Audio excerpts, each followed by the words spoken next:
shall mount upon wings like an eagle and soar. They shall walk, not get weary, they shall run and not faint. That's what happens when you wait. Oh, it happens when you wait. They that wait on the Lord shall renew their strength. They shall mount up on wings like an eagle and soar. They shall walk and not get weary. They shall run and not faint. That's what happens when you wait. Oh, it happens when you wait. Oh, they that wait on the Lord shall renew their strength. They shall mount up on wings like an eagle and soar. They shall walk, not get weary. They shall run and not faint. That's what happens when you wait. Happens when you wait. That's what happens when you wait. That's what happens when you wait. Keep on waiting. That's what happens. They that wait on the Lord shall renew their strength. They shall mount up on wings like an eagle and soar. They shall walk and not get weary. They shall run and not faint. That's what happens when you wait.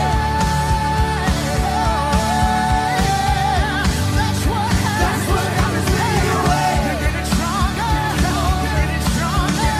That's what happens when you wait. That's what happens when you wait. You're getting wiser. You're getting wiser. You're getting wiser.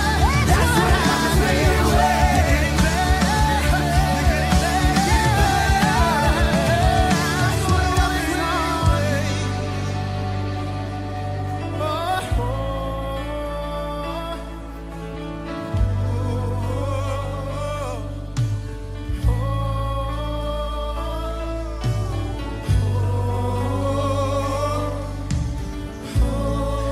He's not slack concerning his promise.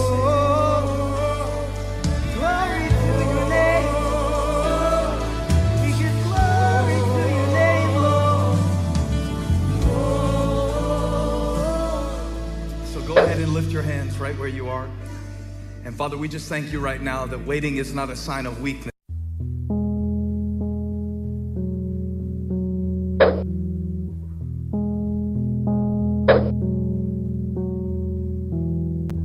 All my life I've been carried by grace. Don't ask me how, 'cause I can't explain. It's nothing short of a miracle. I'm here. I've got some blessings that I don't deserve. I've got some scars, but that's how you learn. It's nothing short of a miracle. I'm here.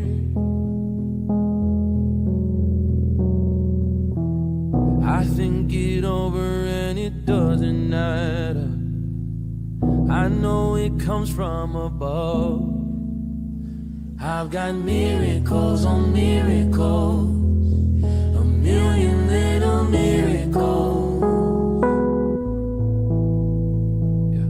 Miracles on miracles, count your miracles. 1, 2, 3, 4, I can't even count them all.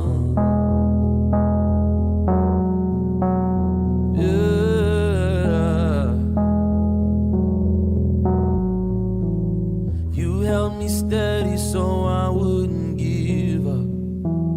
You've opened doors that nobody could shut. I hope I never get over what you've done. I wanna live with an open heart. I wanna live like I know you are. I hope I never get over what you've done. Oh, yeah. not coincidence and it's not luck. I know it comes from above. That I've got miracles on miracles, a million little miracles. Everywhere I turn, I see miracles on miracles. Count your miracles, 1, 2, 3, 4. I can't even count them all. Miracles on miracles, a million little miracles. I'm so grateful for the miracles on miracles. Count your miracles, 1, 2, 3, 4. I can't even count them all. Yeah, I can't even count them all. I can't even count them all. I can't even count them all. 1, 2, 3, 4. I can't even count them. Yeah, I can't even count them all. I can't even count them all. I can't even count them all. I can't even count them all. I can't even count them all. I can't even count them all. Count them 1, 2, 3, 4. I can't even count them all. My soul looks back and wonders how I made it over. Lord, it was your goodness. Lord, it was your grace. I was sinking deep in sin, sinking to earth no more. When Master, you came and you rescued me, God. I can't even count them all. I can't even count them all. I can't even count them all. I can't even count them all. I can't even count them all. I can't even count them all. I can't even count them all. I got miracles on miracles, a million little miracles. Thank you, Jesus, for the miracles on miracles. Count your miracles, 1, 2, 3, 4. I can't even count them all.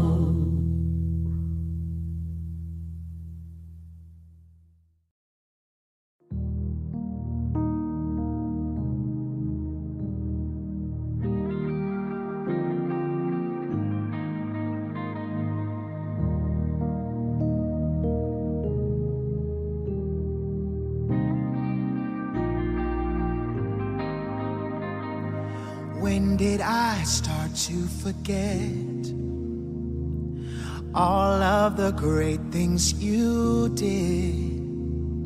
When did I throw away faith for the impossible?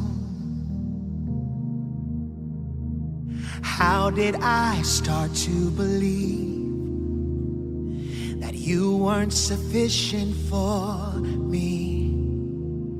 Why do I talk myself out of seeing miracles?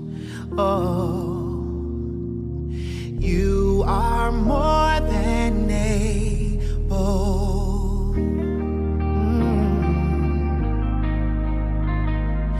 You are more than able.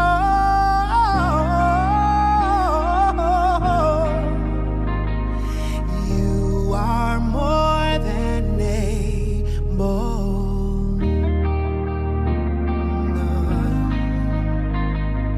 You are more than able. Who am I to deny what the Lord can do? And it's easy for you. It's easy for you. And now I see all that I have. Oh, I got my confidence back. I put my trust in the one who still does miracles. You do miracles. You are more than able. I know you are the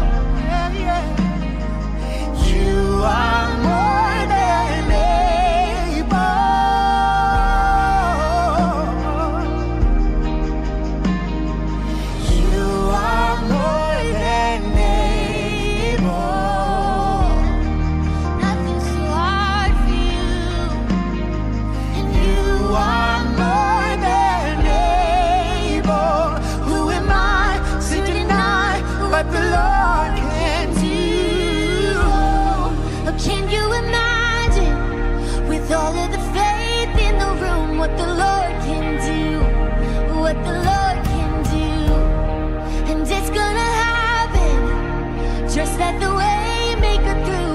He's gonna move. Yes, he's gonna move. Can you imagine, with all of the faith in the room, what the Lord can do? What the Lord can do. Yes, it's gonna happen. Just let the way make it through. He's gonna move. Oh, he's gonna move. Anything is possible. Anything is possible. For you, anything is possible. Who am I to deny what the Lord can do? Anything is possible.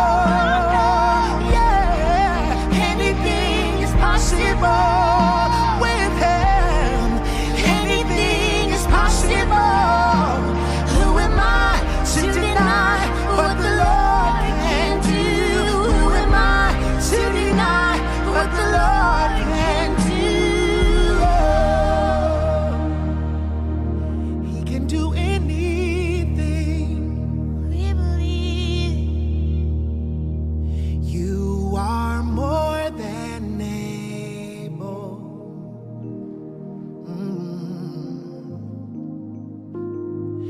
You are more than able. Yes, you are. You are more than able. Yes, you are, Lord. You are more than able. Who am I to deny what the Lord can do? I've come a long way. I've seen how you work. There's so much goodness and grace, much more than I deserve. 'Cause I know who I am. I know, but I can't stay where I'm at. Stay. We've come this far by faith, and I just can't turn back. You're not done with me yet. Oh, no, no, no. You're not done with me yet. There's so much more to this story. You're not done with me yet.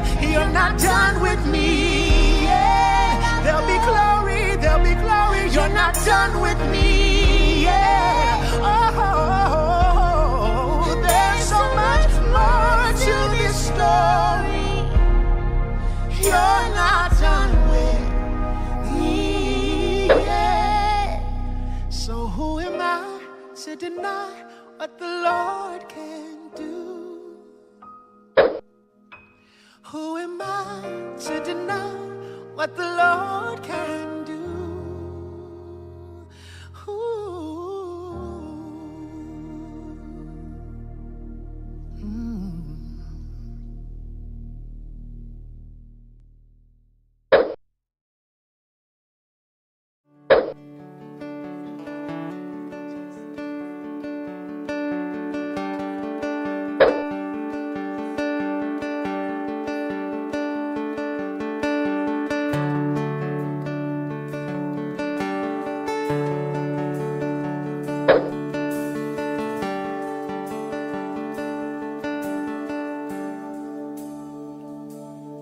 One thing I desire, only this I seek, just to dwell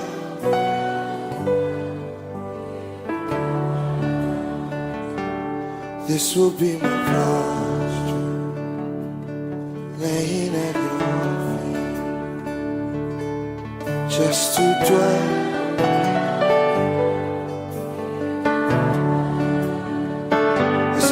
Church, say, dearest Father, closest friend, most beautiful. most beautiful, dearest Father. You're our closest friend. You are most beautiful. You are one thing I desire. Only this I see. Just to dwell.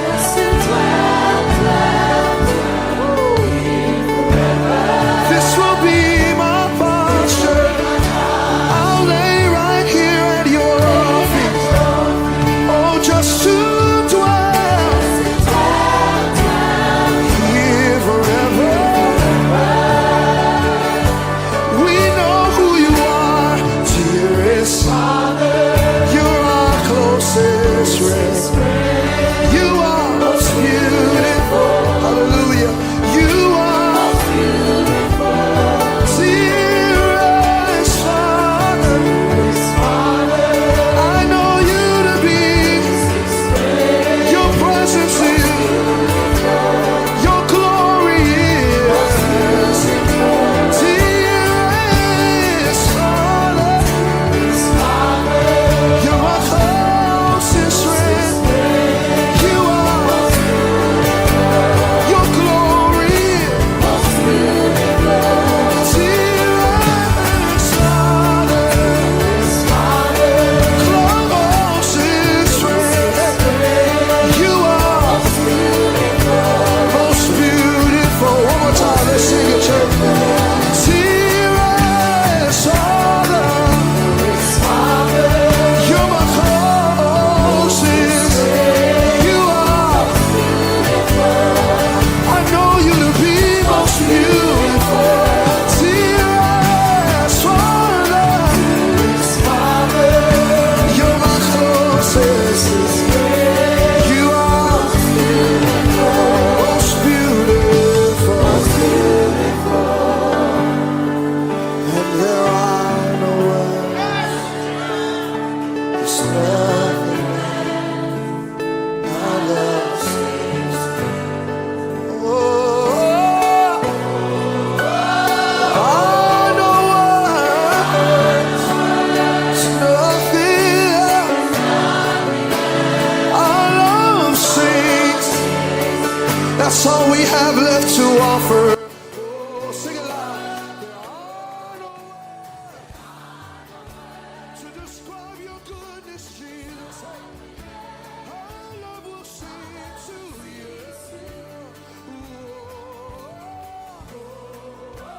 There are no words.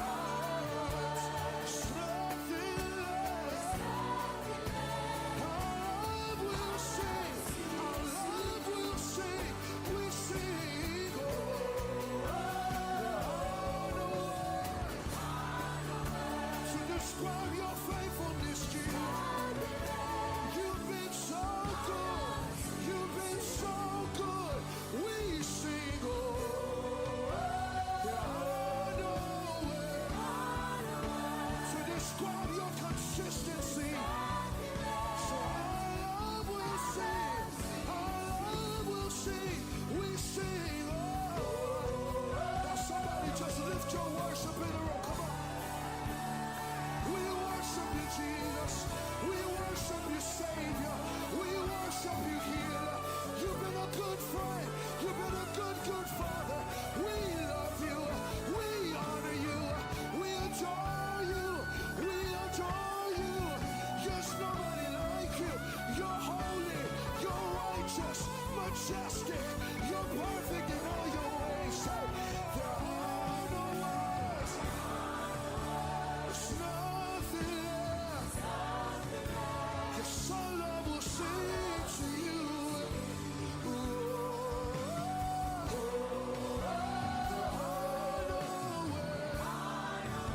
There's nothing left.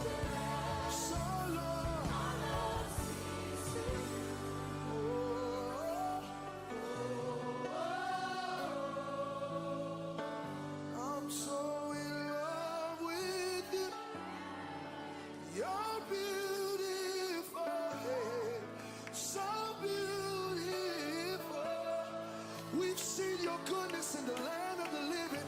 I fix my eyes. You're beautiful. So beautiful. If you've tasted and seen the goodness of the Lord, say, I'm so in love with you. You're beautiful. There's nobody else like you. You have eyes like fire and hair like wool. I'll fix my eyes on the author and the finisher of my faith. So beautiful. With just one look, everything changes.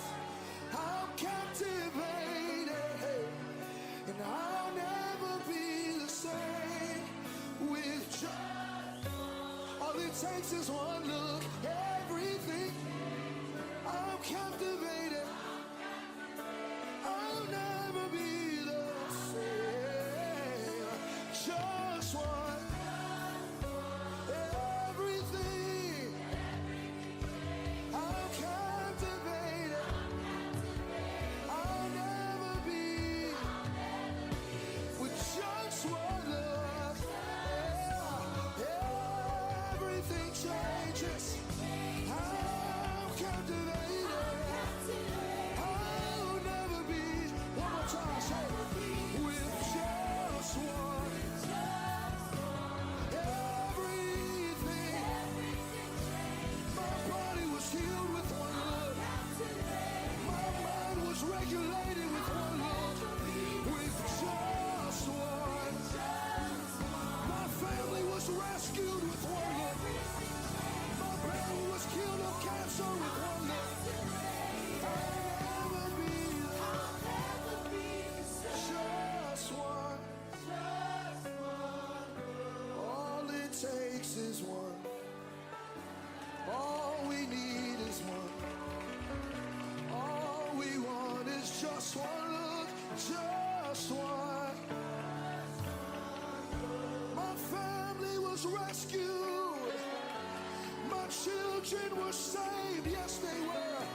I got all the mercy and grace that I need with just with. My mother was healed from cancer. My grandfather was healed from diabetes. Your family was rescued from sin and shame with just everything changed. I'm captivated.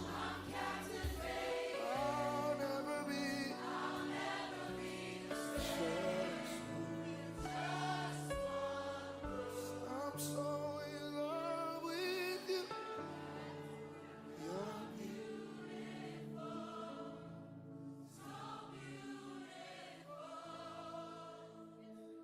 I'll fix my eyes.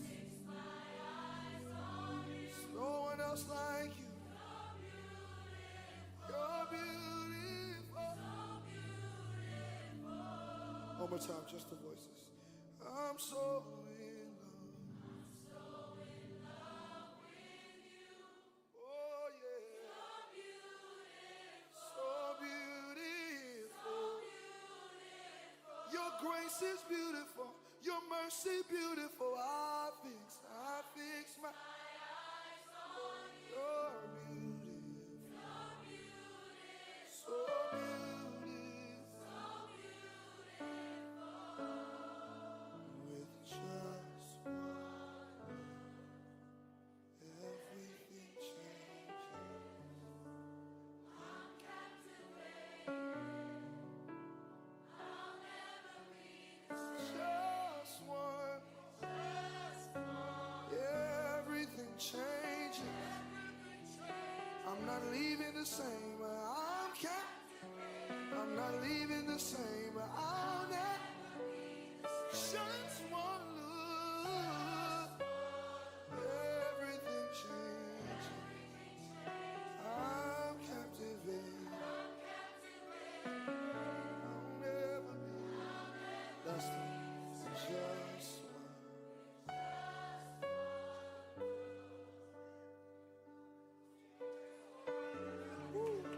Father, we acknowledge your presence. We acknowledge not just your presence, but the power of your presence. That we can be here and come in one way. And because of your love and your grace and your mercy and your presence, that we leave changed, that everything that's attached to us changes, that our lives change, our families change, our homes change, our jobs change, that our perspective changes right here in your presence. Our shame is removed, our guilt is removed, our hearts are mended in your presence. Your presence changes everything. If you know his presence is a life-changing thing, would you lift up words of worship and words of praise for his presence, for his presence, for his presence, for his presence. In his presence there is fullness of joy and pleasures forevermore. In his presence is liberty. In his presence is his spirit. In his presence there's healing. In his presence there's joy. In his presence there's salvation. We thank you for your presence. I'll never be the same with just one look. Oh, I'm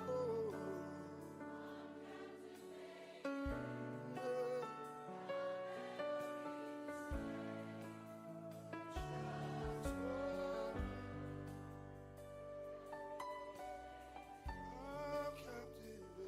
Never.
still bless you. Oh, Yes, I will. yes, I will. Yes, I will. Yes, I will. I'll still bless you. I'll still bless you. Oh, yes, I will. Yeah, yes, I will. Yes, I will. Yes, Made a I decision. will. I'll still bless you. Oh, I'll still bless you. Yes, I will. Yes, I will. Yes, I will. Oh, great is your faithfulness. Great is your faithfulness. Great is your faithfulness. Great is your faithfulness to From the rising sun. the rising sun to the setting same. I will praise your name. Oh, great, Great is your faithfulness to to me. me. Morning by morning, new mercies I see. Yeah, yeah, yeah. You've been faithful to me. Yes, you have. All I have needed, the hand has provided. Yes, it has. Yes, it You've has. been faithful to me. Yeah, yeah. When I look back over my life, I see you've been faithful, faithful to me. When I look back over all the things you brought me over, I see you've been faithful, faithful to me. Who else is like the Lord? You've been faithful, faithful to me. Every promise you kept, every word you stood by, you've been faithful, faithful to me. From the rising sun to the setting same, I will praise your name. Oh, great is your faithfulness to me.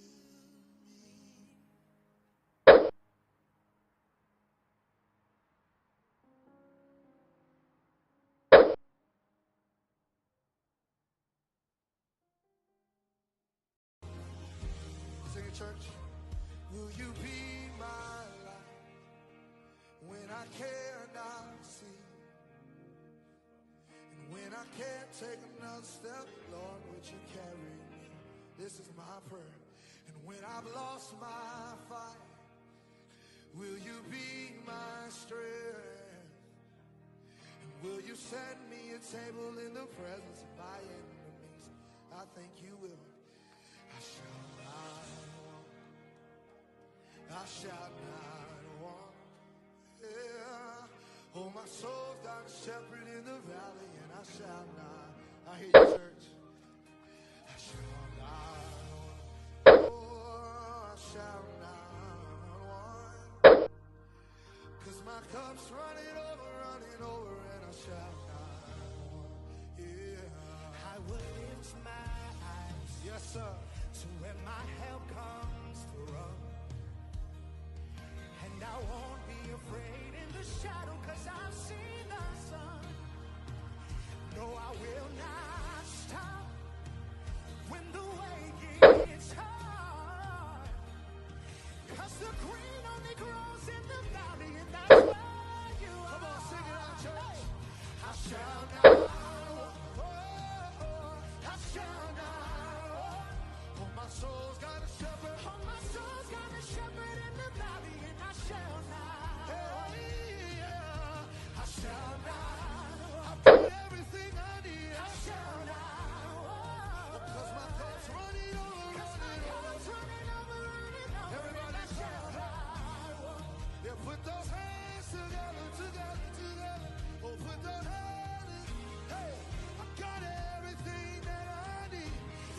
goodness and your mercy. This is my testimony.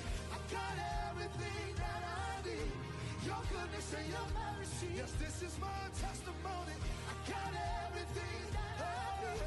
Your goodness and your mercy. Let's testify, church. I got goodness. Hey, yeah, and I hear you, elevation.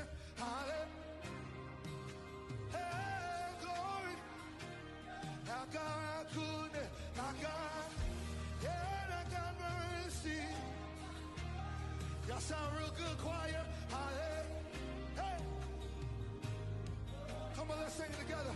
I got goodness. I got, yeah, and I got mercy. Hallelujah. Thank you, Jesus. The good shepherd. He leads me to the water. Thank you, Jesus. Hallelujah. Yeah. And he anoints me with his oil.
You got a song to sing. Say, hallelujah, hallelujah,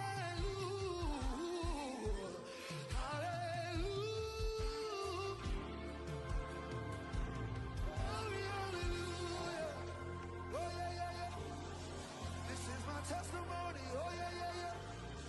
I got a testimony. Yeah, yeah, yeah, yeah. I got a testimony. Yeah, yeah, yeah, yeah. I got a testimony. Yeah, yeah, yeah, yeah. I got a testimony, yeah, yeah.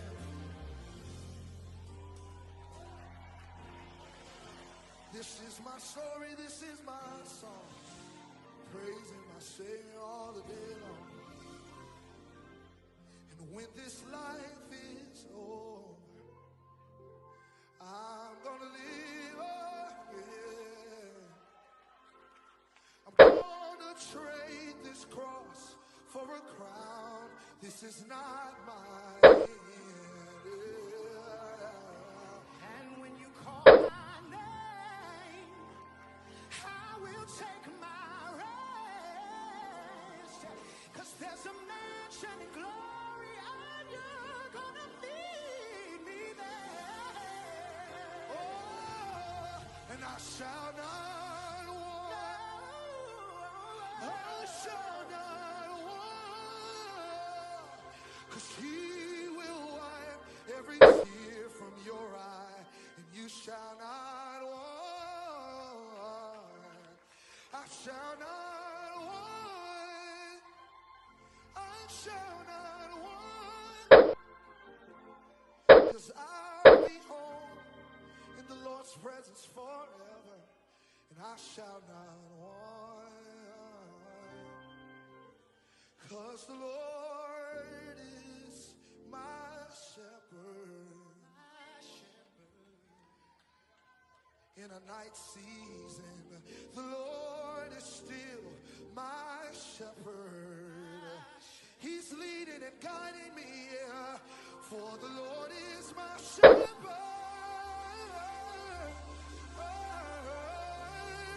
And I shall not want. If you know you got everything that you'll ever need.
He's got the whole world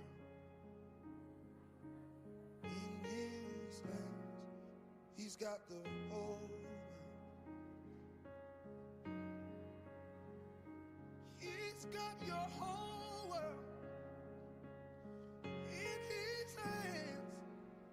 He's holding it. He's holding it. He's keeping it. He's keeping it. Sustaining it. Sustaining it. It's all in his hands. It's all in his hands. He's holding it. He's holding it. He's keeping it. He's keeping it. Sustaining it. Sustaining it. It's all in his hands. It's all in his hands. He's holding me. He's holding me. He's keeping me. He's keeping me. Sustaining me. Sustaining me. It's all in his hands. It's all in his hands. He's holding me. He's holding me. He's keeping me. He's keeping me. Sustaining me. Sustaining me. I'm in his hand.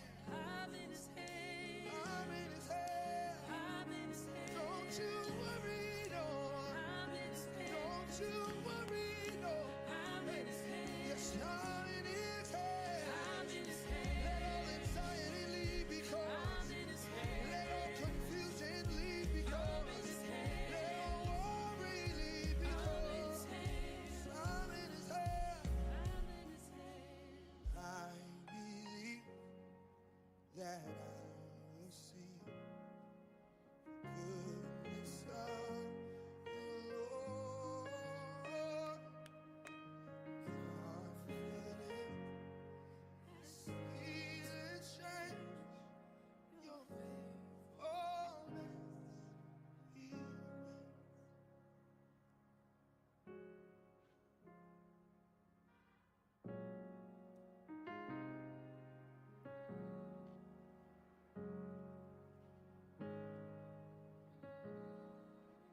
He's holding me.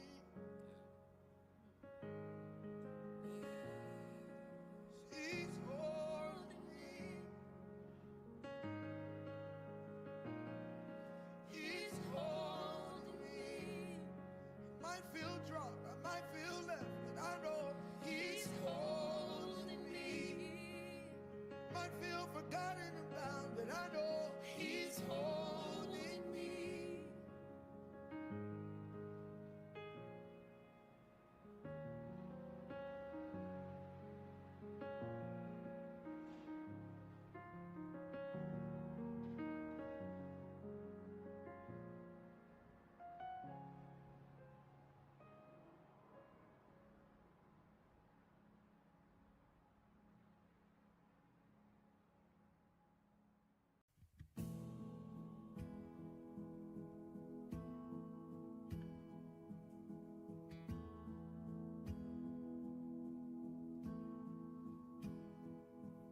I will sing of your goodness. I will sing of your love. Though the seasons come quickly, you've always been enough. Though the night may get darker, though the waiting seems long, you have always been faithful to remind me of your love. You are good. In the morning I say you are good. In the evening I say you are good. You are good to me. Oh. You have always been patient.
You keep on getting better.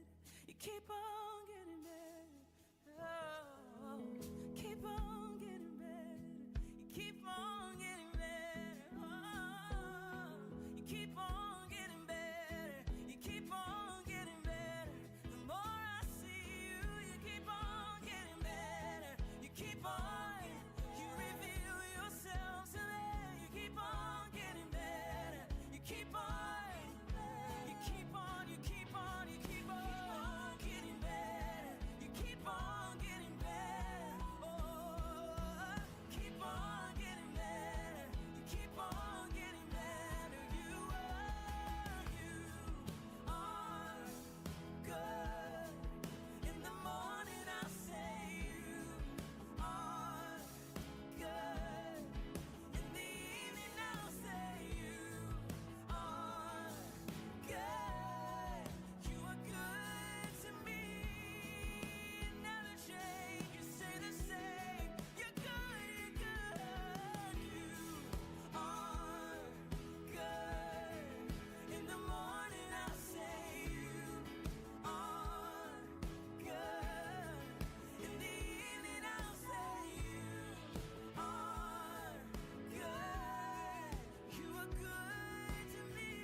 Let him turn it in your favor.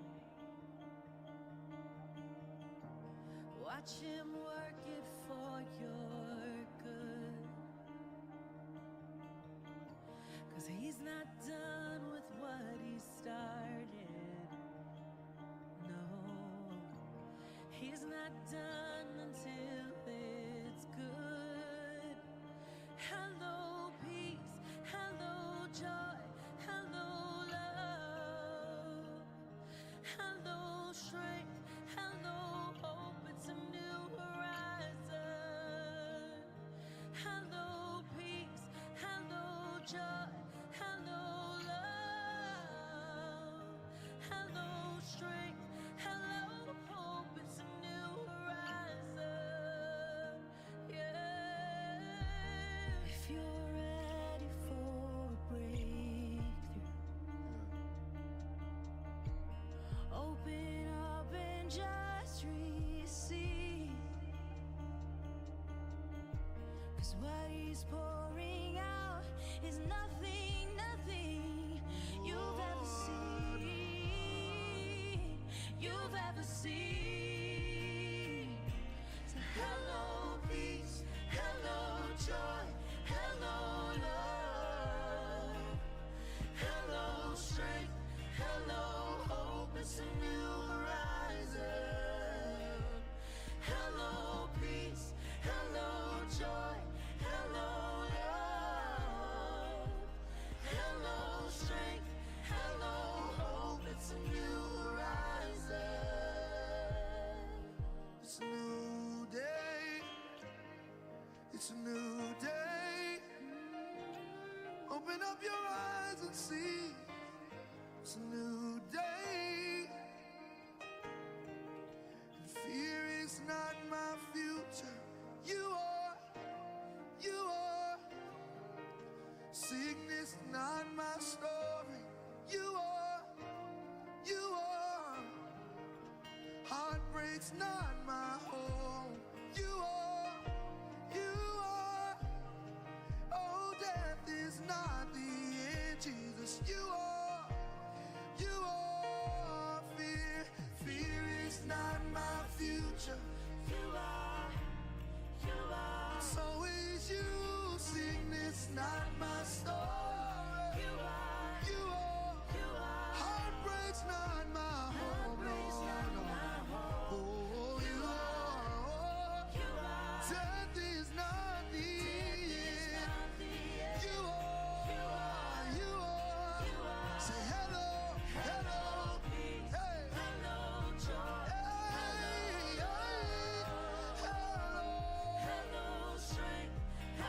It's a new rising.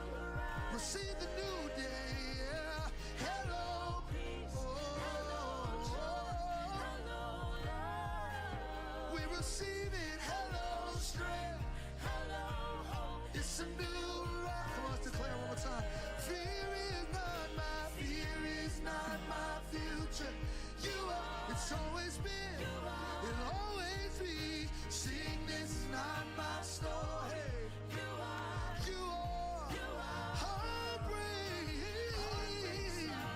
It won't be my home. You are. Death is not the end. It'll always be Jesus. It'll always be you. The beginning and the ending. It'll always be you. You're the Alpha, Omega. It'll always be you. My start and my finish. It'll always be you, God. Goodbye fear, goodbye guilt, goodbye shame, Bye. goodbye pain, goodbye grave. It's a new horizon. Goodbye fear, goodbye guilt, goodbye shame, goodbye pain, goodbye grave. It's a new horizon. It's a new day, new day. Open up your eyes and see. A new day, new day. Open up your heart, receive. It's a new day, new day. Open up your eyes and see. It's a new day, new day. Open up your heart, receive. Yeah. It's a new day, a new day. Open up your eyes and see. It's a new day, a new day. Open up your heart and see. It's a new day, a new day. Open up your eyes and see. It's a new day, a new day. Open up your heart, receive. Mornings when you wake up. Open up your eyes and see. Morning's not just a time, it's when you wake up. Open up your heart, receive. Open up your eyes, it's morning now, morning now. Open up your heart, it's morning now. Open up your eyes and see. It's a new day, a new day. Open up your heart, receive. It's a new day, a new day. Open up your eyes and see. It's a new day, a new day. Open up your heart, We receive. declare it now. It's a new day, a new day. New possibilities. It's a new day, a new day. Open up your heart, receive. It's a new day, a new day. Open up your heart, receive. It's a new day, a new day. Yeah. Open up your eyes and see. It's a new day, a new day. Oh.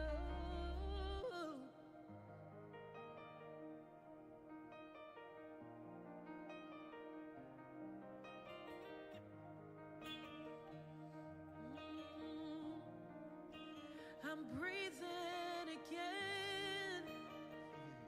Yeah. I'm breathing again. It's a new day with new possibilities. Breathe again. Take a deep breath. You're alive. You're alive today. Yeah. His mercies are new each morning, so breathe again. Yeah. The breath of life, breathe again. Oh,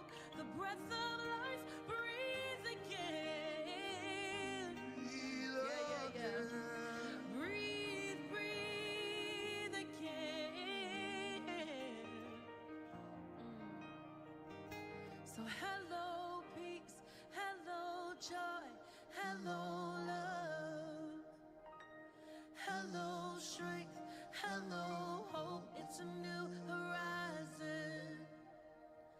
Hello peace, hello joy, hello love, hello strength, hello hope. It's a new horizon.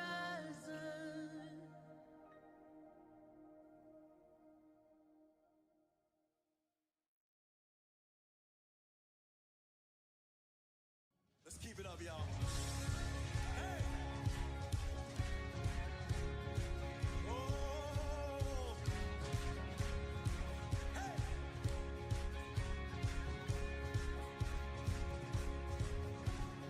Wandering into the night, wanting a place to hide this weary soul, this bag of bones. And I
Pensé que caería,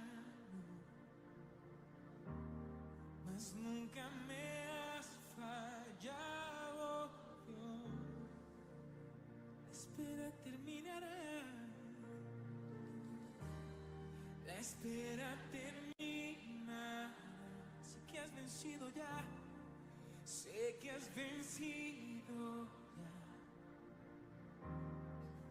Nunca me has fallado, Dios, nunca, nunca. En ti yo confiaré, en ti confiaré. Tu promesa sigue en pie, tú eres fiel.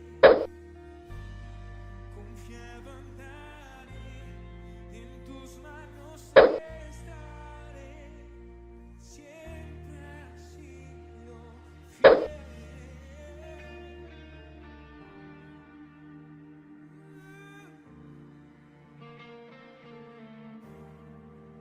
La noche acabará, la noche acabará. Tu palabra se cumplirá. Mi corazón te alabará.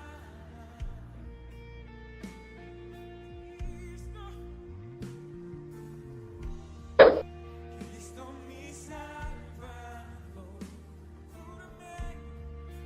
cúbreme con tu amor. Mi corazón te alabará.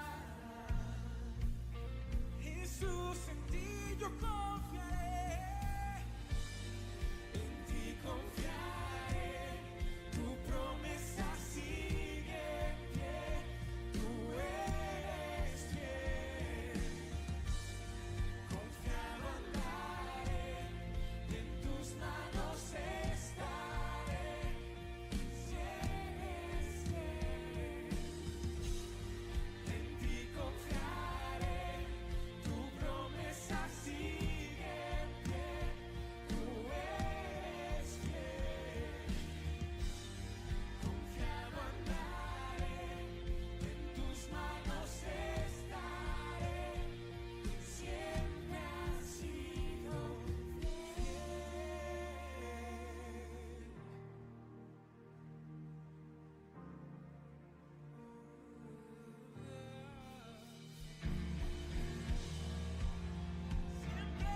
Siempre he sido fiel. En Jesús su promesa sí amén.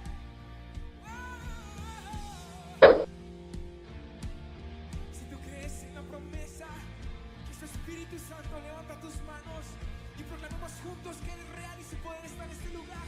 Yo sé que tú mueves montañas, yo creo en ti, sé que lo harás otra vez. Abriste el mar, en el desierto, yo creo en ti, sé que lo harás otra vez. Yo sé que tú mueves montañas, yo creo en ti, sé que lo harás otra vez. Abriste el mar, en el desierto, yo creo en ti, sé que lo harás otra vez. Yo sé que tú mueves montañas, yo creo en ti, Jesús, sé que lo harás otra vez. Abriste el mar, en el desierto, yo creo en ti, sé que lo harás otra vez. Sé que lo harás otra vez. Sé que lo harás otra vez. Yo sé que lo harás.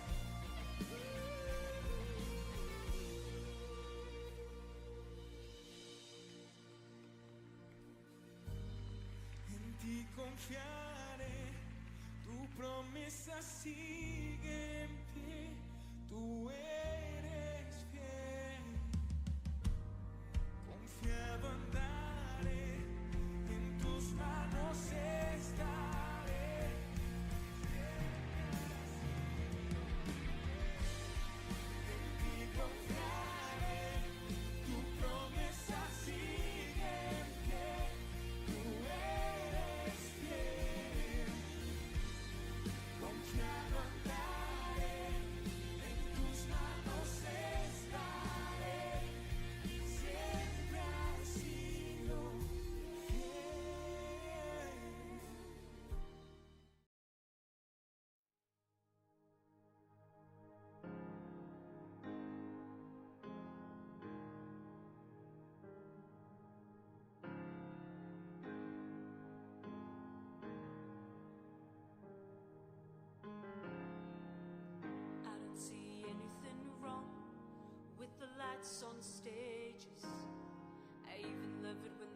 God's praises, but every now and then it can get a little complicated.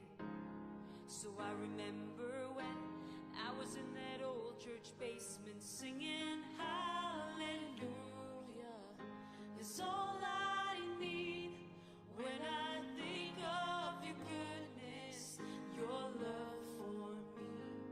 And know that joy of my salvation is coming back to me. It's just an old hallelujah with a new melody.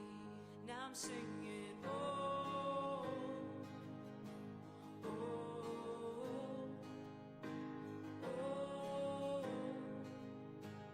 oh. We got together every Wednesday night, about 30 teenagers. My friend Josh bought a cheap guitar and barely knew how to play it. He wasn't putting on a show, wasn't well known, wasn't trying to be famous, but we sure touched heaven in that old church basement. Hallelujah is all I need when I think of your goodness, your love for me. Oh, the joy of my salvation is coming back to me. It's just an old hallelujah with a new melody. I'm singing, oh, oh, oh, oh,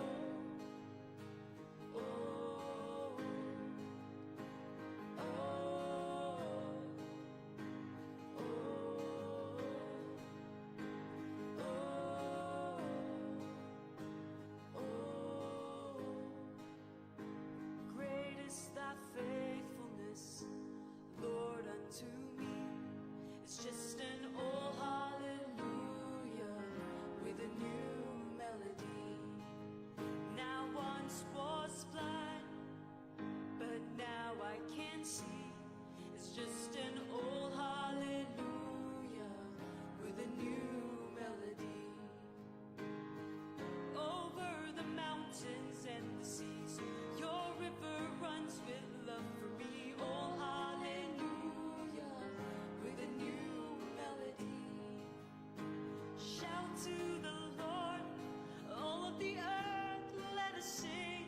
It's just an old hallelujah with a new melody. Hallelujah is all I need when I think of your goodness, your love for me. Oh, the joy of my salvation is coming back to me. It's just an old hallelujah with a new melody. It's just an old hallelujah with a new melody. It's just an old hallelujah with a new melody.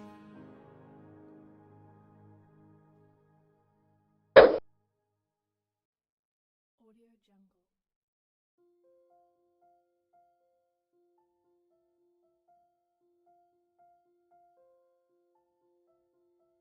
Audio Jungle.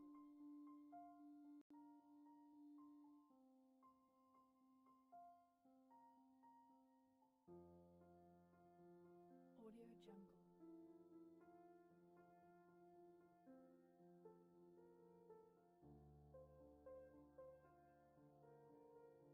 Audio Jungle. Audio Jungle.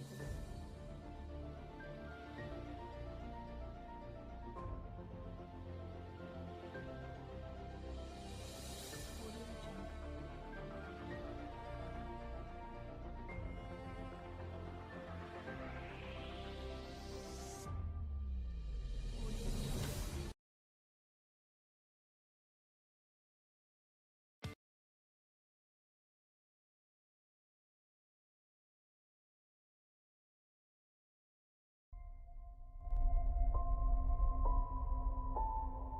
I was talking to my friend on the phone this morning, and he's been on a very long journey.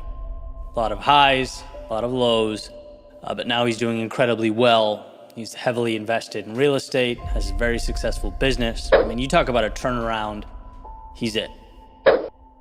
And he says, Eddie, do you know what the best part of all this is?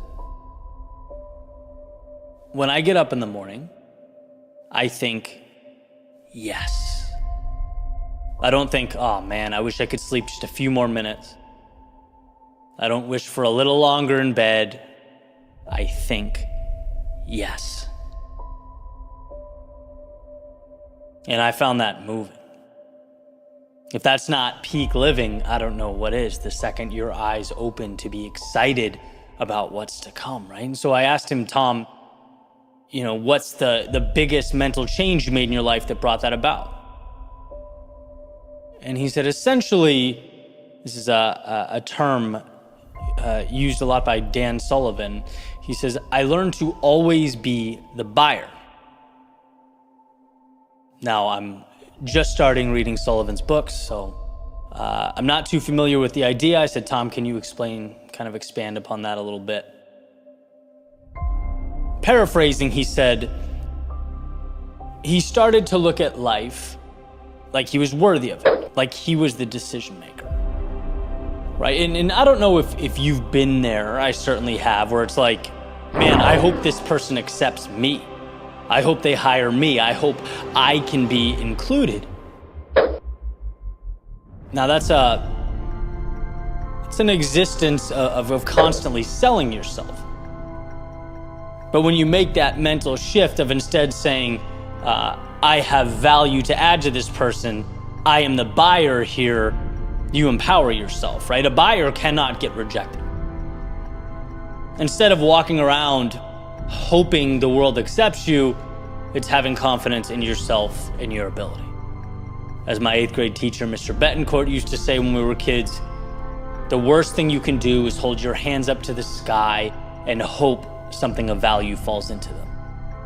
The worst thing you can do is take the power out of your hands and outsource it to fate.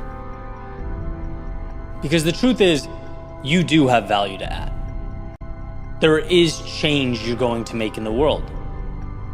There's a beautiful mark on humanity to be created by you.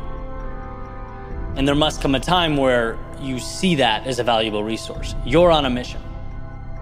And it's not about other people saying yes or no to you. It's, do you want to allow these people to come along with you on your mission? Not selling yourself, but buying the pieces that will comprise your greatness. Subtle shift, but also a powerful one. And the reality is, people respect it, right? That's the crazy thing. When you find the courage to dig deep and unlock that confidence in yourself, you get more of it from others. And this is from experience, right? I've never been the loudest guy in the room, not an attention seeker. It's easier for me to listen, right? But I find that when you live with conviction, the world around you conforms. Respect finds you. People will never believe in someone who doesn't believe in him or herself. And this is kind of an interesting note. A good friend of mine has helped do some booking on podcasts and events, right? And part of that's trying to get speakers and personalities to participate. You have to explain to them the value. And this is what I found amazing. He says a formal, well thought out letter stating the ins and outs, how grateful the host would be, how beneficial the experience would be, gets ignored 99 times out of 100. But a simple, hey, X is happening, gonna be incredible, give me a shout, we'll see how we can get you involved, gets responded to way more often. Why? Because you're not selling, you're buying, right? People want to be around those who live with conviction, who have value to add. So make that clear, right? Instead of writing out those 4-paragraph emails asking the world for answers, for assistance. Now, you weren't put here to wait for permission, to tiptoe through life and not make any mistakes. You weren't put here to impress others or be accepted by those around you. You're here to live life on your terms, to make magic, to enjoy the passing moments with the ones you love, spent how you choose to spend them. Never forget how much you mean and how valuable you are. Never forget that you have every right to wake up and say yes. I get out of bed today. I get to chase my dream and bring along with me the people and things that are worthy of the pursuit. That's not arrogance. That's confidence. That's not existing. That's living. In a world of conformity, of please take what I have to offer, in a world of concession, in a world of I don't want to but okay, you have to get to the yes. You have to become the buyer, not only in each specific exchange, but the buyer of a destiny that belongs to you.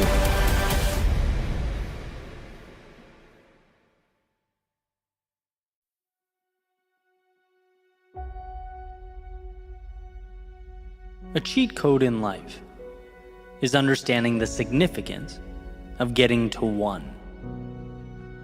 Because if you can get one, you can absolutely get two. And if you can get two, you can get 3, 4, 5, 5,000, 500,000, or 5 million. Once you realize that something is possible, you're no longer the same person you once were. Your hands need not be held to the sky as though the universe is going to drop something into them. No, you've cracked the code, you have the info, and the burden has now been placed directly onto your shoulders. That little question, is this possible, dissipates. Getting to one was your proof of that. And then the obvious accompanying question, now what are you going to do about it? What are you going to do? Because the race isn't to 1 million, it's to one. One is the power, one is the reassurance, one is everything you need. If you can sell one painting, you can sell 50,000 paintings. If you can make one three-pointer, you can make thousands of three-pointers. If you can create one genius marketing video that goes viral, you can create hundreds, thousands, millions. Again, the evidence, you got one. Anything beyond one is procedural. It's a testing of methods. It's becoming relentless in your pursuit to repeat the process with the pieces at your disposal. But make no mistake, those pieces are there. Everything you need is there, so long as you get to one. I had to recently break through to this realization. Like so many of us, I'm an ambitious person. I love the game. I want to add value to more people, reach more listeners, generate more revenue, scale impact, all that stuff, of course. But for a while, I just couldn't figure out how. I became almost disillusioned. What am I doing wrong? What if maybe, do I dare even think for a second that I've gone as far as I can go? But was ultimately rescued. Rescued by the realization that I was asking the world for things I didn't have instead of leveraging what I did. I needed to separate the value I possessed from the logistics that would transport it. Because, and this is what we forget, I've already performed my miracle. I've added value to one person, and if you can add value to one, why not 10? Why not 10 million? It's not a product issue. It's a scaling question. The car works. Figure out how to get it to the racetrack. The tool is effective. Now get it into the hands of the builders. You see the difference, the confidence that comes with that? Instead of doubting all that you bring to the world, asking yourself if more is possible, you say, yeah, of course it is, because I've already done it. Here is my proof. Now, what's around me that I can use to deliver it? How can I try things, reposition things, figure out how to scale and get further? But I know it's possible. So many of us have already gotten to one. We're adding value. We're doing what we believe in. But we're asking the wrong question. We're still asking whether more is possible. It is. The burden is just on you to bring it to fruition. The burden is on you to find a way to scale the value contained in your one thing. And by the way, if you haven't arrived at one yet, buckle up. Right? Getting to one was one of the best periods of my life. Right? Finding your value proposition, enjoying the process, exploring, finding that intersection of value and personal contentment. You'll eventually arrive there. But remember, for you, the goal is not 1 million, it's one. One idea that works, one approach that lights you up, one action that opens your eyes to the upside, that makes the world better to those around you. When you've found your one thing, when you know it makes a difference, then you move on to the scaling chapter, right? Then how do we turn 1 into 1 million? But they're two different questions. So remember that moving forward. No matter how stuck you feel, if you have one, you simultaneously have a little seed capable of producing infinity. It just needs attention. Trust yourself to work through the logistics, because that's all it is. Transform the if into how and start building that staircase straight to the moon.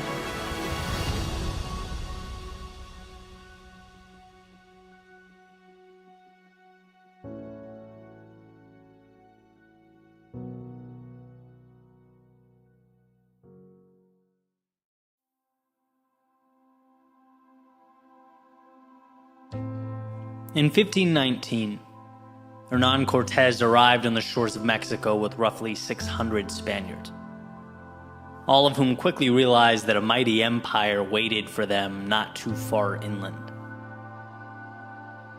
In Cortés, inspired by Spain's current golden age and the encompassing sense of ambition and adventure that gave life to the whole journey to the New World, he pushed his men forward into the unknown, ordering them, as Winston Reynolds writes in his Hispania, to destroy the ships behind them, symbolizing the valiant push forward with no return. Everything would be on the line. And over the years, this act has become folklore, evolved into the famous phrase we all know, burn the boat. Burn the boat. Why is this an important idea? Well, I look at it in very simple terms. Doing anything meaningful is hard. Not planning on it or hoping to do it, but actually doing it. And when you're in the heat of metaphorical battle, right? When you're on your way facing the adversity and the challenges and the hardships, whether it's social, physical, or mental, that growth comes with discomfort. Our instinct is to want out. When we are in pain, our brain's default is, how do I stop the pain?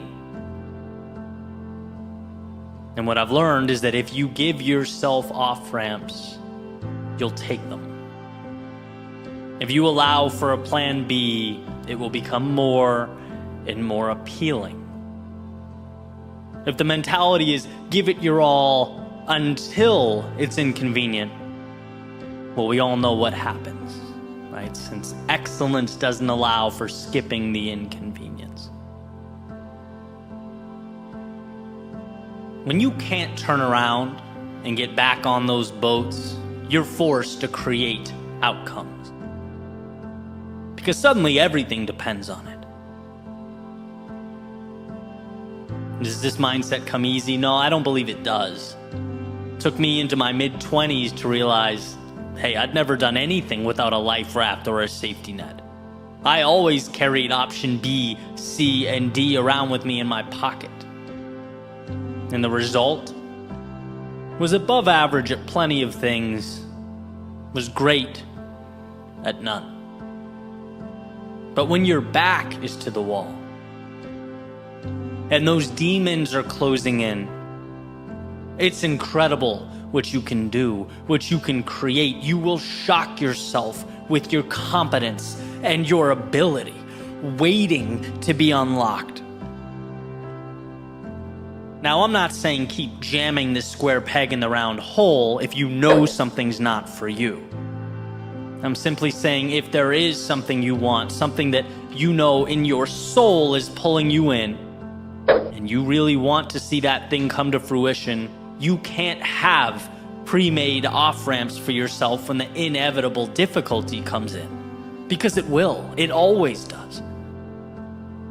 I refer to those moments as checkpoints, areas of internal deliberation, high security, guarded gates where many arrive, but few get to pass through. Not because they couldn't, but because the cost of access was expensive, too expensive, mentally, physically, and socially expensive, taxing. Most simply say no thanks. They get back on that boat, waiting for them by the shore they arrived on, and return to the world they've always known. The way I see it, this is not about right or wrong. No, that's missing the point entirely. I see the question being, how bad do you want it? A little? A lot? How about enough to go all in? Because if you want to see levels of yourself you never thought possible, you need to kick the ladder down behind you. Force yourself to rise to the occasion amidst the chaos. Map your path straight into the darkness of night. Not because it's the most convenient, but because you gave yourself no other choice. You burned the boats and are content to watch their flames slowly disappear behind you as you go where few have gone.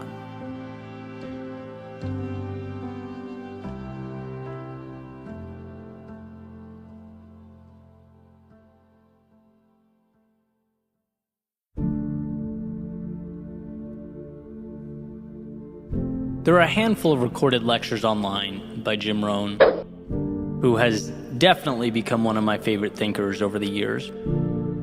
And I found this little nugget the other day that I wanted to share. He says, there are 4 emotions that will change your life: disgust, decision, desire, and resolve.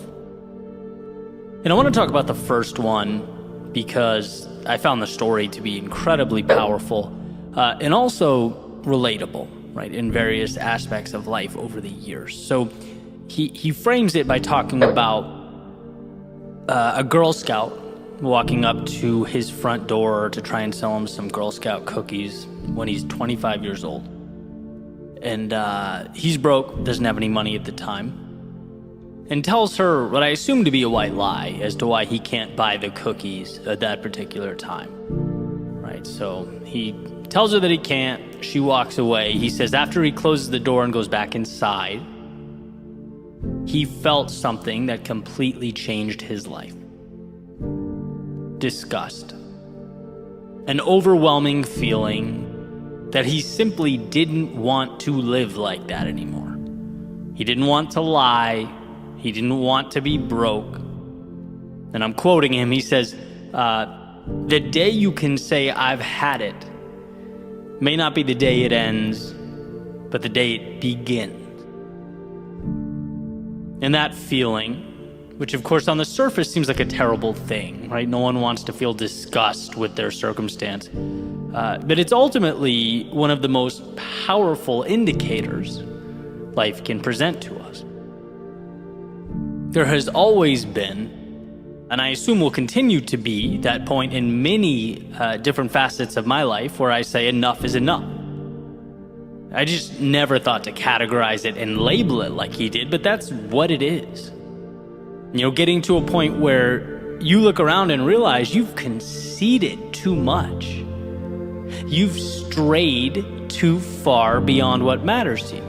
You've left too much on the table. That feeling, again, while uncomfortable, is often what becomes the first step towards that which is truly meaningful, a better version of yourself. A realization, by the way, that's not some denunciation of who you are, right? It's not saying, I'm not good enough or I'm inadequate. I would describe it as the exact opposite. It's thinking enough of yourself to acknowledge that you're better than this. It's saying, yeah, there's a reality where I stay the same, where I don't change, where I allow this to just be my life. But that's not the reality I'm going to choose, because I respect myself too much to continue living with that dissonance between my actions and who I know I truly am. And I think at a deep level, we all understand this. You know, so many times in life, funny enough, we don't change until we have to, until our backs are completely against the wall. It took me years in my previous professional life to say enough is enough, but ultimately got to that point. I've been there in relationships, been there with my creative work, been there with my finances. And what's especially interesting is that as you grow, evolve, and your goals change, what you expect of yourself changes, grows along with you, you'll find yourself at that place again, and again, and again, and that's good. Listen to it, right? That's your intuition telling you you're ready for more, that something else awaits, that the status quo is no longer sufficient. And there lies the opportunity. Right, to recognize and associate that feeling of disgust, as Rohn calls it, with the need to change or an opportunity to change before things blow up or become more difficult than they need to be. Everything in your life has been allowed by you to some extent. You know, that's an important thing to understand. If there's someone in your life that's making it hell, you, to an extent, are responsible for that, right? No one gets your time without your permission. If you're doing things that don't move, motivate, or inspire you, well, the reality is you're choosing those actions. Now, the circumstances may be specific to you, they may be difficult, and I understand that, but are you asking yourself how you can begin moving away from it? How you can put walls between yourself and the things that drag you down? Because the bottom line is, it's very easy to become accustomed to things that are a drain on our lives. The old frog in the boiling water, right? You throw a frog in a pot of hot water, it'll jump right out. But you put it in a pot of cool water and you slowly but incrementally increase the temperature until it's boiling, the frog won't realize it's burning alive. I think in the same way, we learn to live with that situational disgust. The things we're unhappy with just become the baseline or normal. It becomes regular. And what I love about this Girl Scout cookie story is that light bulb moment where it's like, no, I don't have to accept this. I can take back control. I dictate how I'm going to live, and I know this isn't it.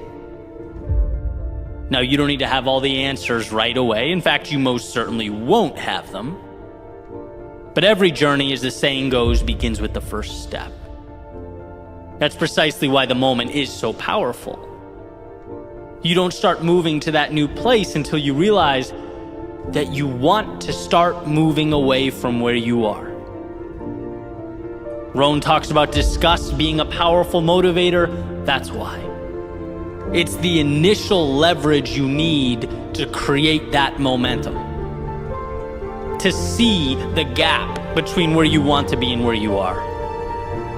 And this is ultimately a call to that realization.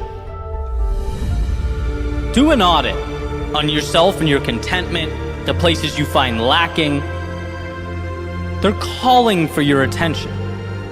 And it's normal, it's okay, it's part of life, but it's also your opportunity to begin making that change. I like very simple, very straightforward notes to help me parse through this. Simple list, 2 columns. On the left, everything that brings me some level of anxiety or that is a drain on my peace. And on the column on the right, directly across from it, simply what I plan to do about each item. Nothing major, but a tangible, manageable step. Because as Jim Rohn says, you begin to utilize that feeling of disgust or discontent to act. You turn that message into something beautiful, an adventure, some variation of growth. That's where the good stuff is. By the way, it also changes our relationship with those emotions when they emerge. It's no longer, poor me, I'm stuck, my life is hard, and the list goes on and on. No, it's, oh, this doesn't feel good. How can I use it to connect me to something that does? Let's listen to that. I don't like the feeling of making excuses as to why I can't buy the cookies. I don't like the feeling of not having the financial resources. Obviously, can't fix it overnight, but let's make a plan. Let's allow the wheels to hit the road, right? Which, hey, who knows, might be more than I've ever done. This is the magic beginning he alludes to. The confidence being earned, the purpose, the meaning, and ultimately being that we only get results where we place our attention, the outcome we've been looking for. So when you find yourself at that point, when you experience a repetition of disappointment or frustration with your circumstance, let that be the gift it's trying to be. Let it be the reason you will soon wake up a different person, moving towards that which aligns with who you are.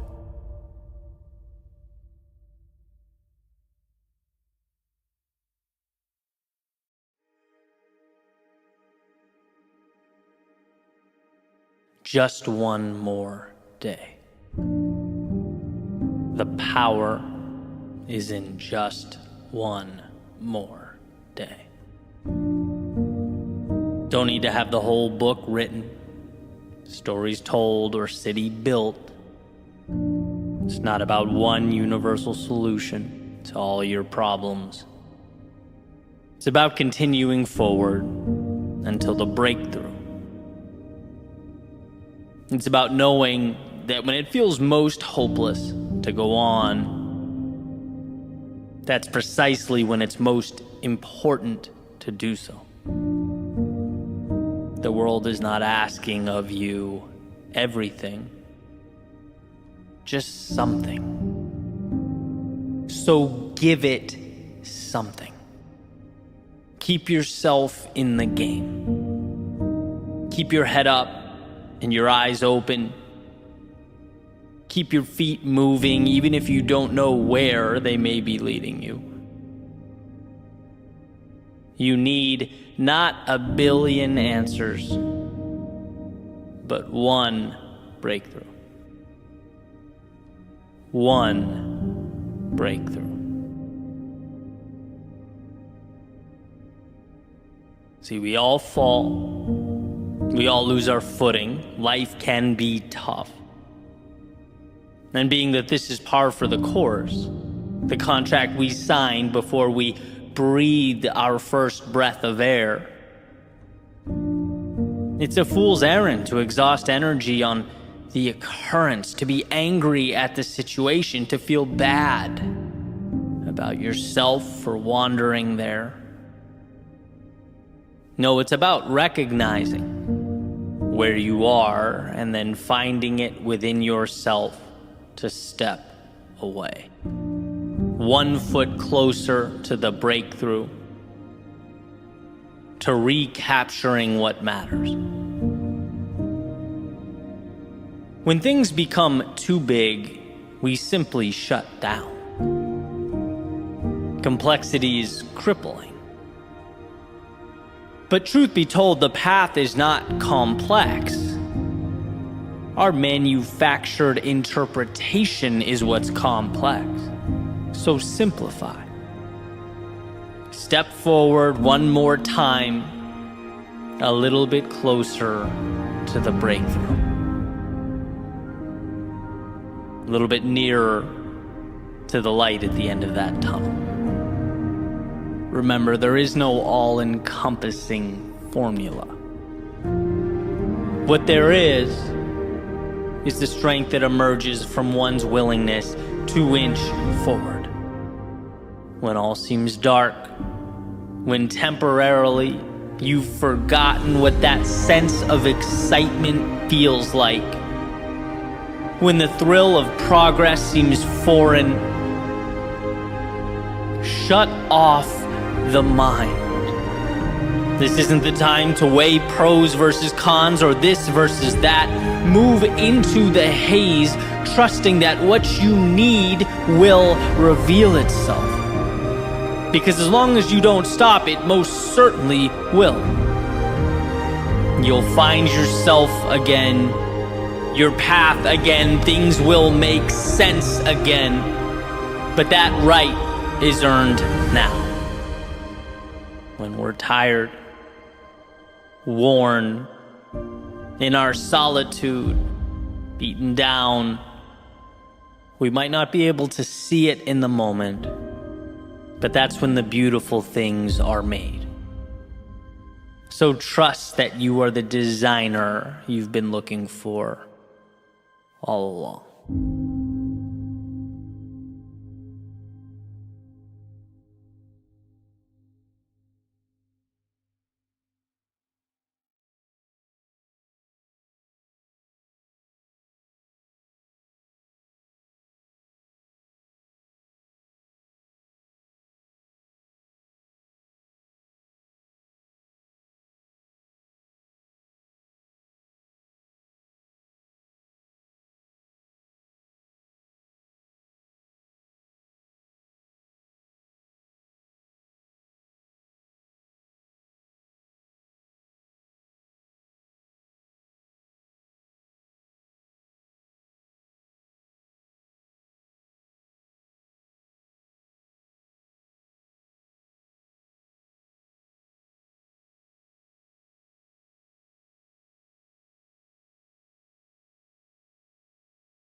was talking to my friend on the phone this morning, and he's been on a very long journey. A lot of highs, a lot of lows, but now he's doing incredibly well. He's heavily invested in real estate, has a very successful business. I mean, you talk about a turnaround, he's it. And he says, Eddie, do you know what the best part of all this is? When I get up in the morning, You might have seen videos like this before, but here's the big secret.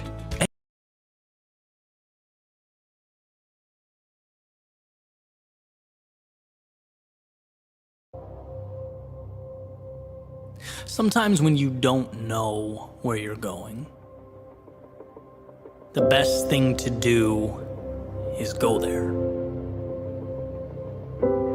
A wise man once stated that an object at rest stays at rest. And while his rationale was a little different than mine, I'm gonna borrow from his premise. Right? Because when you move, even if you don't know where you're going, you put yourself on a collision course with something. You put into existence an entity to react to. Some call it destiny. Others call it fate. I call it simply initiative. Because if your journey is hypothetical, you have nothing to celebrate nor correct. A sailboat can adjust its sails once it leaves the harbor, right? It can learn from and manipulate its surroundings, make sure it arrives at a destination, right? It learns and adapts along the way. But from the harbor, it speculates. It expounds upon a path that might be straighter, might be faster, might be more thought out and tied together than the crazy sailors who took off for the horizon, but in actuality, it goes nowhere. In the real world, it is stagnant, and I could be wrong, but I'd make the argument 10 out of 10 times that the real world is where we want our results. And my proof?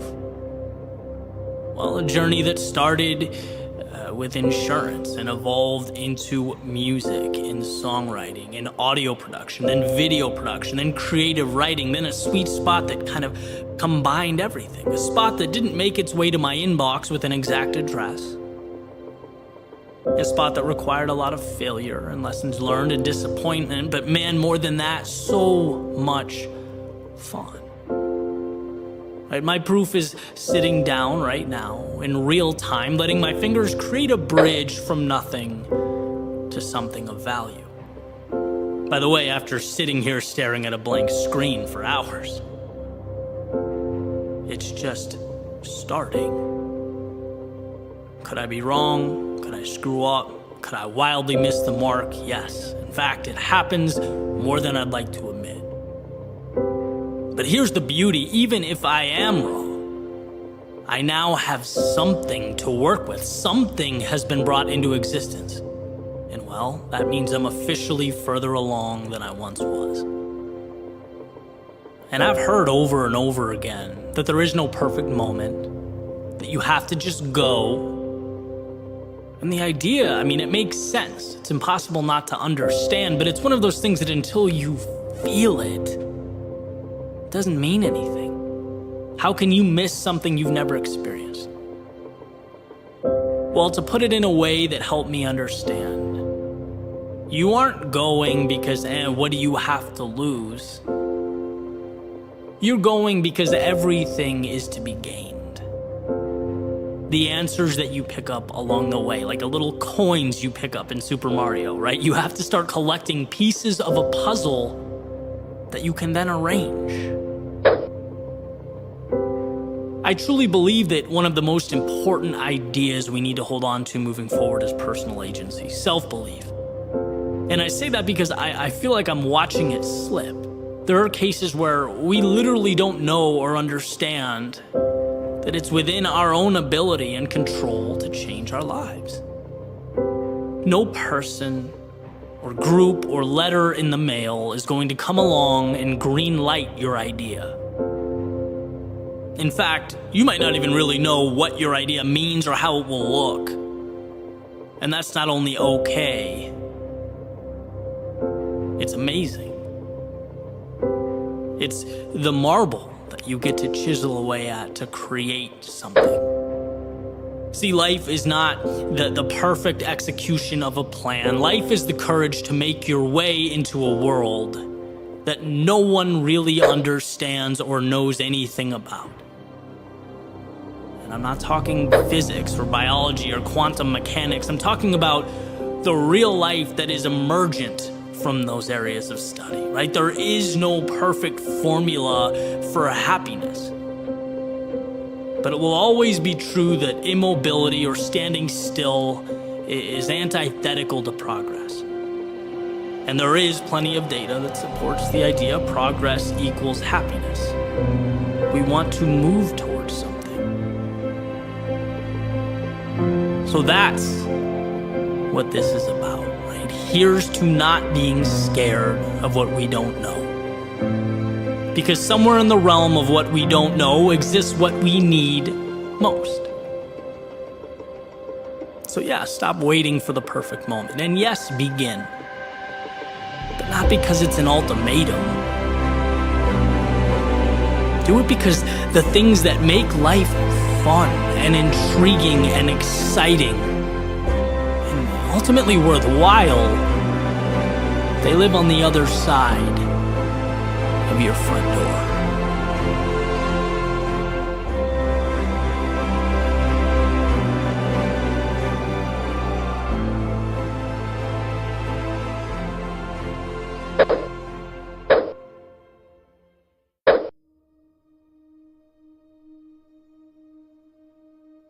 Lead yourself first. Before we can influence, before we can ever persuade or change anything externally, we have to first lead ourselves.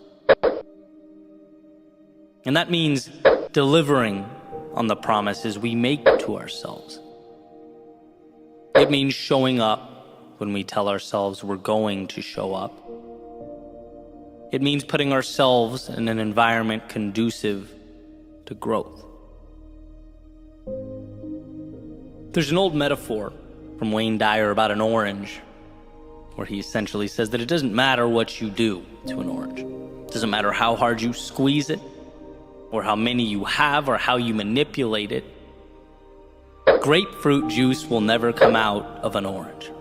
Right? Only orange juice can be emitted, and similarly, we can never give or contribute what we do not have inside ourselves. We can't expect our lives to look like anything other than a culmination of the tiny actions, steps, and decisions we make on a daily basis.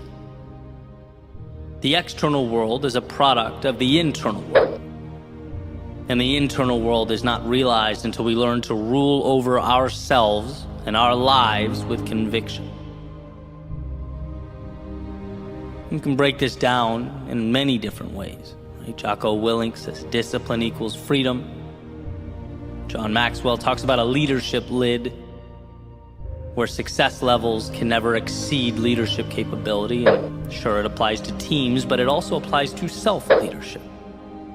Are you searching for and committing to the little hinges in your life that, as W. Clement Stone says, swing big doors, that make the difference? Are you taking responsibility for your shortcomings like leaders do? Are you learning to trust yourself? Are you seeing past the trap of perfection and committing to progress? Are you taking the little things seriously? Because at the end of the day, all things are comprised of little things and only little things. The bottom line is that we master nothing until we master ourselves. Trust ourselves. The bottom line is that we win when we lead ourselves. Hold ourselves accountable for the little things that matter, even when it hurts or we're tired. Even though no one's going to come up and reprimand us for falling short. Right? There are often no visible consequences when we let ourselves down. So let's manufacture that urgency. If you promised yourself you'd get up when that alarm clock goes off, it becomes no longer optional. If you promised yourself you'd go down the road that scares you, it becomes no longer one road of many, it is now the only road. Even though it may be scary or intimidating, it's the darkness that must be confronted. You are more powerful than you know, you are more capable than you understand, but you must lead yourself to your potential. Those little things matter. And so while the temptation is to brush them off as insignificant, while the rest of the world ebbs and flows through life like jellyfish with the tide, your superpower will be to see, harness, and multiply those little decisions like they are gold. Your strength is that when it's easier to run, you'll be the one that instead stands up and leads yourself to greatness.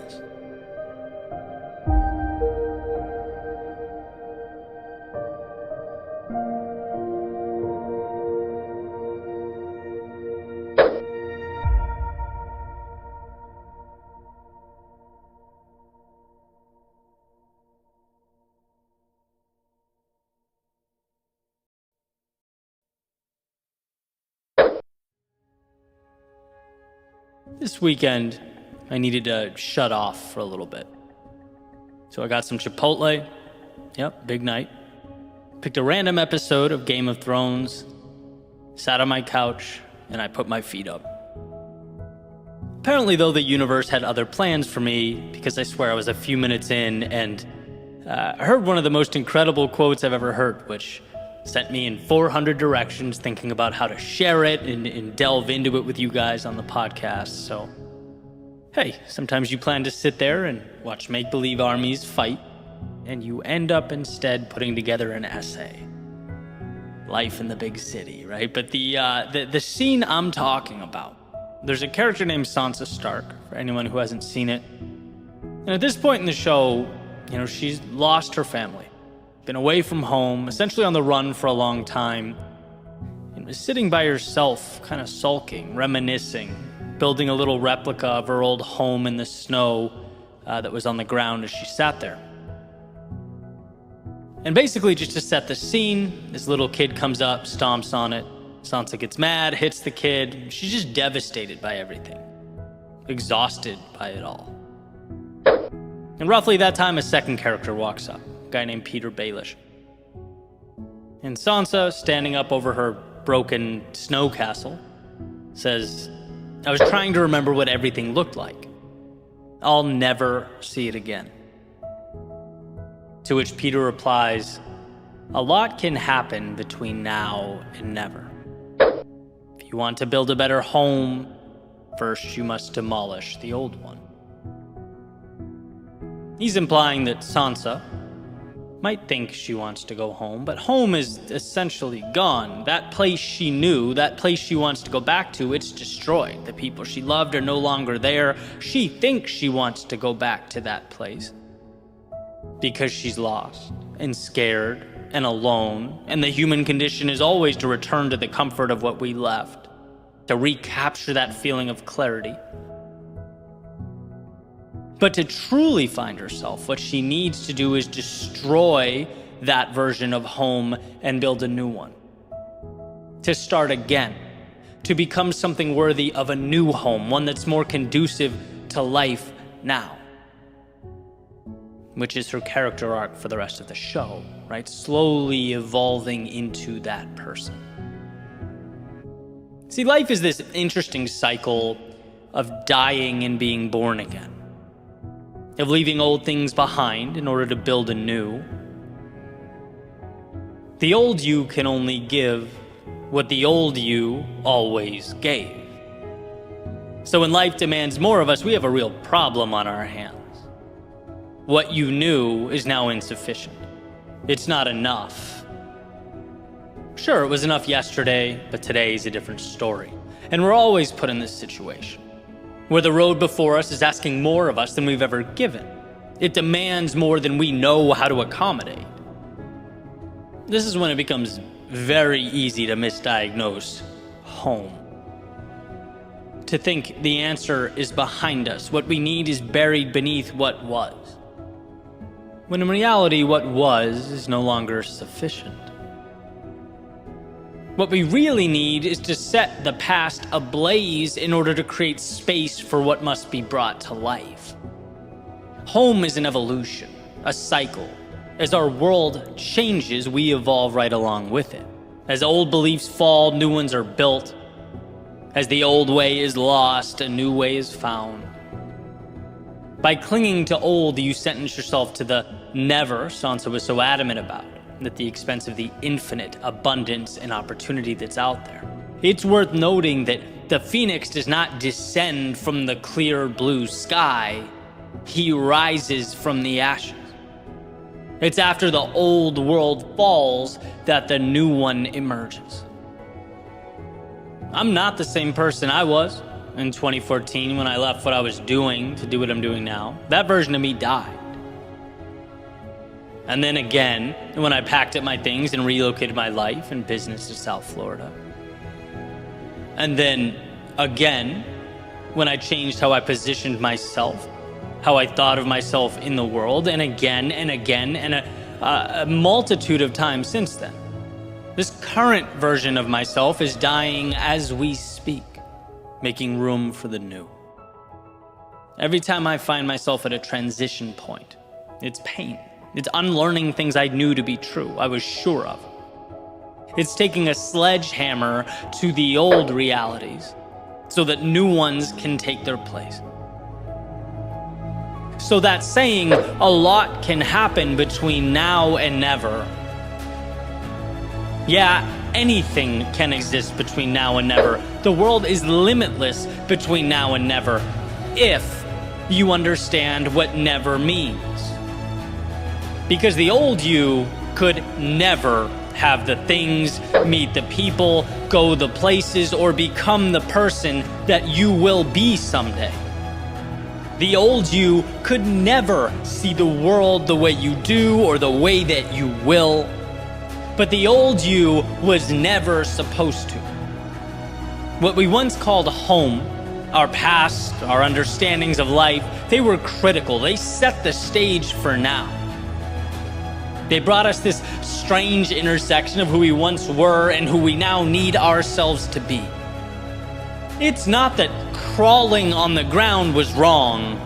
It's that we are now required to grow our wings, to set ablaze the previous parameters so that new rules can be written.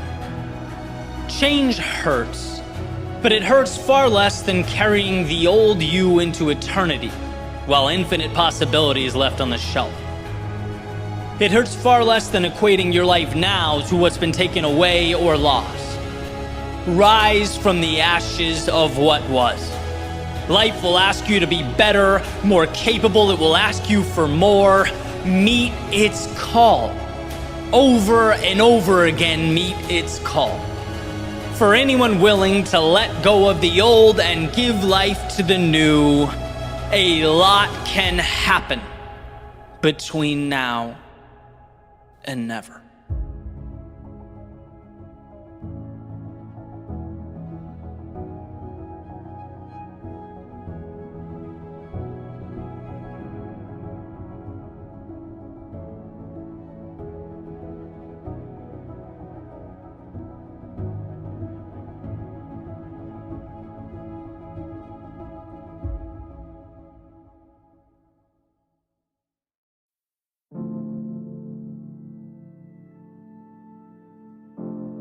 Around 2011, I hurt my left arm and had to get surgery.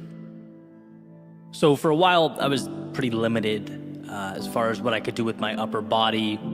And that's really when I fell in love with running. I started doing it almost every day. Sometimes those long runs outside, clear my mind, sort of reset a little bit. And sometimes I'd mix it up, hop on the treadmill and do my favorite workout, which was a pyramid, right? Where you break 10 minutes into 4 segments, 4, 3, 2, and 1, increasing in intensity with each segment, and then you start over. And that's where this whole idea comes from. It's this treadmill workout that I want to talk about, because there's a little ritual I picked up that I still implement to this day, and it was simple. At the very end of my workout or my run, I would always add 22 seconds.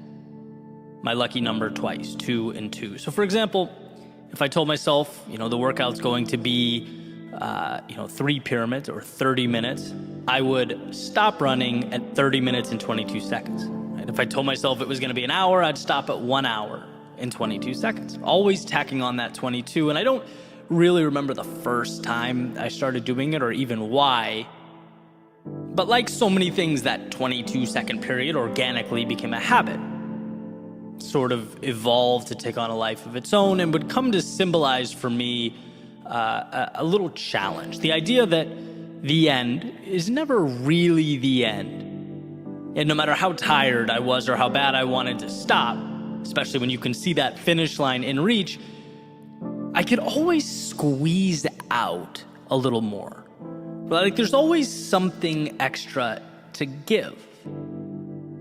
And you could certainly go down that 22-second rabbit hole, right? Just 22 more seconds. And then you finish that and you realize you can do just 22 more and just 22 more. It's like this never-ending spotlight into how incredible we are as humans. That our stopping points almost always are constructed. Rarely is there not an extra 22 seconds or 22 somethings we can endure. And not only that, I think there's a case to be made that our growth occurs in that final push. There's a ton of value, hidden away in there. The stretching of the mind and body, the last rep that breaks down the muscle, the last few seconds of that run that force the lungs to work their hardest, exhausting that last bit of energy and focus, studying for an exam. Maybe that's where you confirm your comprehension and understanding of the subject matter. It's like when we are pushing ourselves just outside the limits we drew up, we are simultaneously expanding those limits. And so over the years, I've adopted that mentality. And I look at myself in the mirror now and I can see it. I'm not the same person I was a decade ago. Those little decisions to add on 22 seconds, they stack up, and they stack up in a unique way. Because it's not necessarily about the time. It's not the same benefit that, say, an hour every morning at the gym would bring. Obviously that would be incredibly valuable, but in a different way. I'm talking about mentally, an armor that we come to wear, an identity that gets materialized. It's how you see yourself and how you see the world. You understand how manufactured our parameters are. And I get it, we have to stop somewhere, sure. But it's an acknowledgement that those somewheres are fiction. They are arbitrary. You weren't made to exist within them, but to stretch them, to recreate them. And that's an endeavor that is always uncomfortable, but as far as I can tell, always worth it. The strength to go a little bit further than initially intended or designed is what will place you in a league of your own. And that's where I wanted to start, right? Bringing attention to the idea that there's always an extra 22 seconds, and you are always capable of obtaining it. That is yours. Whether you choose to see it or not, it's an option. It's always an option. Which sort of connects us to my next thought. If I know that's who I am, someone that fights for that 22 seconds, if I know that's what I'm capable of, and that's what lights me up, what about those times in my life when I had no desire to reach for the extra 22? Because sitting here, I can think of plenty. I can think of times when there was dissonance between my identity and my actions.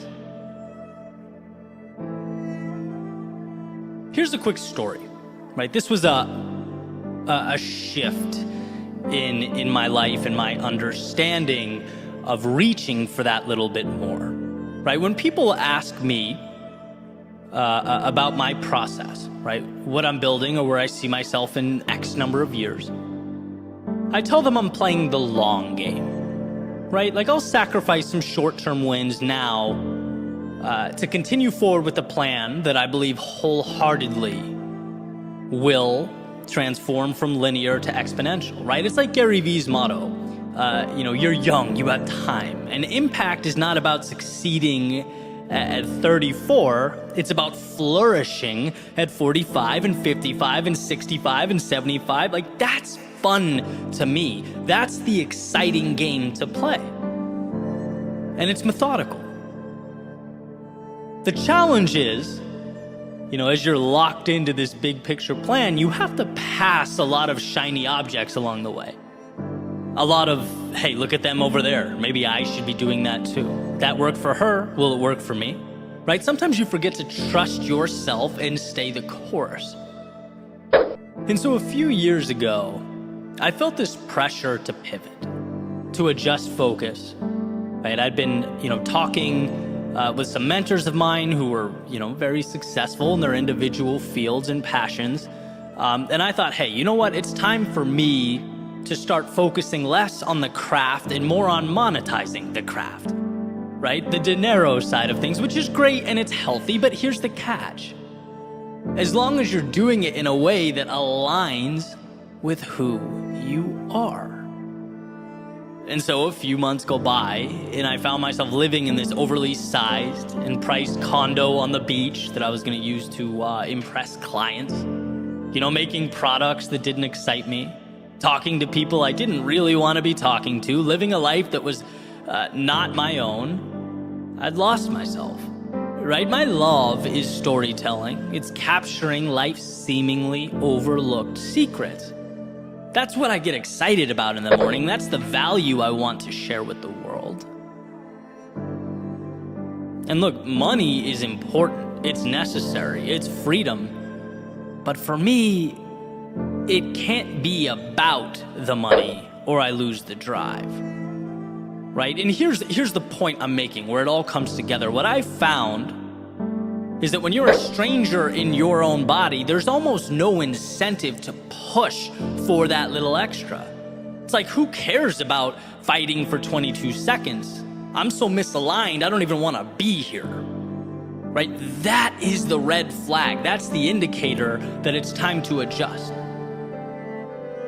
Because if I'm someone who wants more, who pursues and acquires more, and I don't feel the urge to do so, it's time to change. And I broke the lease, put everything I had in a car, went on a little 3-month excursion, realigned. Right? If I'm not willing to suffer through that little extra, to go above and beyond, it's not for me. And so that's a big example, but it obviously manifests in smaller ways as well. Yes, you are someone who can and will chase down the beauty in life, who will transform that little extra into something meaningful, but you also have to position yourself and the world around you to make it possible. And when you don't feel that hunger inside, and this is the point you need to understand, it's not you, it's not broken hardware, it's not that you innately lack drive or confidence. It's that you need to rearrange the scenario. You need to find alignment. Because I promise you, if you want something enough, you'll be willing to fight for it, to hurt for it, to break boundaries for it. But you must first make sure that you're pointed at something you want, something that moves you. And here's the part where I remind you of all those things you've already overcome in your life. Of all the times you thought your tank was empty, but you found a way. All the times you were hurting, but kept moving. All the times you were broken, but put yourself back together. We are not told in school or at work how resilient we are. We're not told that we often stop thousands of 22-second periods short. We aren't told that we're living at a 30% capacity, operating at a fraction of our potential. We don't even realize the little miracles we've created along the way. A strong purpose and a willingness to stretch yourself as you pursue it will change your life. And that's not hyperbole, that is fact. If you want what you've never had, then push yourself further than you've ever gone. And we're talking little stressors, expanding one step at a time, until you eventually look over your shoulder and see the miles you've traveled. Until you look at your reflection and see the evolution that has occurred. It was never just 22 seconds. It was a consistent and sustained shot at the walls you placed around yourself for the opportunity to see them crumble.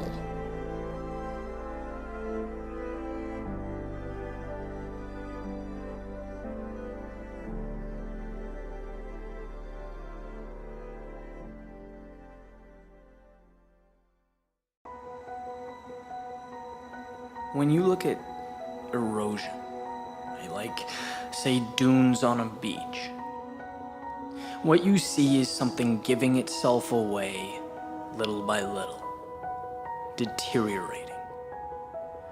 Sure, there will be events that expedite the process, but generally speaking, it's lost a little bit at a time, day by day, right in front of our eyes.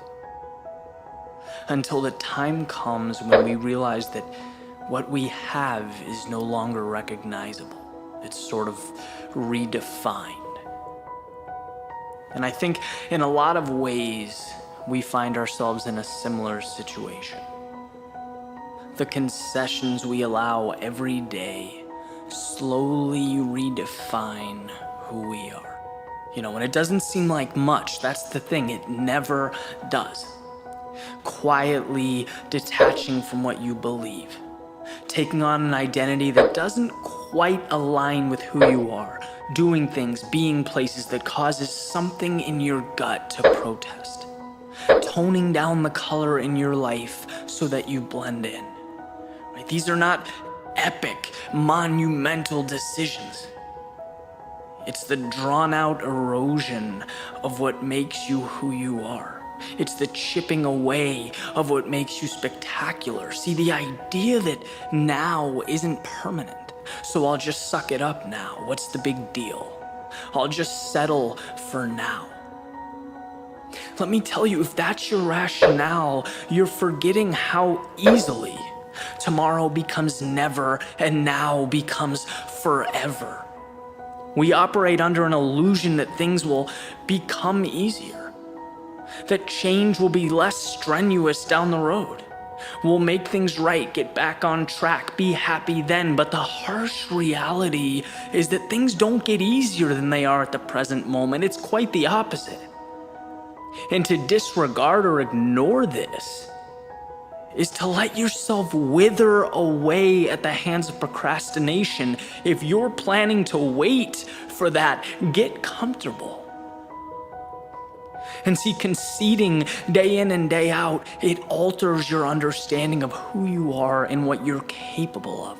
Our actions reinforce our beliefs. Imagine a straight line, a simple straight line drawn on a piece of paper, right? You're in the middle. And on one end is who you are, in your heart, in your soul, and on the other end is everything you're not. Every time you sacrifice your principle, your beliefs, every time you say, that's not me, but fine, that's not where I want to be, but okay, it's only temporary, you take a little step toward what you're not. and another step and another step. And one day you look in the mirror and you have no clue who's looking back at you. Because you've conceded one small decision at a time, you've given away your sense of purpose. Sure, the situation is difficult, but the best things in life are the things that are not easy. You have to fight for those things. You have to stand up in the face of struggle, adversity, the narrative that others want to write for you. We stay within guidelines because we think the outside is scary. No, what's inside is scary. What's outside is what you need. And when you stop banking on the anticipated miracles of tomorrow and manage the reality of today, you succeed. It's life's greatest test. Are you brave enough to be you? Are you strong enough to fight back when you're tempted to hide, to blend in? Every time you summon the courage to stay true to yourself, it gets easier. The difficulty lessens. You become free of the mental chains you've placed around your ankles. There are certain things in life worthy of compromise. But your identity, your journey, what makes you feel alive, that is sacred ground. That is worth defending until your last breath. No one can take that because it's yours. And when you look back on your life and the amazing people in it, a life lived fully will always supersede marching through your days wearing a mask and following someone else's agenda. It's your life. It's your gift. Live it.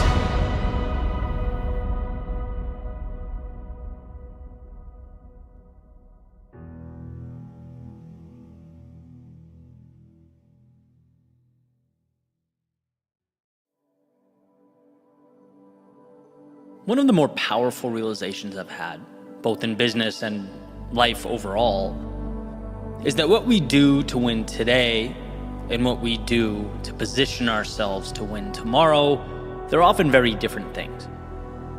And we've probably all experienced this in some capacity. We get sucked into the cycle of doing, becoming so task-oriented that we don't make time to step back and ask, which direction do I want this ship to go? Because sure, we have to keep it afloat, and we have to keep it afloat now. But also, we have to navigate. The ship's role isn't solely to float, right? It's a transportation mechanism, a vehicle. Where are we going? And so the question becomes, how do we balance the two? I came across an awesome book by Lee Benson called Your Most Important Number.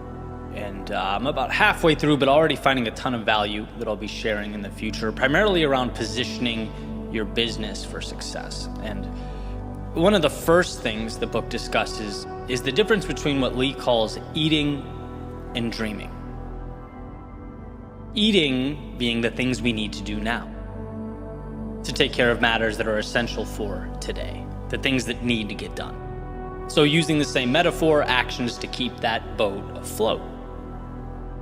And then there's the dreaming, which is essentially doing things now that help position the organization for success in the future, down the road. It's asking, what can I do today that will ensure we are winning tomorrow? So boat metaphor, it's planning for storms that may arise later in the journey. It's analyzing the best destinations and charting the course. And here's what really struck me. Lee suggests, based on his consulting, that ideally leaders should be, I believe the number was 80% dreaming and 20% eating. So yeah, doing what has to be done today, obviously, but largely focused on positioning the organization and themselves for success in the days to come. And what he's found is that very often out in the world, that ratio is flipped. People are so consumed by the day-to-day that the future takes a back seat to the nuance and the quote-unquote putting out fires of the present moment. we're spending 80% of our time eating. Now, like most things, this is not one size fits all. Say frontline manager at a factory is not going to be 80% dreaming and 20% eating. Their task requirements are different. But the point remains, it's imperative that we, in some capacity, utilize our resources now to look ahead. I don't know if I've ever told this story, but I always joke around with my brother about it.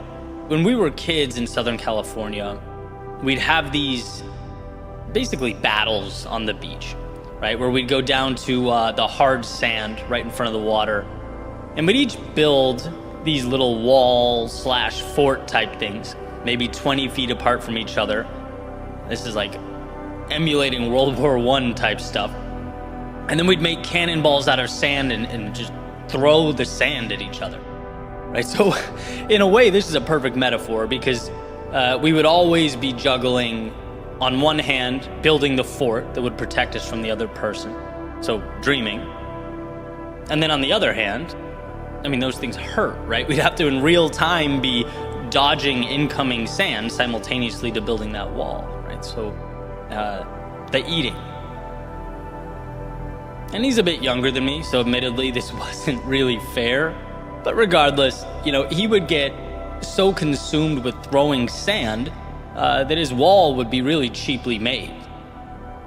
At the beginning, I'd be trying to make this really solid base foundation, and he would just be pelting me with this stuff, and it was brutal. But as time went on, I'd build that wall higher and higher, and eventually it would be lights out for him. He'd have nothing to hide behind.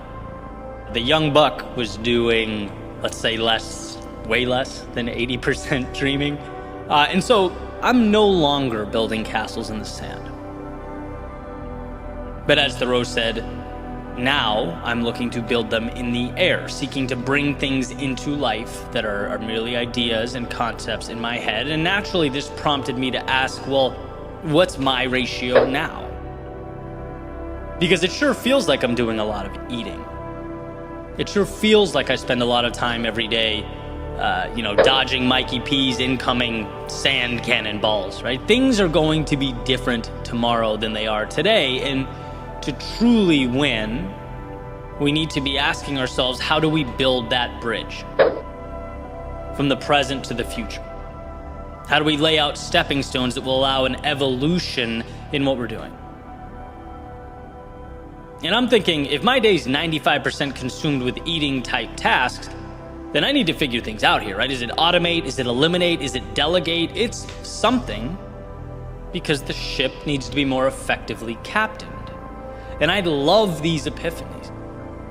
Just a change in mindset that can completely redirect one's entire trajectory. And it's funny, I was having a conversation earlier today with a friend about scaling and impact and growth. Another person I love to throw ideas back and forth to, and he asked me, well, Eddie, what are some of the ways your world within could make money?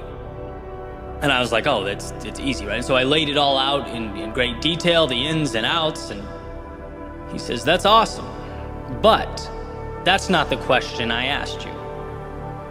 You answered a different question. You answered, how is the business making money now? I asked, how can it make money in the future? Boom, another epiphany. One of those instances where you catch yourself thinking small. And this isn't a knock on the work I'm doing now or the systems in place now. They're great now, but again, now isn't forever. If you have plans to add more value and create more impact, build more things, that has to be baked into your time and resource allocation. We all have to eat because we don't want to starve, but we also have to dream. Because if we're unable to look ahead, we simply will not be equipped to handle the turbulence of tomorrow, right? There's a duality to this game. And I think the ratio with which we're juggling the two deserves consistent attention and examination. Now, yeah, life is seasonal. There are times where keeping that ship afloat takes everything we have. But it's understanding that that is a season and not the way things are. Dreaming allows us to start moving in the right direction, even if it's one small step at a time. Building today piece by piece, something we can stand on tomorrow, a staircase to the version 2.0 and 3.0 and 4.0. The future depends on what we do today, and so we must create space for that seed to grow. We must chart the course and captain the ship to the next horizon.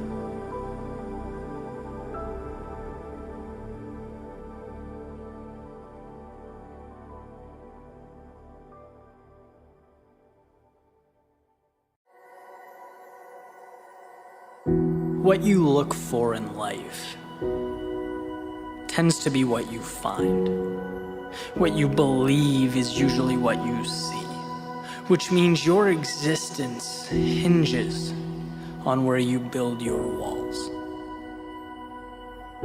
And part of the reason stories, music, movies, they move us is because we're allowed, even if it's for a short period of time, to change our parameters on these things, to let the mind navigate through a world without any limitation. When you think about it, we never fast forward through a movie so that we can quickly check off the box and complete it. Right? We never rush through to move on to the sequel. No, we want to experience it. We want to be overwhelmed by emotion, captivated by excitement, lost in the mystery, and then when it's over, we retract, we return to reality. The walls come back up and the rules are reinstated. And from a 10,000-foot view, you can't help but look at that and wonder if there's more there. Why do we have to retreat to this microcosm of our ideal world where we're not rushed, we can enjoy the moment? Why does it take a dark room and objects depicted on a small screen for us to feel like it's acceptable to step outside of this everyday script? And the question isn't who's enforcing these rules, right? The answer is always us, it's internal, but the question is why? Is it incomprehensible that the same excitement be inserted into your world? Is it out of the realm of possibility that the rush of adrenaline, the peak experiences, the laughter, love, twists, and turns be inserted into reality? It's like we choose to be chased through life by ticking clocks and measured by socially constructed checkpoints. But we can move beyond that. Much beyond. In those checkpoints, they're just as imaginary as the talking raccoon you set aside 3 hours to watch last night. So, by the way, you could escape from a manufactured reality, right? There's a powerful authoritative line that separates our day-to-day from the imagination, and every second is about pushing that back. Never fast-forwarding through life, but making it unlike anything else. Never applying the word mandatory to things that don't warrant the term. We need to think bigger. Working like a madman to build someone else's dream is not mandatory. Enjoying 2/7 of your life is not mandatory. Being confined to one road when there are infinite paths to travel is not mandatory. They're components of a bad movie. And my point is not to be ungrateful. It's not to be resentful. It's to remind you that things are the way they are because you've allowed them to be that way. Nothing in life is destined, predetermined, or meant to be. Everything is decided. Life is chosen. Paths are taken.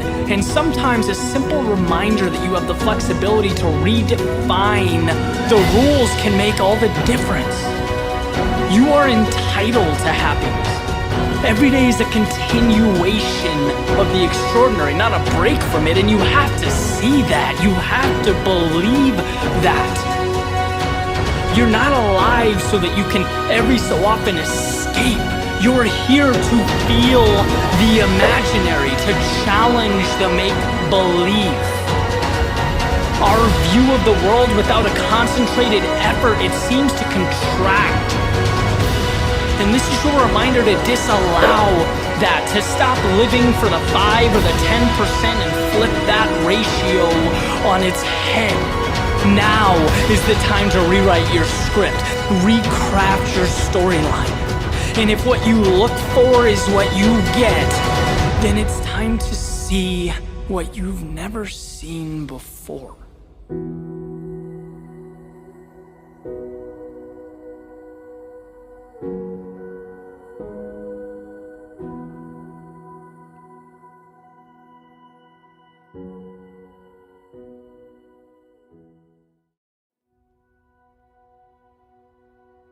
You know, one of the hardest things to do is to walk away from a situation that's just okay. That's fine, it's doable, livable. There's an idea that the enemy of great isn't its inverse. The enemy of great is not average or insignificant or, I don't know, throw in any similar word. No, the enemy of great is good. Why? Because it's incredibly easy to rationalize good. It's incredibly easy to sit back and tell yourself, hey, things aren't currently broken, so why touch them? Leave it alone. That's why it's a dangerous place to be. Comfort doesn't, on its own, initiate action or evolution. There has to be some sort of stressor to ignite the flame. And I'll get a response, every now and then, truly in good faith, asking, well, what's wrong with average? Why can't I just be? Not everyone can be LeBron James or Adele or Denzel Washington. Eddie, this convo sends people down a path of false hope. Well, hear me out, because I'm certainly not saying everyone can be LeBron James. But they can most definitely be LeBron James in their own world. And instead are settling for some sort of bench role. I'm not saying if you're not a movie star making $20 million a film, you've lost. I'm merely pointing out that perhaps you haven't even found the courage to star in your own movie, the one that is your life. And I can't speak for every human being on the planet here, but I most certainly can speak for myself. The easiest thing for me, the temptation I always find myself grappling with, is the temptation to stay where I am. To accept things as they are, pass change off as something that's just a little bit out of my control. That's what my lizard brain always seems to want. It's really nice to not have to feel the burden of knowing I can change things around me. Right? That prospect of creating my own friction, my own chaos, so that I can, in a sense, tame it and elevate myself. That can be overwhelming. That's stressful. But you know what it is at the end of the day? It's thrilling. It's meaningful. And it may have taken me years to understand, but I'd trade a safe life for a meaningful one any day. It was my coming to understand that statistically, we should not be here. The odds are so small that you're alive listening to this, that the word improbability doesn't do it justice. It's a miracle in every sense of the word. And so, what do we do about that? How do you explain a feeling? How do you explain the cost of not going? Of fewer sunrises, less laughter, untapped creativity, unwalked paths, journeys never started? You can't. Which is why you have to go. Good is not detrimental because it's insufficient. It's detrimental because it gives you just enough to make stepping out into the world feel illogical. It's a warm blanket keeping you comfortable enough to forfeit that feeling you truly crave. And I hope it's clear my take in this is not that we aren't enough. It's that we have to be reminded that our biological compass points towards survival. And survival is a game of stagnation. Our souls, on the other hand, they need to run, to seek out the magnificence of life. And the more times we can be tapped on the shoulder and reminded of this, the better. See, I don't dream of new horizons because I'm ungrateful.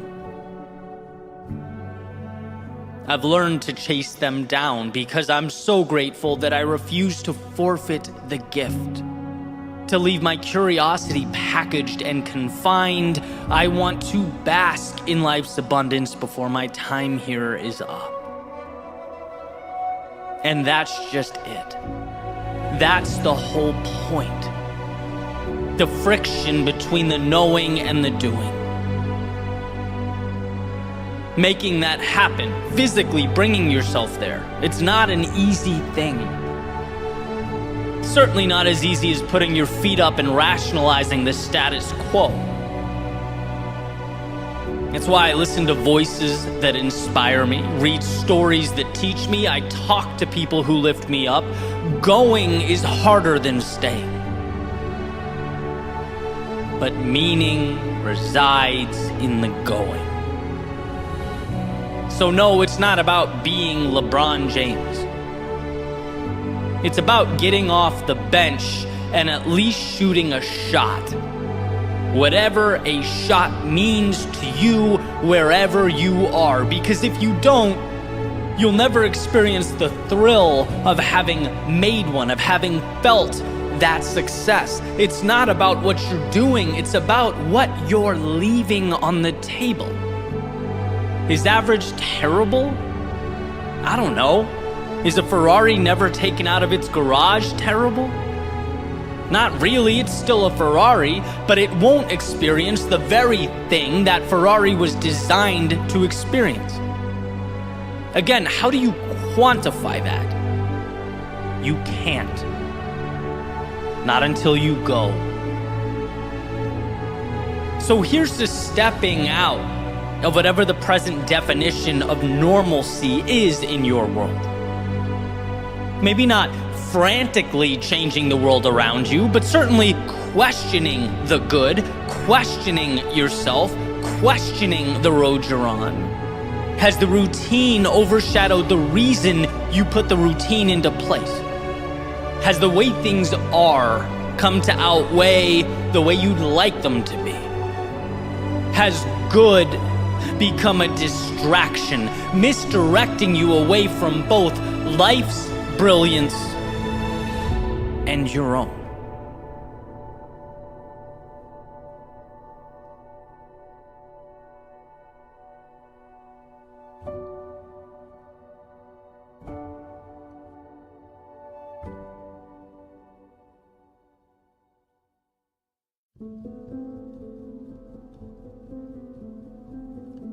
We are, in some ways, helpless to what occurs around us.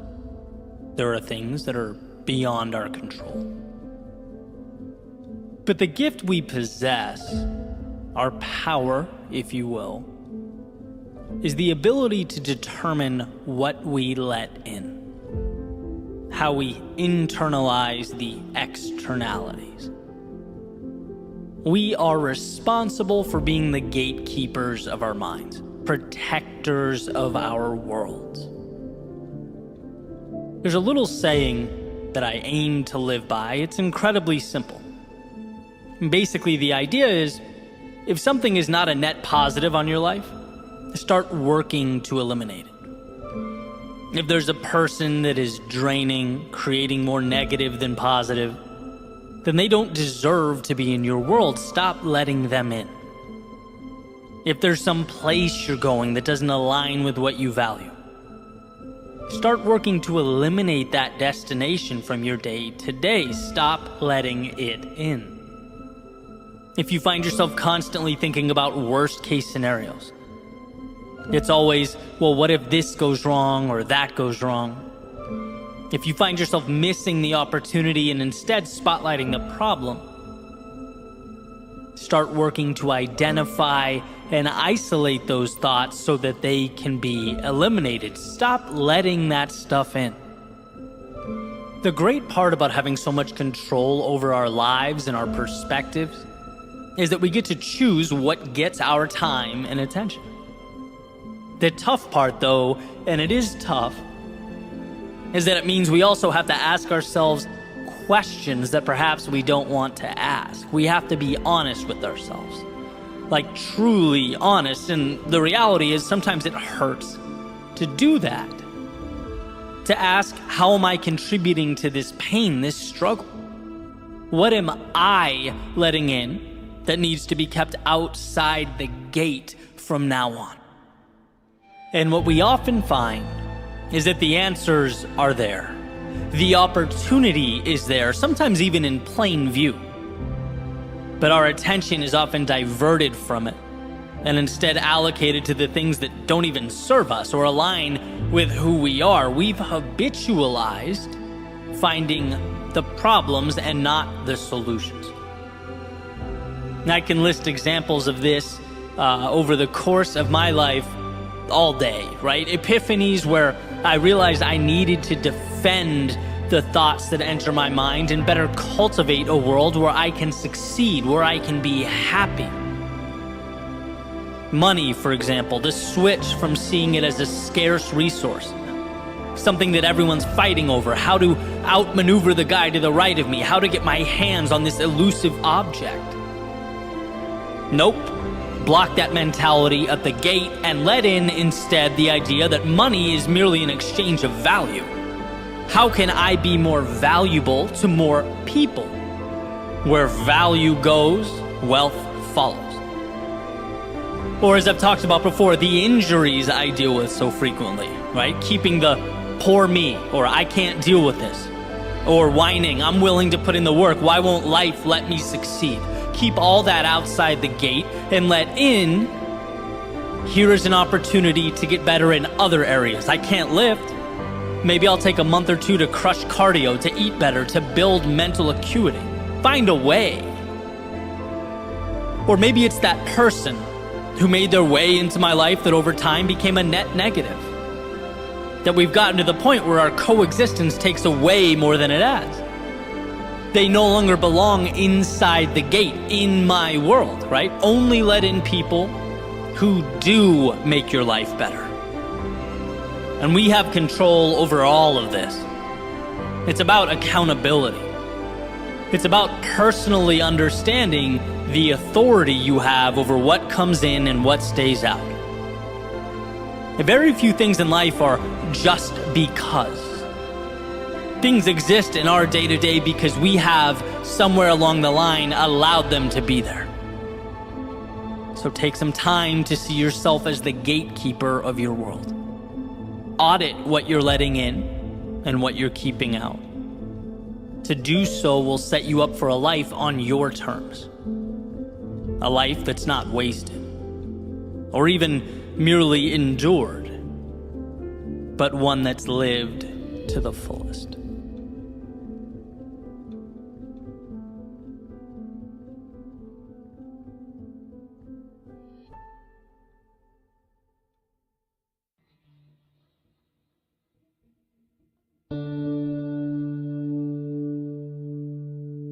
We all enjoy the prospect of perfection. And everyone has an ideal outcome. We all make plans. But very rarely do they unfold as they were drawn up. Why? Well, because life is predictably unpredictable. It's mysterious. Yet for some reason, we march on toward the acquisition of a flawless existence. Scared of anything but an undamaged, untarnished, immaculate reflection staring back at us in the mirror. But in the real world, our happiness, contentment, growth, progress, they're not a product of perfection. They're built from the imperfections that we collect along the way. The trials, the tribulations. When you piece all that together like little puzzle pieces, they depict the beauty. They show the image that's always been so highly coveted. In other words, the process of rebuilding creates something more valuable than the same pieces before they were broken down, when they were untouched. In Japanese philosophy, there's a concept known as kintsugi, which is the art of repairing broken pottery with a golden lacquer. It's the idea that we don't want to hide the damage, but we want to rebuild it into something more meaningful, more valuable. Embrace the imperfect, own and cherish it. There's an old story about a tea master known as Rikyu. And he was attending a Japanese tea ceremony with one of his followers, and the follower tries to impress Rikyu by buying this fancy clay jar and making it visible during the meeting. But Rikyu never, once acknowledges it. The praise never comes. So the student, obviously upset by the lack of recognition, he pushes the jar off the counter. It falls to the floor. It breaks into a bunch of pieces. And another student ultimately repairs it using kintsugi. Right? Puts the pieces back together with a gold lacquer. And next time Rikyu attends the tea ceremony as a guest of honor, he sees the jar rebuilt and says, now it's beautiful. Now it has character. He acknowledges its value. And this story reminds us about the myth of perfection. Right? Life's not about dodging and avoiding the difficulty. It's about facing it head on. Because when we come out on the other side, we transform into something that was previously unobtainable and rise to a world beyond imagination. See, we change not by running around life's obstacles, but by running directly through them. Like a muscle being repeatedly broken down and built back up, the pain, the exhausted energy is the vehicle. The micro creates the macro. The difficult becomes the exceptional. We need the very things we're inclined to avoid. Our shortcomings, they not only precede and establish our greatness, they are our greatness. Being broken is not a tragedy, it is a step along the way. It's the beginning of something new, a launching pad, a chance to be better than you have ever been. Because look, here's the reality. If your status quo has never been shaken at its foundation, if you've never stopped and questioned the way things are, reality as it is, if you don't take risks, there will be no fragments to take and rebuild.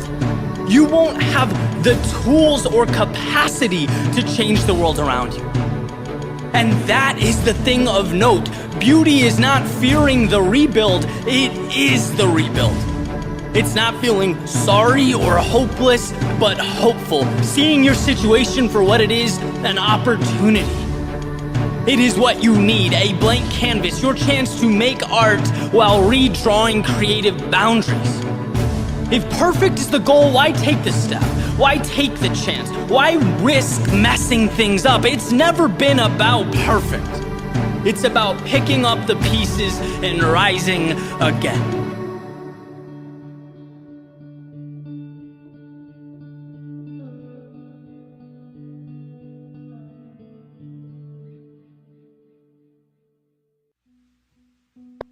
So you've made a decision. Congrats, you're 3% done.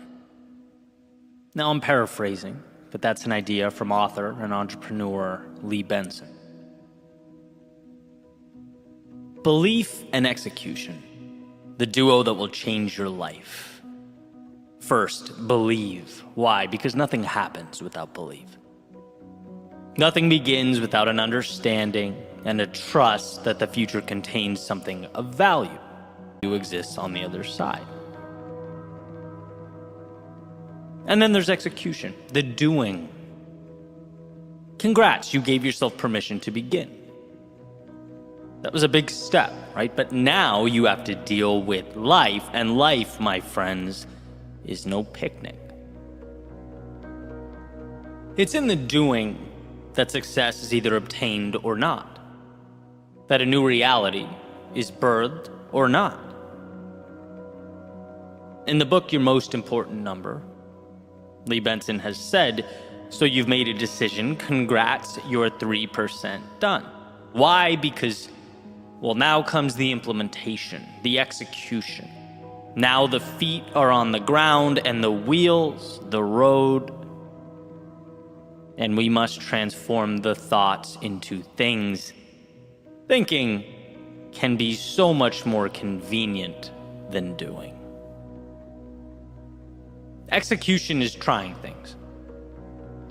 It's recognizing the attempts that didn't work. It's moving forward only to realize wrong path or wrong approach. Or maybe what's required of you is not yet something you're capable of producing, and so you must evolve. It's seeing setbacks as data points. It's understanding that to not know is okay because we collect our answers as we go. It's seeing the journey as an experiment, one in which we seek to understand ourselves and the world. There is so much contained in that 97%. To write your own ending storybook. An infinite number of paths and outcomes, but ultimately only discoverable by you. And I think that's one of the most beautiful things about life. And once you give yourself permission to walk a certain path, once you believe in something greater than the world as it currently exists, you become an artist, painting something that was not there before, using the highs as little benchmarks to remind you why you started to begin with when your landscape becomes gray. It's using the lows as fuel that turns the ordinary into extraordinary, that slingshots the old you to the new you, adding brightness and vibrance to the overall scene. You're encapsulating all of it as you move through that great unknown, as you push further and further into the abyss. You're playing the role of maker. Not because you knew how it would all turn out, but because you didn't, and still you executed. Recently in an interview, I heard Alex Hormozi, a now accomplished entrepreneur in his own right, talking about some of his failings, consulting gyms in the fitness industry, the moment when things went south. And he lost it all. Now, for a moment, he thought he had. Money, assets, and perhaps even the pride gone. But came to learn that money and those assets, they are lagging indicators. They aren't the value that's obtained. The value is who you become. The value is learning how to be someone who can obtain those things in the first place. It's emerging from the old restriction and limitation, the old narratives. Because that cannot be taken away. When we execute, we're making ourselves something we otherwise could never have become. And so Alex learned that what he lost was insignificant compared to what he gained. And why is this such a common theme? With industry leaders, folks speaking on their accomplishments. I think the answer is simple, because you don't get there without the doing and the execution. And if to execute means to step forward without having all the answers, after all, we are only human, life will humble us. Excellence must be a game of trial and error. We can't escape those lost everything stories. Because choosing the right path every time, well, that only happens when you choose no path at all. We have to act and be okay understanding that action brings with it mistakes and lessons and setbacks. You know, all those little annoying things that become greatness. 97% is left because the path before you is unwalked. But know that it contains everything you need. So believe it, decide, because nothing starts without that initial 3%. But nothing changes without the subsequent 97. That's where we are shaped. And when you come face to face with the inevitable adversity, know that life might take the material gains. It might demand a price you deem to be steep. It might collect as a toll assets you've been accumulating along the way. But it can't take what you know or who you've become. And that is why you execute. To build the world around you, yes, but most importantly, to build yourself into someone who can thrive in such an environment. It's in doing that the man is built. And as was said in Gary Keller's book, The One Thing, build the man and the world falls into place.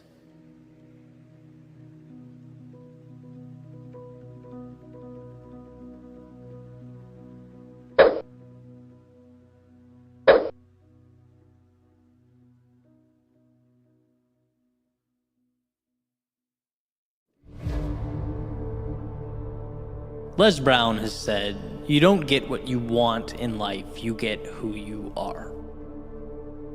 If you put the man together, the world responds.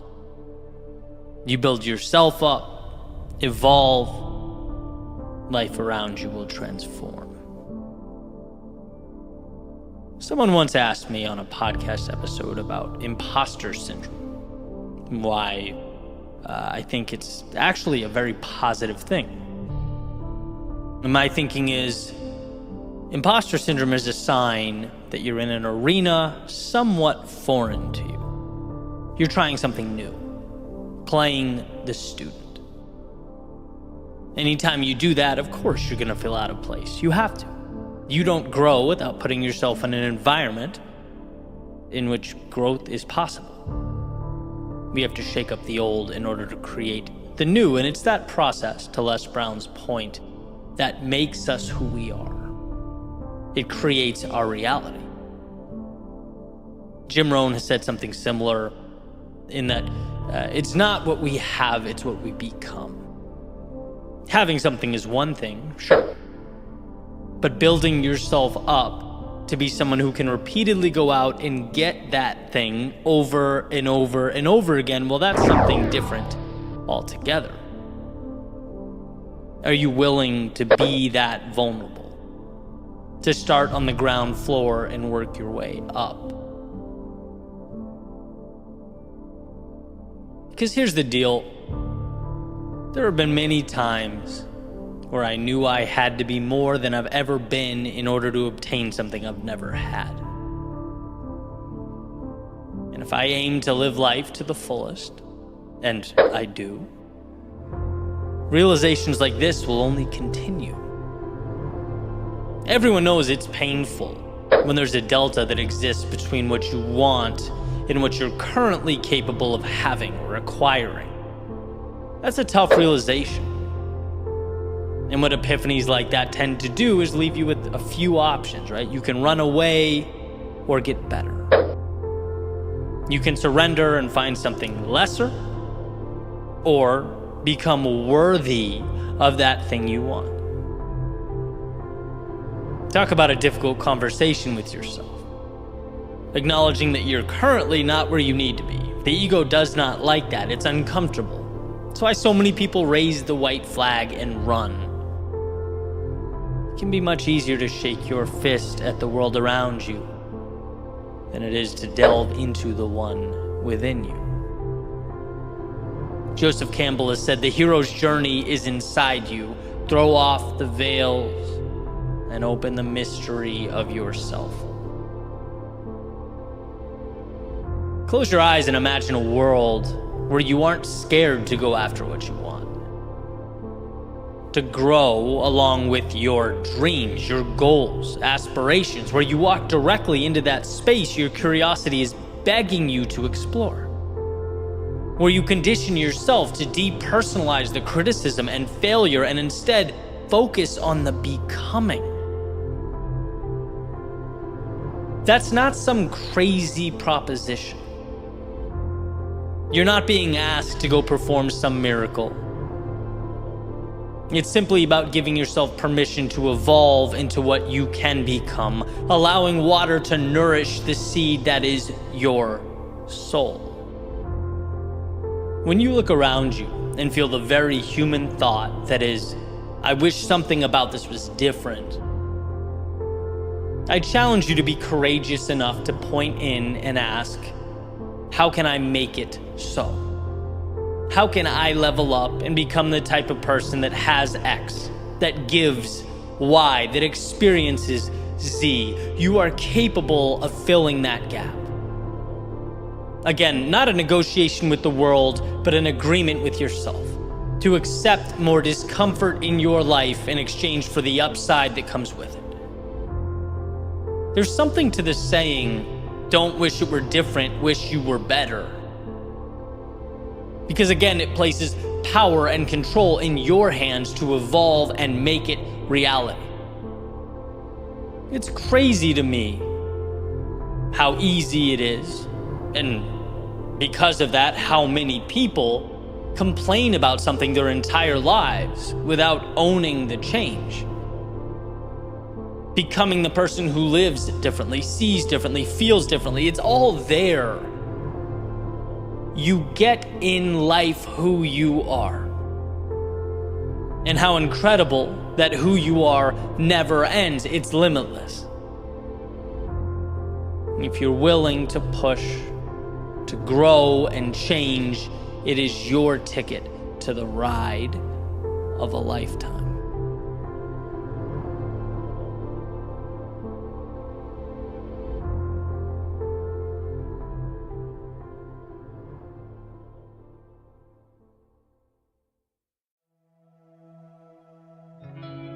You can become so fixated on winning or losing the game that you forget to ask yourself, am I playing the right one?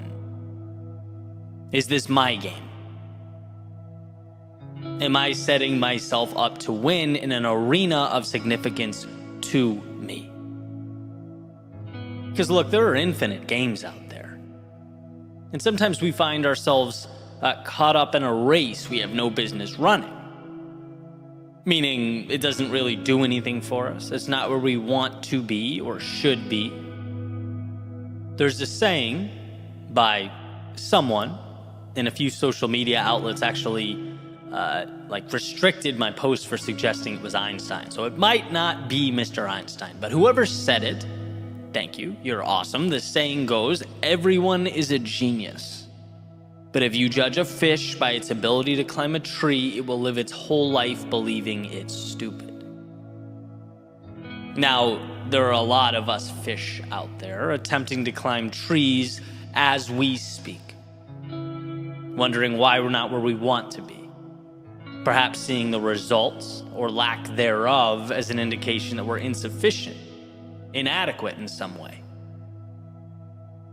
When hey, that's not the case at all. It's that we haven't taken the time to identify our own personal intersection of what we love and what adds value to the world. We haven't manufactured those fireworks. That's something that has to be explored, found. J.R.R. Tolkien, not all who wander are lost, right? And I think we innately fear this process of searching because it's unsettling to not know how things are going to play out. Trust me, I've been there, right? It's taxing to not have your packaged little elevator speech and a 5-year vision when it seems like the whole world does. But to deprive yourself of this exploration is to potentially forfeit the very thing that you come to live for. Most of the time, purpose doesn't fall into one's lap. You have to have your eyes open. What's meaningful must be sought out. Now, I'm going to play a little devil's advocate here, because our world is not black and white. It sort of lives in this gray space, right? Can you win at someone else's game? Sure. There are a lot of people, quote unquote, succeeding in areas that are not ideal, that they don't love, that they're not their best in. But how is success being defined? I've talked extensively about my journey and all those games I used to play, the targets I used to aim for.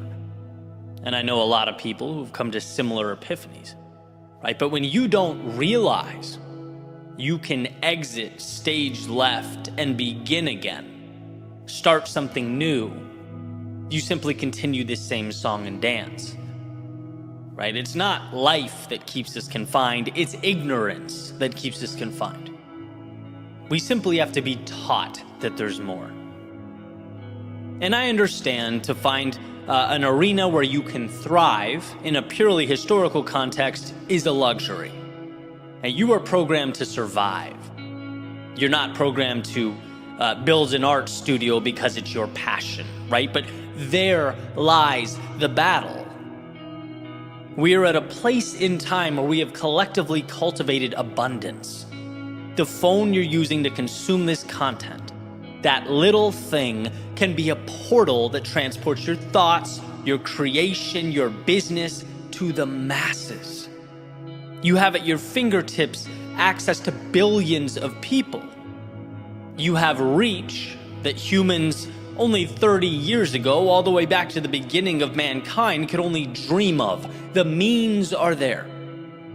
In so many ways, it's about freeing yourself to pursue the opportunity that exists all around you, because we self-limit. Alan Watts asked the ever-important question, what would you do if money were no object? Now, in a practical world, why ask such a question? Simple, because removing those monetary constraints as you contemplate your answer allows you to truly analyze what endeavors are meaningful to you. When something is meaningful, you want to do it. When you want to do it, you immerse yourself in those little intricacies, in those details that the average person simply doesn't pay attention to. Making you so good at whatever that thing is that eventually, not only can you be the best at it, but you can monetize it, and probably at a very high rate. It's not money holding you back. It's not time holding you back. It's not the external world holding you back. It's what you have been conditioned to believe that's holding you back. You are a genius at something. You are king or queen of your empire, victor within your arena. But to realize these things, you have to, 1, understand it's a possibility, and 2, refuse to stay stagnant. We have to stop conceding so much while simultaneously accepting so little. Life will never provide what you do not ask for. So why? Why be scared to ask? Life won't tell you you're a fish climbing a tree. You must tell you that. Life won't expand your horizons and adjust your trajectory. You must initiate that change. To find your genius, you must be willing to leave what's insufficient. To capture what's meaningful, you must be willing to leave what is meaningless. Let's agree to alter the question, do I have genius level talent? because you do. And you live in a society that also rewards those who realize it. The question we need to be willing to ask is, are you willing to walk on shaky ground? To abandon, at least for a period of time, safety and the comfort of predictability in order to find that genius? Are you willing to nurture the greatness that already lives within you? Because it was never a matter of ability. It's a matter of what you're willing to discover.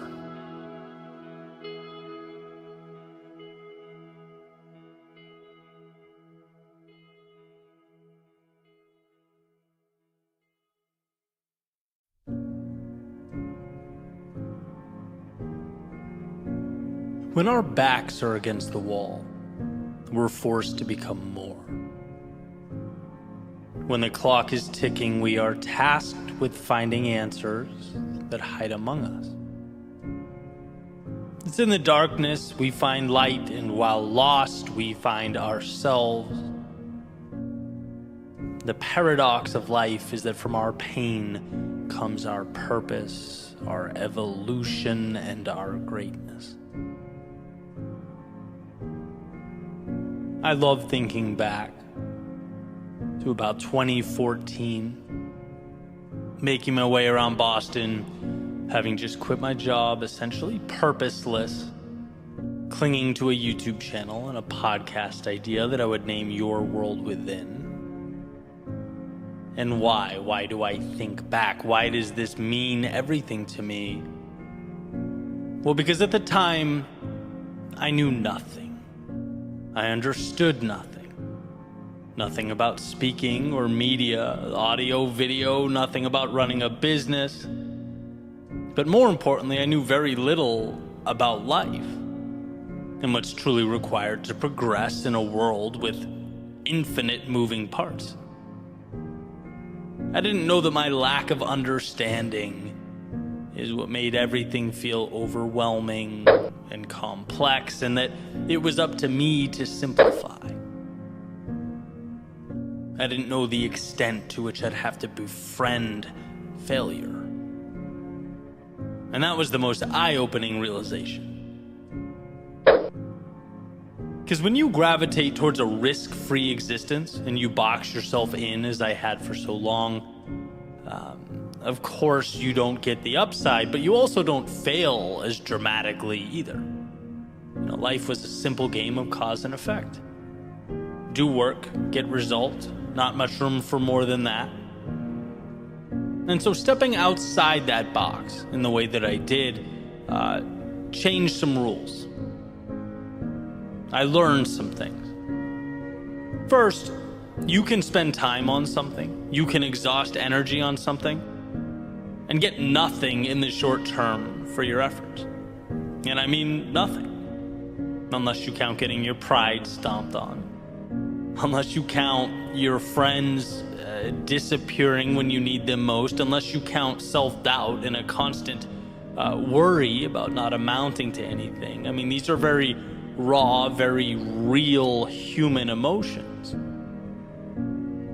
They tend to arise when we start something new, but in them is also the power. This is where the light bulb turns on and the path emerges. It's where I learned that we only get what we want when we endure what we don't. And what a foreign concept when you think about it, right? It's like, Eddie, take this mic, go stand in front of this audience and pour your heart out. Your knees are shaking, chest is pounding, but dude, trust me, it'll be good for you. And funny enough, it was. It was because the fear in my stomach became the indicator that something new, something exciting, something more was around the corner. Like Pavlov's dog hearing that bell. Anytime the fear kicked in, I could feel myself getting closer to something meaningful, to a higher version of myself. The pain is an invite. the sheer terror. And let's face it, that's what it feels like sometimes. It's an upgrade, disguised as the monster that you think you should be running from, when it is, as I recently mentioned, the adversary you should befriend. We have to change our relationship with discomfort, because our initial understanding, the one that comes stock in our minds, is never sufficient to build anything of significance. Its default setting is to preserve the now, not expand it.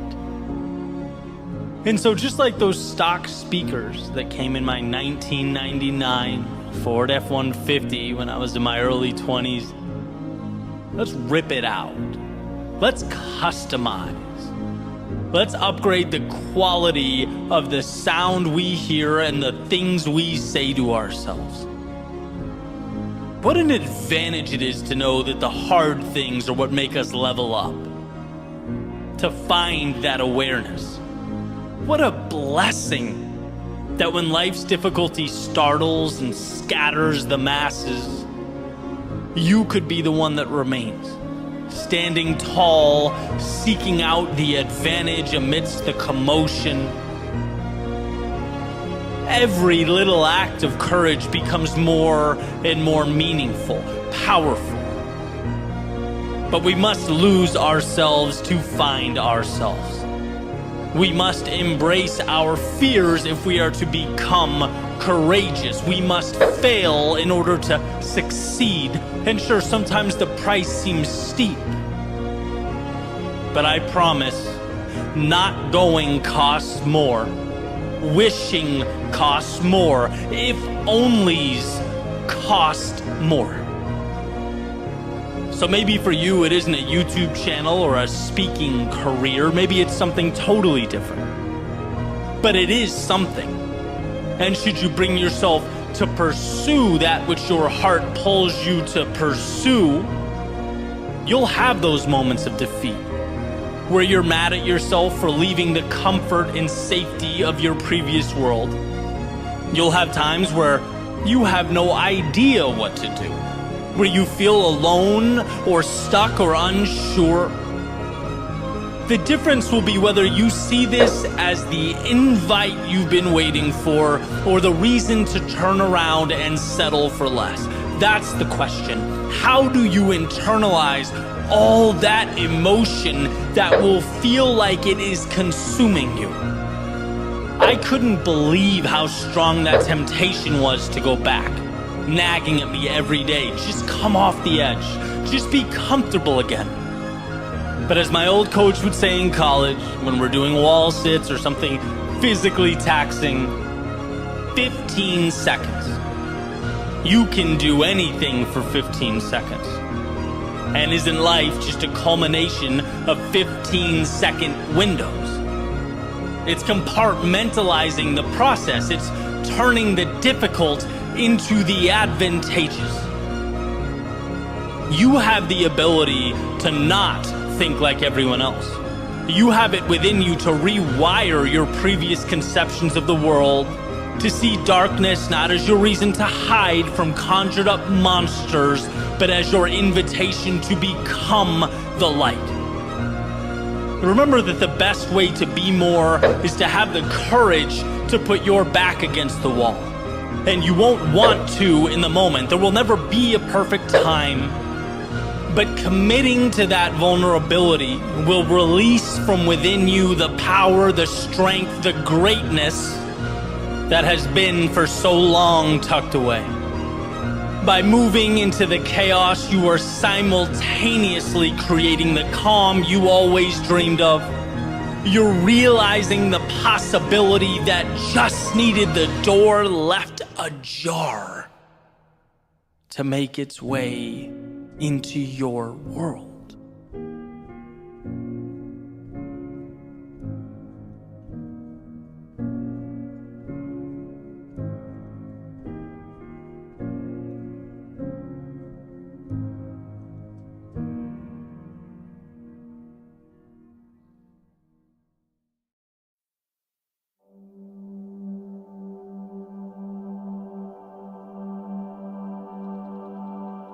There's a saying that in order to become something new, you have to leave something behind. You have to detach in some capacity, remove yourself from the physical realm. Because the obstacles that we face are not physical.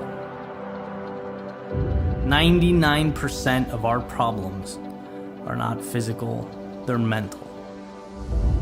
And as you sort of drive that metaphorical ship into the horizon, the biggest deterrent's never going to be the anchor, or the headwind, or the bow line. No, it's going to be the storyline. It's going to be the narrative of the person navigating that ship. And it's interesting, because our first inclination when we feel stuck, it's always to point out, attribute our problems to the world and this predetermined position within it. Maybe that's the issue. We take our power, we put it into the universe, cross our fingers, and hope things work out. But that will always be a losing proposition. It will always come crumbling down.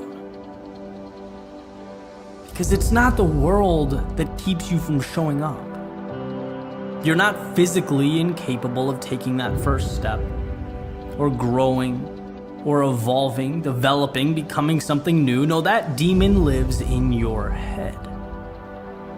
That's the mental Goliath we struggle with, right? Because there's cognitive dissonance between who we know ourselves to be and who we want ourselves to be.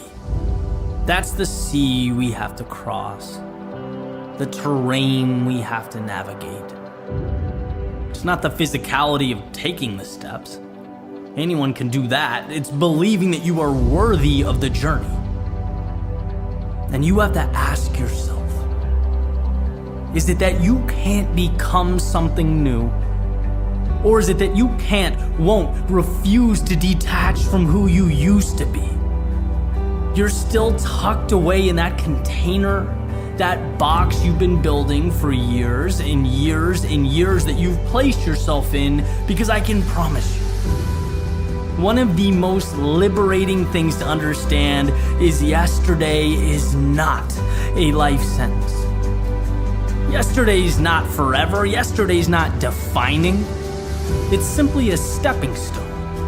And every morning when you open your eyes, sun comes through the window, illuminates life around you. That's never your cue to put on a fake smile, play the same role you've been playing day after day after day. No, it's an invitation to do anything you want to do, to begin again, to start fresh. It's an opportunity to detach from that character, detach from the people and the things that don't push you towards what you want. Detach from the negative self-talk.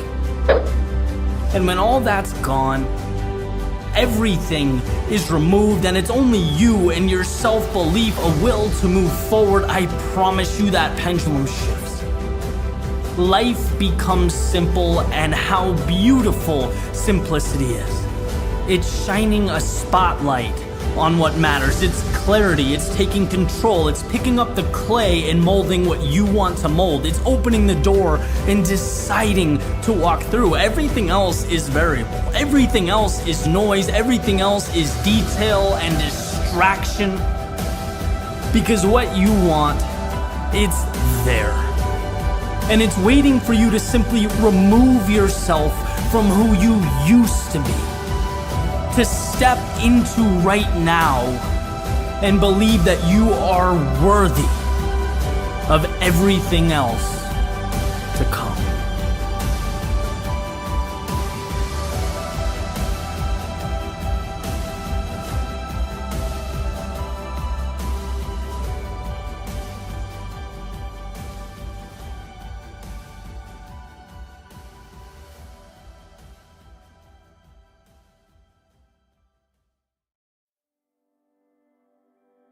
I recently heard someone say, it's not about doing your best, it's about doing what's required. Are they different? Very. Here's my take. Doing your best has an emotional component attached to it. It's subjective. What exactly is your best? Well, it's a story that you tell yourself. A narrative opening the door to limitation. I've always found that when we put our backs against the wall and venture into scenarios where it's essential that we get something done, we somehow always find a way. When we leave no plan B for ourselves, we are required to make plan A work. And so we do. It's a testament to both the resilience and power contained in the human spirit, as well as the reality that we can astound ourselves when we're unwilling to take no for an answer. That it's not the resources that are the problem. It's usually our unwillingness to move forward into the dark, our hesitance to try, explore, test, build, and rebuild. Actions that are surprisingly unrelated to one's best and have everything to do with accepting nothing less than an identified outcome. One of the reasons I fell in love with the sport of running is because it reinforced this notion in my life. It became the template with which I could repeatedly amaze myself. I talk a lot about earning confidence, and oh, how I earned it. Step by step, mile by mile, day by day, in the sun, in the rain, in the desert, in the woods, through city streets, all over the country and the world, I came to understand the relationship between the turbulence of now and the satisfaction of later. It was on those days I'd push beyond my usual level of comfort, when that cloud of pain and agony would hover over me. I couldn't even really point to where my body hurt. It just all seemed to come together into this one giant hell, and to learn that I could not only endure that, but grow in those moments. To see myself rise above any preconceived notion or understanding of best in order to defeat my demons, conquer the day's objective, it changes the way you see yourself in the world. Now, could onlookers be tempted to call these self-created goals arbitrary, even unnecessary? Sure, and I get why they would, but I'd also completely disagree. Those days were a masterclass in doing what is necessary. Realizing that when you shut your rational brain off and don't give your mind a chance to talk your body out of it, you can see just how powerful you are. You realize that story of your best is nothing more than a house built on sand. Life is not about that story you've told yourself. It's not about your personal records and peak performances, what you think you can do or how far you think you might be able to go. It's about not stopping in the moments when it hurts. Doing what is required, a decision that compounds over time to create what was once impossible. One of my favorite quotes is by Admiral William McRaven, an absolute hero of mine. And funny enough, he says, if you want to change the world, you must be your very best in your darkest moments. And what a beautiful idea, to rise when life presents its periods of turbulence. And sure, it may be a matter of semantics, but in those moments of darkness, I think of your best, not in the traditional sense, not as a personal metric, but as a willingness to do what must be done, a removal of the spotlight from you altogether and instead pointed directly at the road ahead, at the task at hand. When you choose to make the journey not about what you can and cannot do, but instead make it about what must be done, the universe, as Paulo Coelho has so elegantly stated, conspires to make it happen. I think back to my journey, and at so many periods my best wasn't good enough. I was so lost and so overwhelmed that the only thing I could do was not stop moving. That was my superpower, simply trudge through the fear of things falling apart, the nagging pride and hurting ego. And what I learned was that life is no different than all those miles I'd put in running. How I felt, or what my previous capabilities were, what I deemed my best to be, it was all noise, it was all irrelevant. What was required was that I move forward through the chaos and to something better, and so I did. And in your world, so can you. The stories we tell ourselves are so powerful, and in many ways valuable in our journey through life.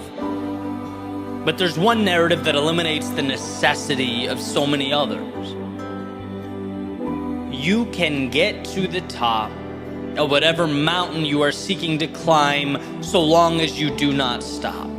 So long as you let go of the limitations tied to your quote-unquote best and instead do what is required to get there. You'll see how adaptable and transformative that best really is. How it's a lagging indicator. It will take time, but you're capable of being patient. And it will have its moments of chaos, but you are capable of weathering those storms. It will present obstacles that leave you unclear, uncertain, sometimes unprepared, but you're capable of picking your head up and moving through that haze. What you know of yourself now is a fraction of a fraction of a fraction of what you're capable of doing. And how far that goes will be determined not by putting a stake in the ground and calling it your personal best, but as Emerson has said, by hitching your wagon to a star and pulling yourself towards its light, a little bit at a time.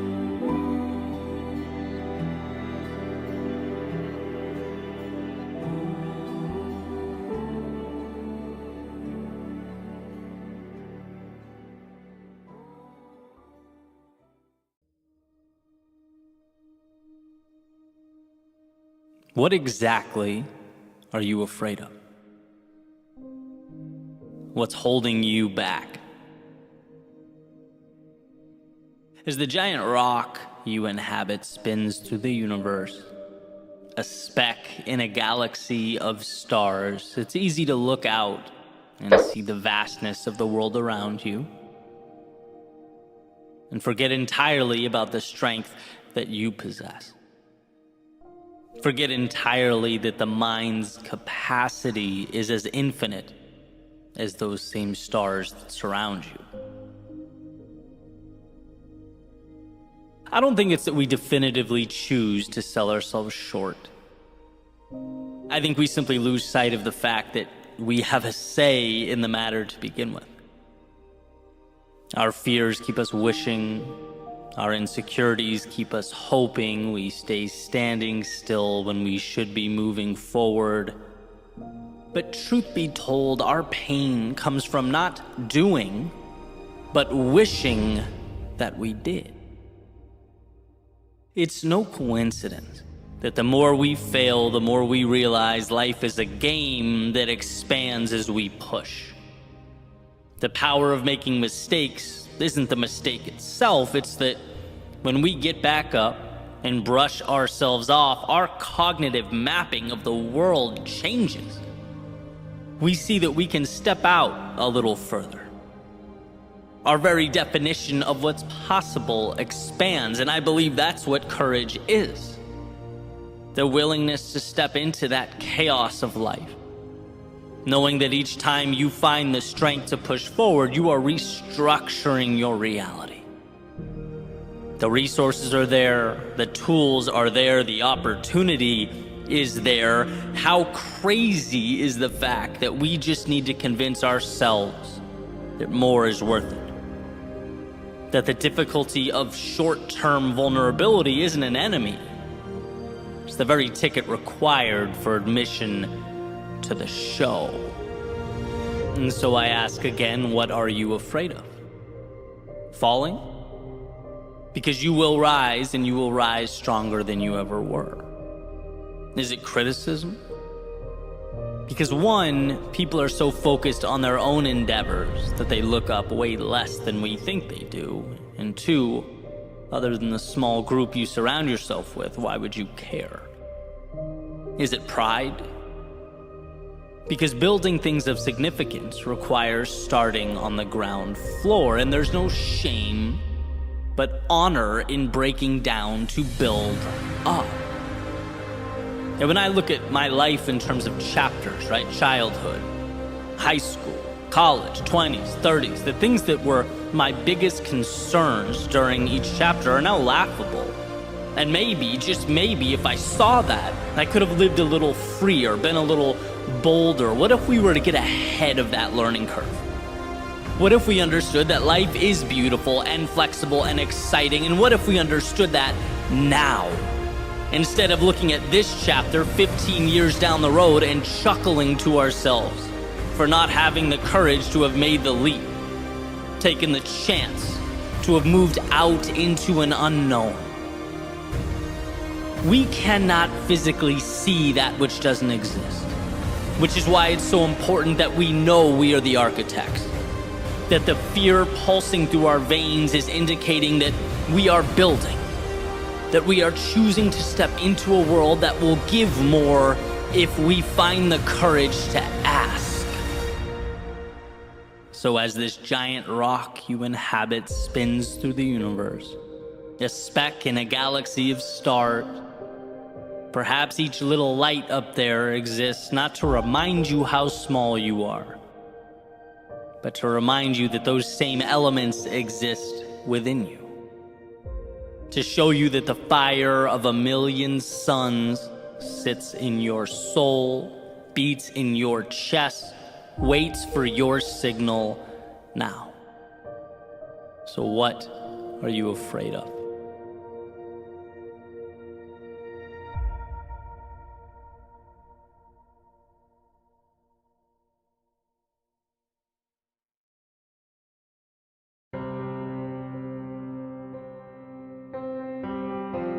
Running around this morning, trying to get a head start on some things. Decided to stop in, grab a quick coffee. So I'm standing in line, door opens, two gentlemen walk in, stand in line right behind me. They start chatting back and forth, and basically one of them starts talking about how he's had a rough morning. Dealt with some unfortunate things and was basically capping today off as a bad day.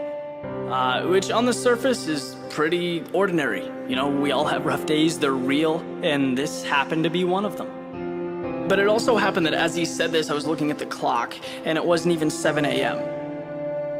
Now, I don't know this guy's situation, it's absolutely none of my business, and I have no intention of delving into it. But internalizing all this sort of got the gears turning in the back of my head.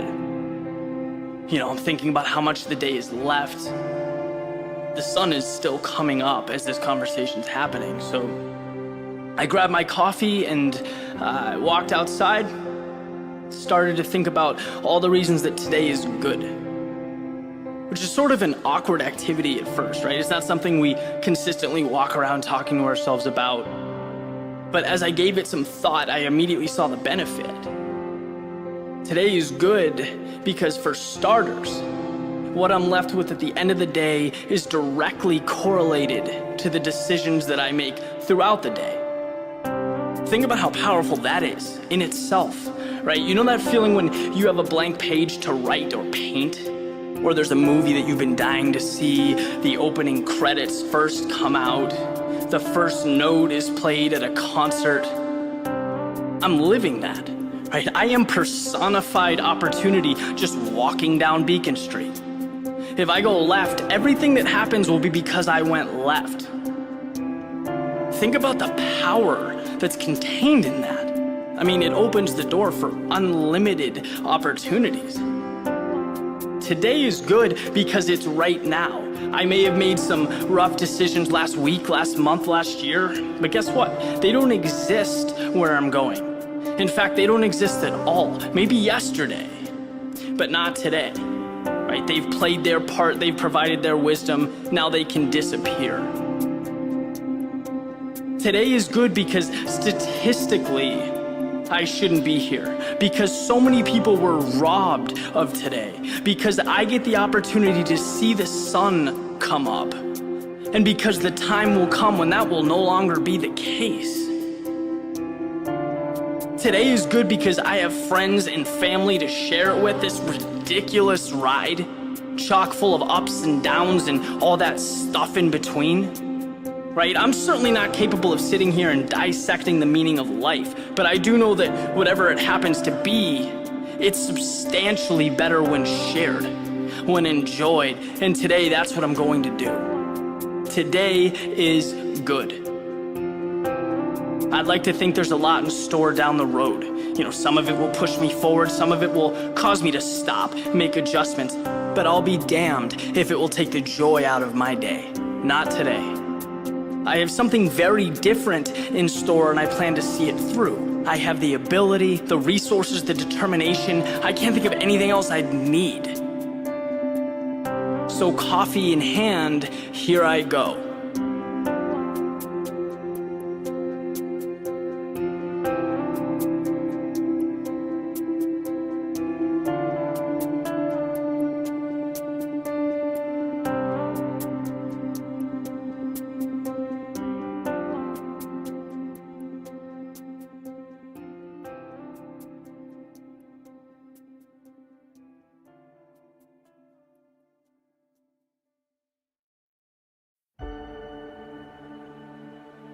I once heard a metaphor that our existence is like standing behind a curtain with tears or holes, and reality becomes which holes we decide to look through when we're peering out at the world on the other side.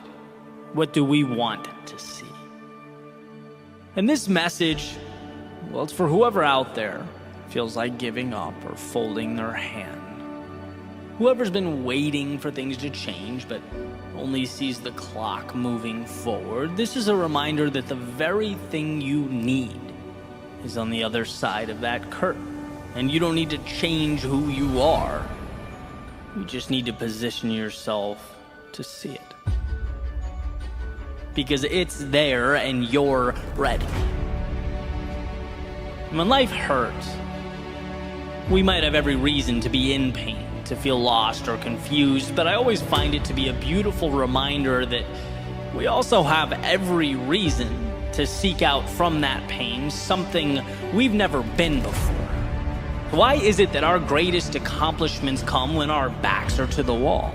Our greatest acquisitions after losing something dear to us? Why is it that we find ourselves and our way only after being lost? I've never heard someone say, "Thank God I never changed or left or tried something new." No, it's thank God the adversity forced upon me the courage to evolve into something more. Pain is to our potential what water is to a seed. It's the beginning of everything, unshackling, opening the gate, and making us realize we were sitting on the answers. That adversity doesn't stop you, it makes you stronger. That the down times lift you up. That when you lose yourself, you find a part of you that can now become the bridge to your future. See, I understand that things are difficult and challenging. I understand they're not easy, and I'm not asking you to pretend it's not happening or ignore it or close your eyes. I'm asking you to find, amidst all of this, that one thing that will get you to tomorrow. I'm asking you to find the courage to say, yes, this hurts. Yes, I'm stretched thinner than I've ever been, but I'm still going to find a way. I'm still going to make it happen. Because at the end of the day, you won't remember what hurt or what stood in your way, but you'll remember what you did about it. You'll remember how you arranged those pieces. How when your instincts said run, you stopped and built something you'll never forget.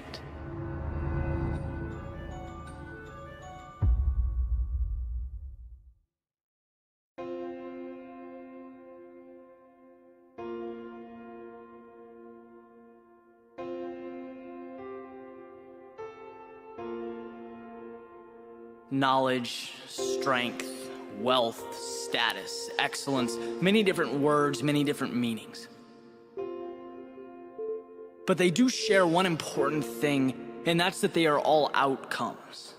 They are not obtainable by themselves, just like an effect can't take shape without the cause that contributed to its materialization. Right? They need something else, a seed, a root, a foundation. If excellence were the tallest building in your city, and you ripped it apart piece by piece until only the core existed, only that foundation, what you would see is courage. Because courage is the thing that gives you a platform to build on. Every starting block is comprised of unknowns. Every endeavor, every journey, every time you start something new, you're by definition a rookie. You're at the bottom of some pecking order. And I want you to never be fearful of these situations, but to be thankful for them. They're the roots that allow the tree to grow, and the only thing required for you to move forward is having the courage to say yes. Life is opportunity. The world around you is opportunity. Some people close their eyes and ignore it.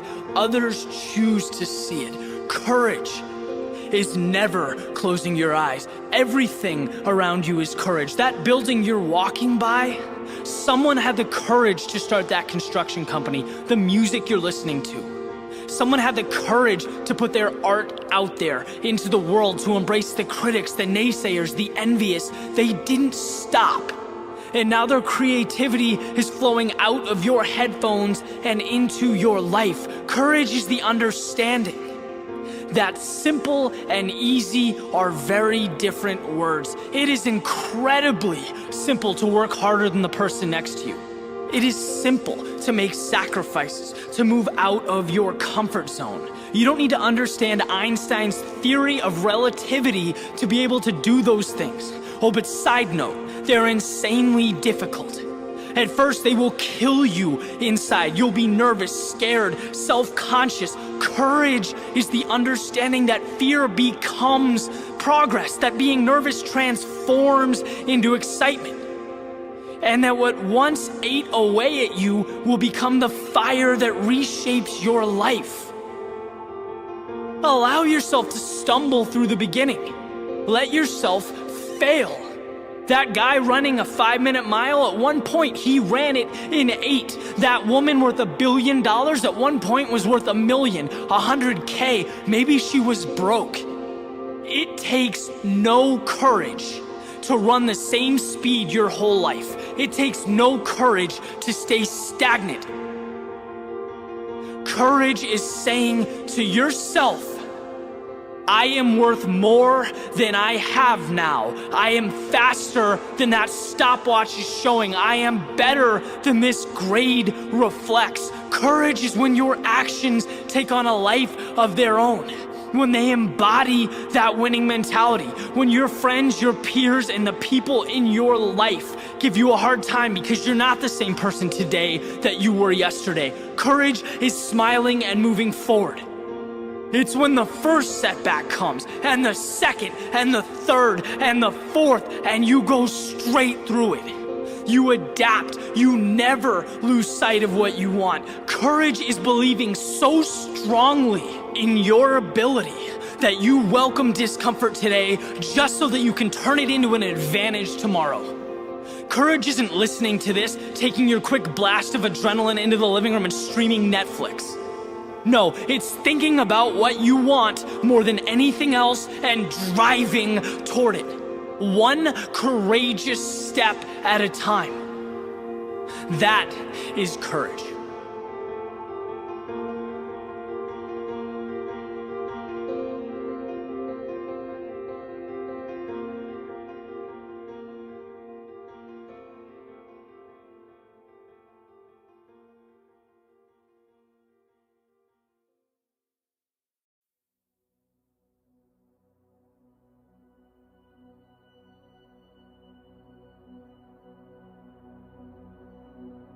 If these walls could talk,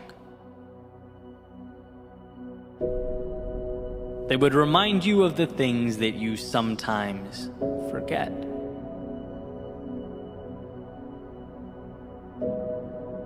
Yeah, those elusive things you tend to walk right by. It's not that you've chosen to ignore them, it's that, well, people are complex.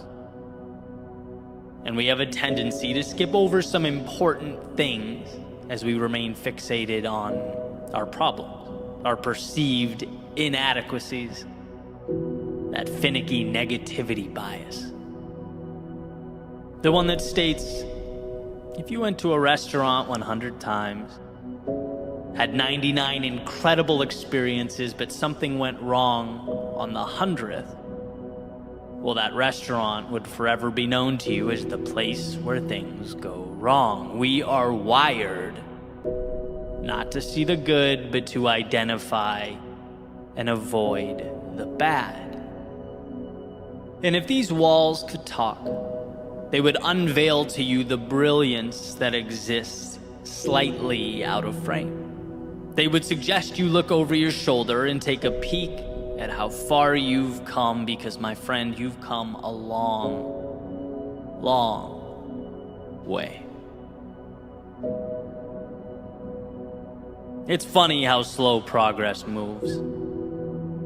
It's interesting how our lowest moments force us outside of ourselves, push us to step into those shoes we didn't know were sitting in the closet, unworn, waiting for the day we'd take on that new role, waiting on you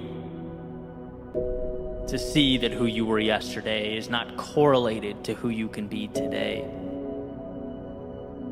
And if these walls could talk, they'd fill you in on a very important statistic. They'd tell you that you've stood face to face with some of the biggest curveballs life can throw. You took on struggle and hardship that rocked you to your core, and as you stand here now, your success rate through all that comes in at, well, 100%. You are literally undefeated in your ability to move through adversity, and every time you did, whether you knew it or not, you walked into that closet and put on a new pair of shoes. You became something new. Sometimes progress is so slow that it feels like pain and it looks like stagnation, but it is anything but. And if these walls could talk, they would remind you of that truth. They would beg you to see what you've become, who you are. If these walls could talk, they would remind you of life's ever-changing, transformative nature. All the times they witnessed you upset about people and things coming and going, as you tried to hold on to that which perhaps no longer served you, wishing you could make permanent those things that were just meant to be transitory, shooting stars across the sky of your life. But something doesn't need to be forever to be meaningful. And thank God, because nothing is forever. And as we make our way into that vast unknown, we have a choice. We can live in the shadow of a particular moment in time, or we can cherish the value that those moments offered to us. They gave you just enough to take a new step forward, and sometimes a new step in that direction that's calling you is the difference between nothing and everything. So if these walls could talk, they would tell you to keep your head up and be thankful for those shooting stars in your life, for they made you who you are. And the path forward would be impossible without them. If these walls could talk, they would ask you about those times you came home, sat down in your room, and wondered how you could ever be enough. They'd call attention to that seemingly non-stop battle with imposter syndrome. They'd ask when you will feel like you've learned, seen, or traveled enough to gain some semblance of authority in your own life. They'd wonder when you'll give yourself permission to be that. You've come so far, endured so much, you're not the same person you were a year ago. Now, if you could just stretch a little further, if you could just extend a little higher, if you could see all the new shoes you've worn and the shooting stars you've collected along the way, you would know that you are designed to overcome. External pressures, obligations, criticism, none of it matters. This is between you and yourself, and if these walls could talk, they would ask you when you'll see what they see. The brilliance, the magnitude of your potential. When will you be you? Marcus Aurelius wrote, "Remember how long you've been putting this off, how many extensions the gods gave you and you didn't use them. There is a limit to the time assigned to you, and if you don't use it to free yourself, it will be gone and never return." See, today is precious because it is the only one you get. Each second unique in its own way, a measurement of opportunity represented by a single tick from the watch you're wearing. And if these walls could talk, they would tell you that they've seen people come and go, that you aren't the first and you most definitely won't be the last. And every single soul that stepped inside wished they'd found that courage a little sooner. Wish they'd looked back a little earlier. Wish they'd found the inspiration amidst the chaos and turbulence of their day-to-day lives. And if these walls could talk, they'd hope that maybe this would be it for you, the next step in your evolution. And what's most incredible is that you get there not by becoming something you've not yet become. No, in this moment, it's about noticing who you already are. Instead of the one mistake or reason to shrink into yourself, how about shining a light on those 99 reasons to expand? When it hurts, know that it's hurt worse and you've persevered. When you experience loss, know that it's not about what's gone, but what you now have and will keep with you forever. And most importantly, know that you can always step into a new pair of shoes. You can always reinvent, recreate. You are never defined by something that happened in the past. The wake of the boat does not drive the boat. And so with this in mind, chart your course to new horizons. Understand that the map you need has nothing to do with externalities, but rather the solutions that already exist within you. So take a second and peer back over your shoulder. Look at that you in the past standing at the bank of a river, hoping, praying for help, a lift, for some technology to get you across. Knowing as you stand here now that you have traversed oceans. Look, the context changes, and yes, it will always change, but your ability to endure, it does only one thing: it multiplies. You have everything you need because you couldn't have gotten to this point without accumulating the knowledge and expertise to take one step forward. And miracles, they are merely the culmination of those courageous steps.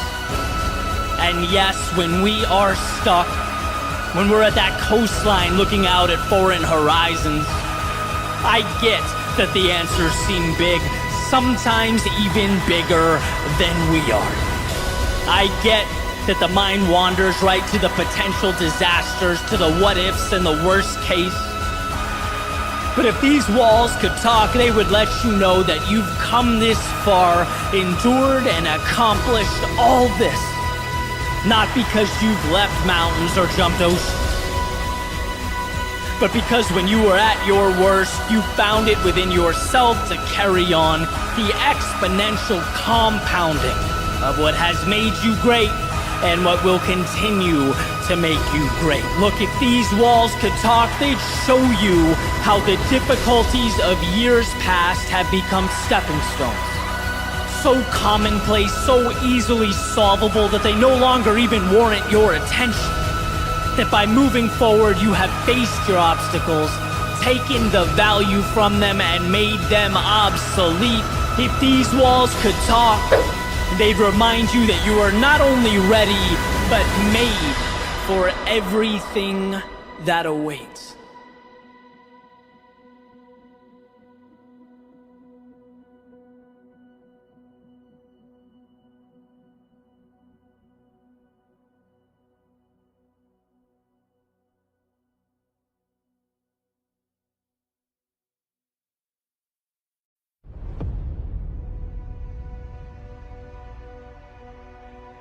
Every step you take is an investment.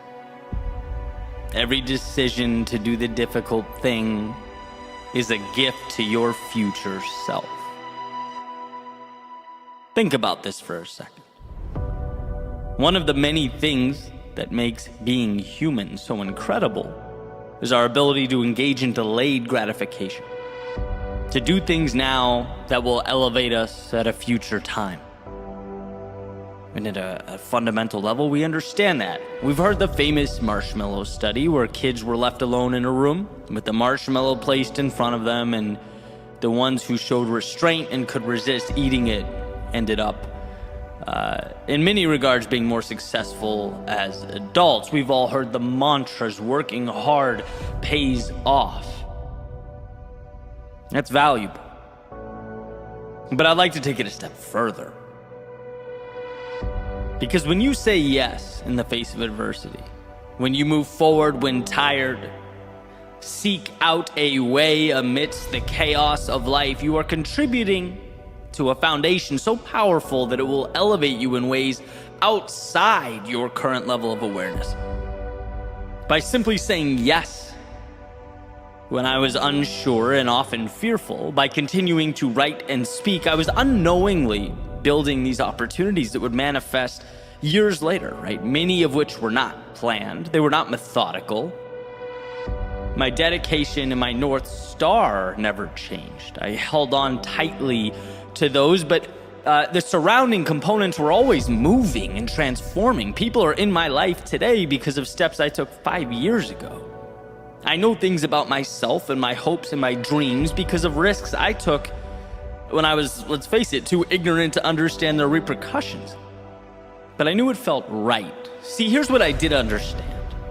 If I, as Emerson put it, hitched my wagon to a star and moved towards it, when I felt great and when I didn't, when I was confident and when I wasn't, when I was winning and when I was not, I knew the other stuff would take care of itself. I trusted the process. And here's why that matters. Here's why I'm taking you all on a little trip down memory lane. Because writing, speaking, inspiring, storytelling, they are my world within. What is yours? What is it that moves you, that lights up your soul? I want you to know that. I want you to know that because its pursuit requires not only a delayed gratification, but an acceptance that your dedication will evolve in ways so incredible that you can't even imagine. That all those little decisions become emergent and together represent something more powerful than the sum of its parts. I love the example or idea of the human brain, right? So complex and powerful that it appears almost divine. It's essentially a universe behind our eyes. Even our understanding, our comprehension is minimal. We are awed by its capability. Yet it's not about one single piece of the brain, the tissues or the neurons individually. It's the network all these microscopic occurrences create together. something bigger than everything combined, creating a consciousness we can't even find or point to when looking at the evidence. But we know it exists, and we know it's somehow derived from this ball of nervous tissue. This is not unlike one's pursuit of excellence. The level of achievement or consciousness we are searching for, it can't be singularly identified. It's emergent. It materializes after the discipline, after the consistent work, after the self-belief, after the will to do what is required, whether we wanted to in the moment or we didn't. Then we get our quote-unquote consciousness. You can't and won't always see the value in your dedication, in your sacrifice. And let me level with you, I get how crazy it feels to think, yeah, but someday it will mean something. Someday that work will put people in my life that will change my world, elevate my existence. It will create opportunities that expedite my evolution, lessons and occurrences that will amplify my wisdom and worldview. But that's the name of the game. If you know in your heart you are pointing to the right star, then it's just about stepping, adjusting, and repeating. Move, adjust, move, adjust, move, adjust. There will be a time when you look over your shoulder and are stunned by what you've created, by the distance you've traveled. Look, you can't see the future. You can't know what everything will mean and what will occur, but you can continue forward into the darkness so that when the long-awaited light inevitably presents itself, you are in position to receive it, to stand on the foundation you have been building all along.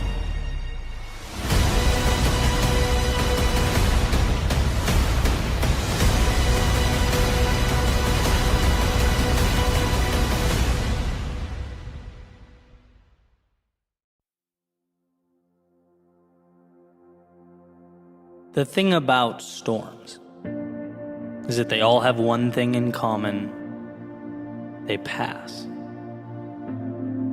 And once gone, they leave you as a person different than who you were before you stepped in. Before you found yourself consumed by its adverse conditions. They are disruptors, breaking down and shaking up, but not for the sake of chaos itself. No, storms break us down so that we can build again. So that we can find within ourselves the power and the strength that simply remain tucked away during those sunny days. And so walking up to this storm, what you'll immediately notice is a break from the normal, the everyday. An obvious detachment from the standards by which you had been living. But don't be fooled into thinking those dark clouds and heavy winds have nothing of value for you. Don't be tricked into thinking the rain will consume all the good in life. Because at the end of the day, it's that very rain that washes away the excess and leaves the meaningful.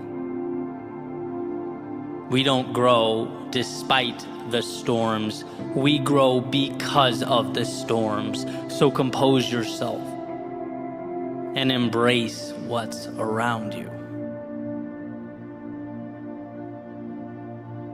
Amidst the storm, you might realize that you don't want some of the things you thought you did. You might realize that life contains variables that make it incredibly unpredictable.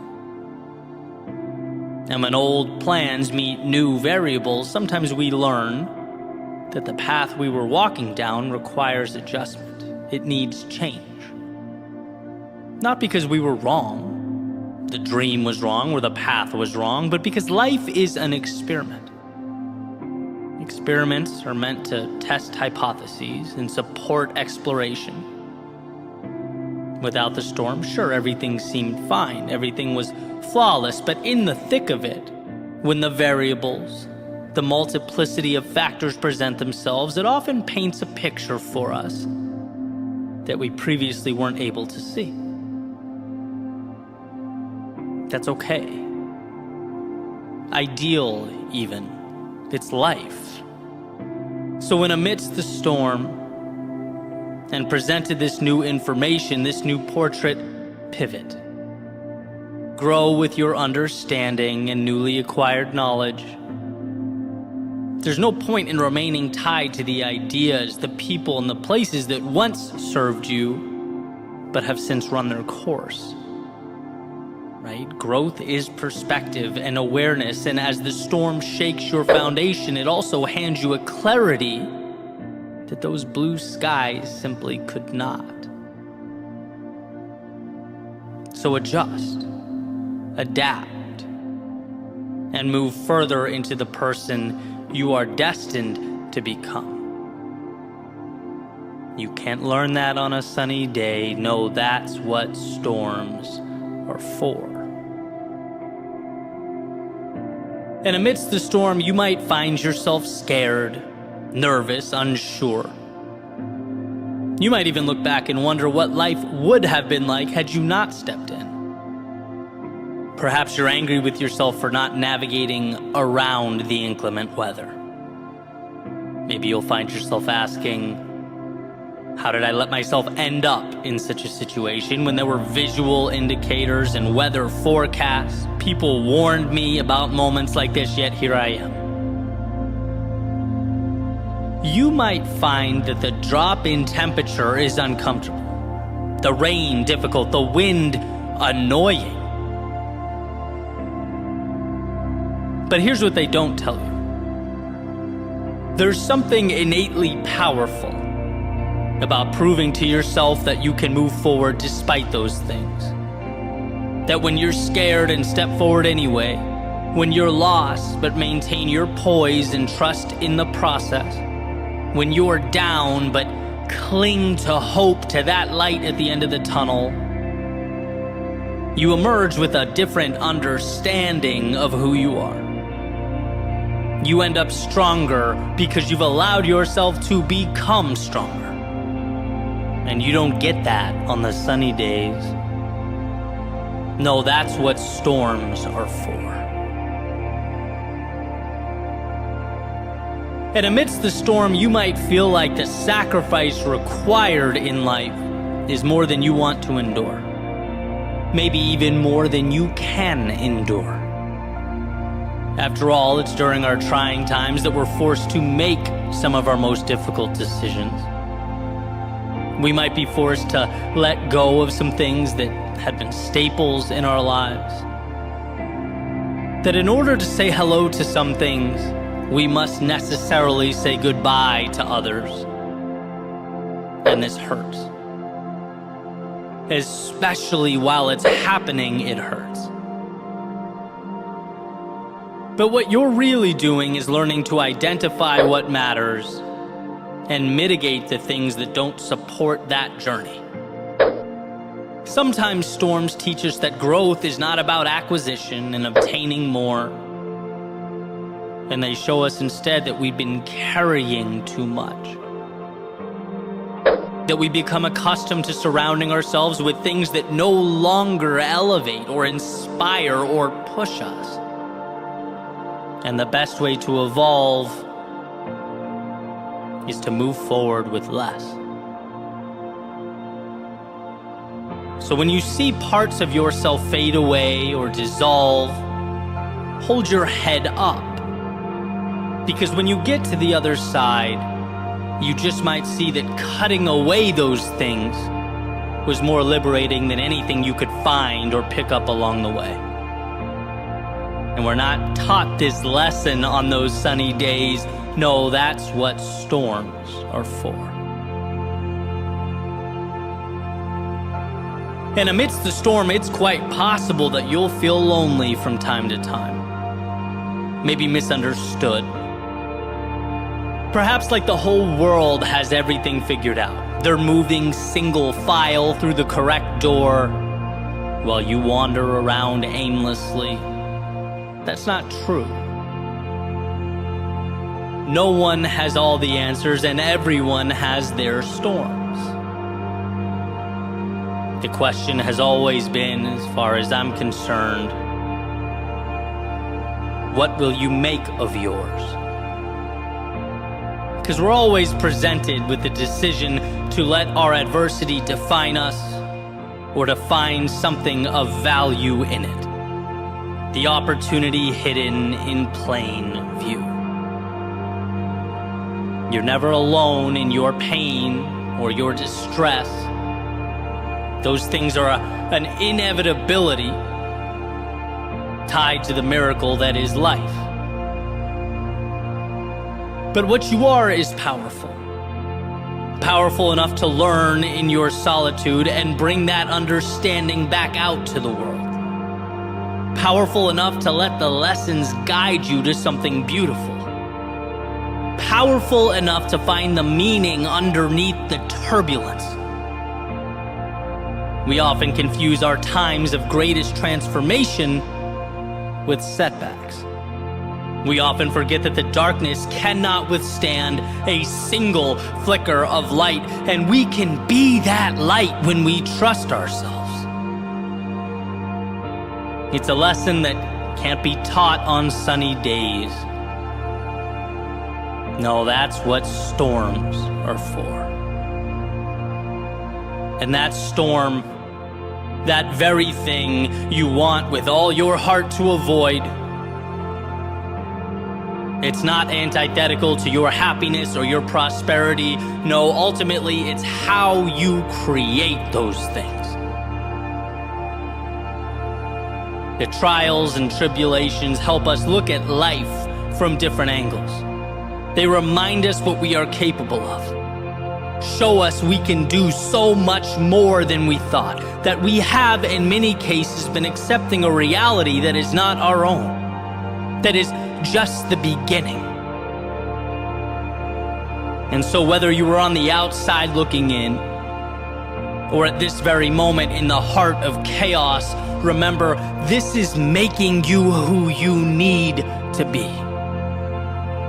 And sure, it never feels good in the moment. It's never exciting when it's happening. But there will be a point when you look around and see a world unlike the one you stepped away from. One in which you are stronger, bolder, wiser. One in which you have greater clarity and understanding, a better sense of who should be with you and where you are going. It's not despite, but because of the storm that you'll rise from the ashes and from the quote-unquote misfortune to find yourself and your way.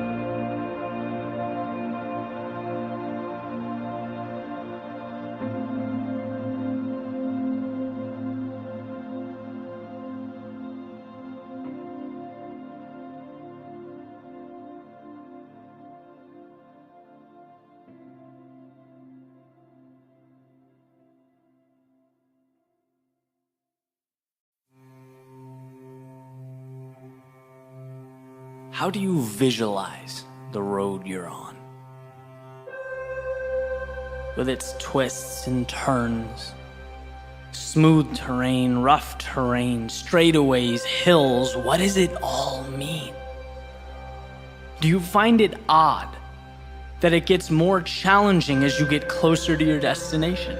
Right? The further along you get, the more tension life puts between you and the finish line.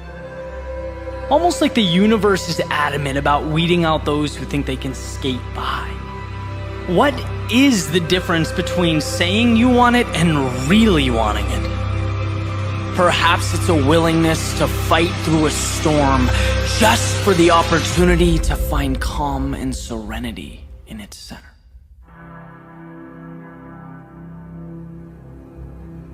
This morning, as the sun was coming up, I went for a run. A nice 5-mile run down the coast, and the way I planned it out was simple, right? 2.5 or halfway up in soft sand, and then I'd stop, and I'd turn around and I'd run 2.5 back, but on the harder surface, right? Easier to handle, almost like a reward for pushing myself on the way up, right? And things were going perfectly. I made the 2.5 mile run up, and when it came to stop and turn around, I realized what should have been obvious from the beginning was high tide, which means I didn't get that hard surface to run back on. Instead, not only was it softer than the way up, but I was running on a slope.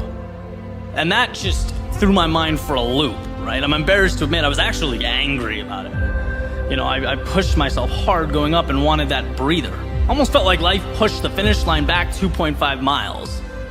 And trust me, as I'm writing this, it seems ridiculous to talk about, but in the moment, just irrationally annoyed. That was the carrot that had been chasing the whole time. So I begrudgingly, moved forward, kind of trying to figure out what to do, and ultimately just continued forward. And, the emotion subsided, and as usually happens, you pull yourself out of the weeds a little bit. The big picture tells a different story. Different story means different perspective. And that's what I came across, right? This idea or this question, well, why do we expect life to be flat ground? Why was that my assumption to begin with? The easy to navigate path. Why is that the standard? And the more I thought about it, right, the more I wondered if that's the very reason why we underperform. It's the little spark that ultimately lights this wildfire of regret. Because when convenience is the standard, everything else becomes unfair. Everything else is a burden. When the road should be flat, what are we to make of the hills in our path? Thinking life should be easy, it provides oxygen to a victim mentality. And sometimes it takes these little experiences for me to refocus on these subtle realities. The flat ground is not the standard, it is earned. It's a gift. It should be cherished and appreciated because guess what? Life wasn't easy, it isn't easy, and it never will be. But I believe the differentiator is knowing that, right? So I kept running on the slope, feet sinking into the sand. I got my teeth kicked in just a little bit longer and life didn't end. In fact, I think the mental aspect was tougher than the physical. We're only talking 5 miles here, but when the standard changes, so does the performance. It's about just moving forward, and like poetry, with about 3/4 of a mile left, right, the beach widened. It leveled out, the ground became harder, each step became easier, and yeah, I was running. But in my head, it felt like I was lying on a bed of feathers. Because when you prepare to face life's demons, when you're ready for battle, when you anticipate you'll have to give everything, any adversary that falls short of that feels like wind behind your back. We can endure anything. The question is whether or not we put ourselves in position to. Mistakes, they don't define us. Heartbreak, it doesn't kill us. And criticism, it doesn't shape us. But I'll tell you what, the fear that they do stops a lot of people from becoming who they're capable of becoming. Panicking at the slightest sign of discomfort, moving away from anything but the convenient, when in reality, inconveniences are the path. As Ryan Holiday famously put it, the obstacle is the way. See, satisfaction, it doesn't even exist without a will to overcome. What meaning does a finish line have without miles of self-doubt and questions and fear and dragons being slayed while you prove to yourself over and over again that, you know what, I am more. And I can be more. And the crazy thing is that there's not even a stopping point here. This rocket will propel as high into the ether as you choose to take it. And look, it's not about running on slight inclines or sinking a few inches into the sand. It's not about being rejected, losing, or castigated by 7 billion self-interested souls. No. It's about not being scared to take the bridge that connects current to future. Complacency to recreation, the known to the seemingly impossible. You're made of so much more than you give yourself credit for. You are so much stronger than you think you are. So for yourself and for the world, capture that. Own it. And redefine what it means not to simply exist, but to your core, with every ounce of your being, your soul, every fiber in your body, to truly live.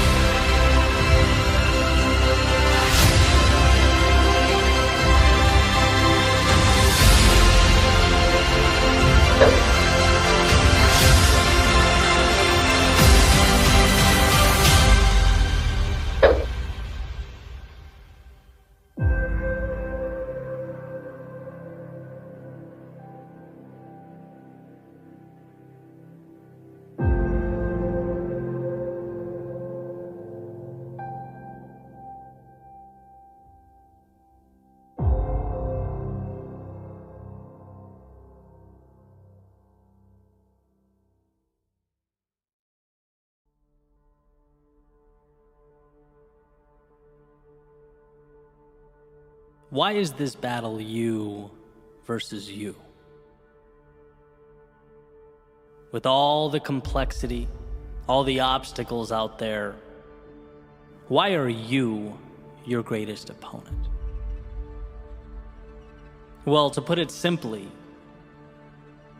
because all those obstacles and all that complexity still can't tell you no. They can't say enough is enough. They can't look back at you and say, let's just settle for what we have now.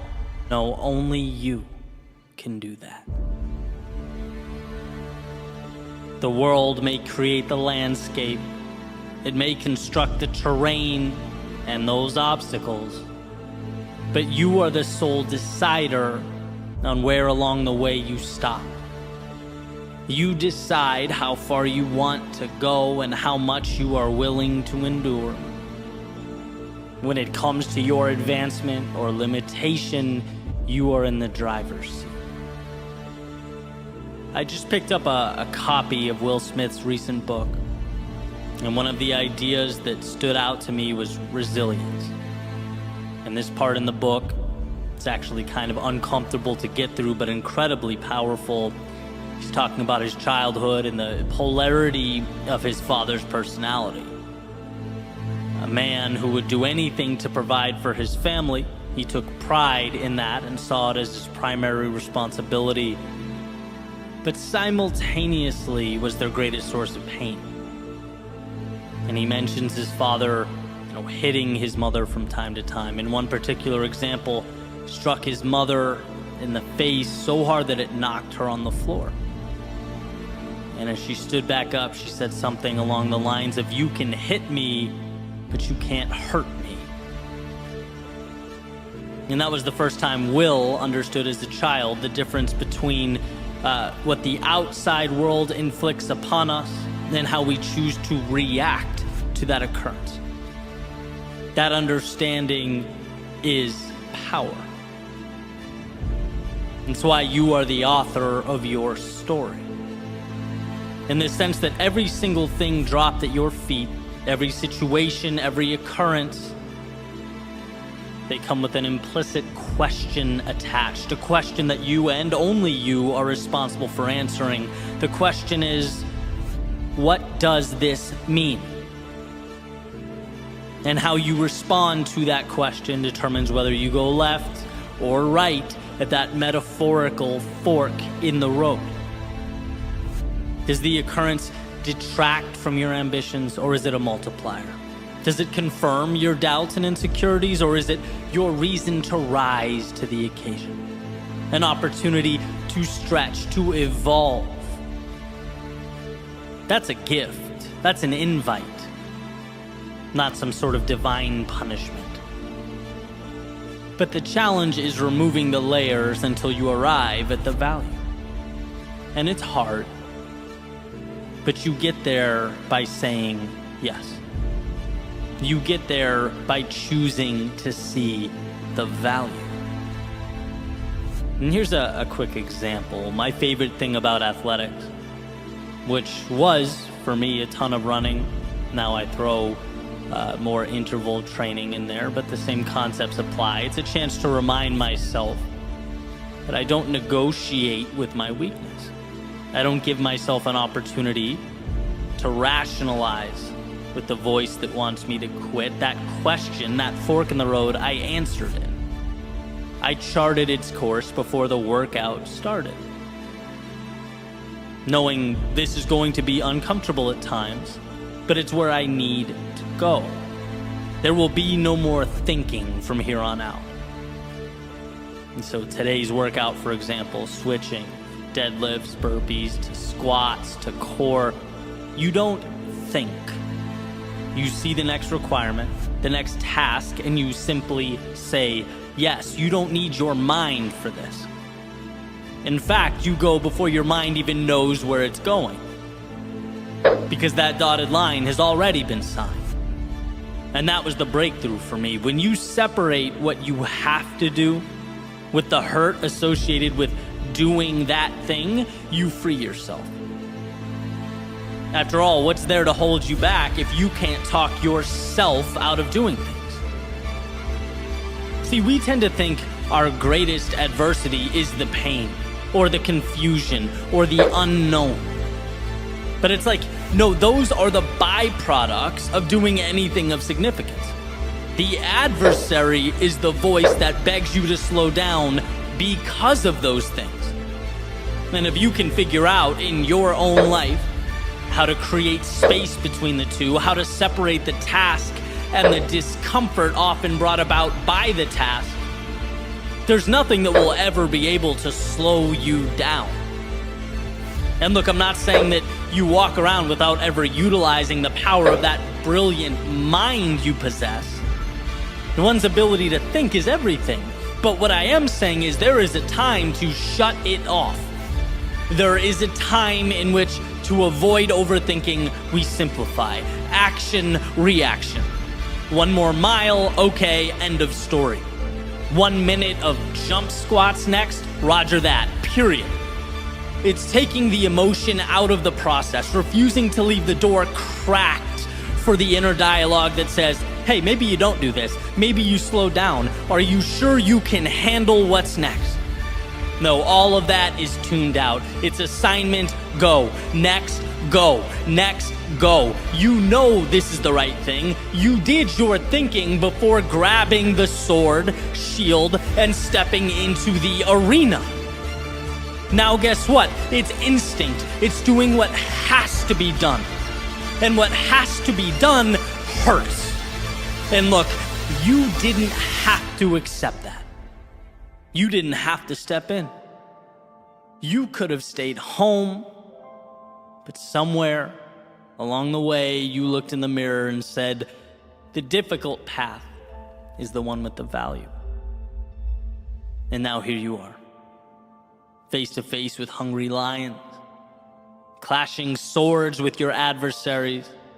There's no turning back now. Now is when you parse out pain from the objective. The pain is now part of the audience. It's not with you or in you, it's watching from above as you do what you came here to do.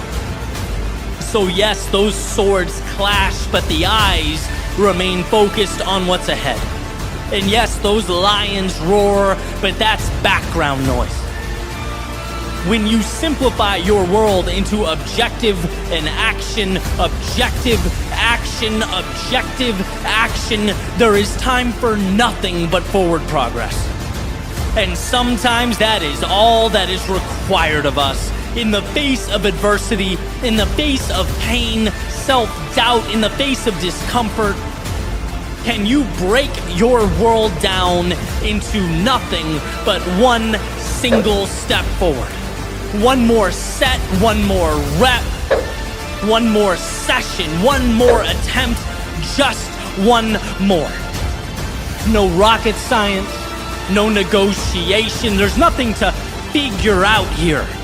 It's walking the path before you. It's the discipline to carry on. It's one more swing of the axe. Audience or no audience, lions or no lions, you are bound to the universe at your feet.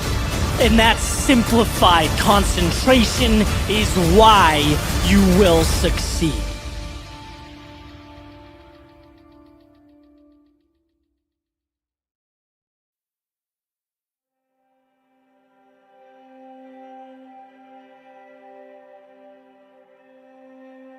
A life well lived is a dance between having the strength to walk away and the idea that every second is a blessing beyond which I'm capable of even explaining or articulating.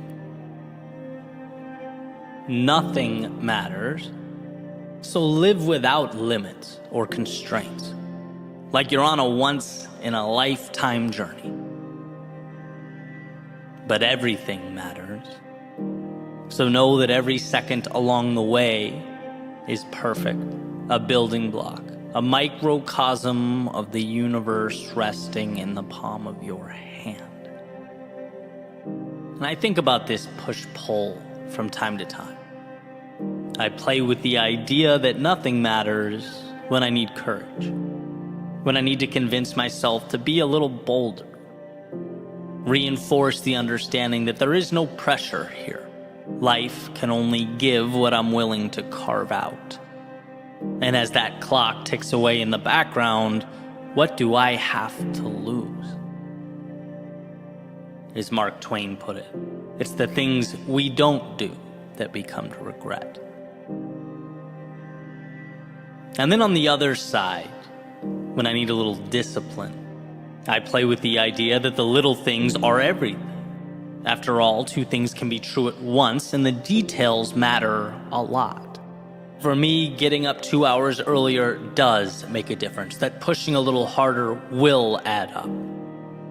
The little things become everything. And painting that portrait that had been tucked away in my imagination, well, that's done one very real, very tangible brushstroke at a time. It's participating in that dance between nothing and everything, the real and the imaginary. But for the time being, let's leave those very important little things and focus on the divine big things. Those nothings that with some vision and concentrated effort become some things. I have a friend that says to me all the time, nothing matters. And not in a nihilistic, throw your hands up and stay inside until the end of time type way. But in a way that poses the question, why wouldn't you risk it all? Nothing matters. Why wouldn't you risk seeing how far you could push, how long you could run, how much you could become? Because maybe, just maybe, this whole thing isn't as serious as we'd like to think it is. And instead of feeling confined and scared, what if you felt alive, blessed to even be here?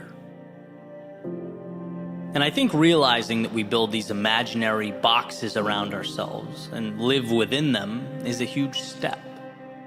That awareness that we spend so much time reaching out for things that will save us, when in reality we simply need to set ourselves free.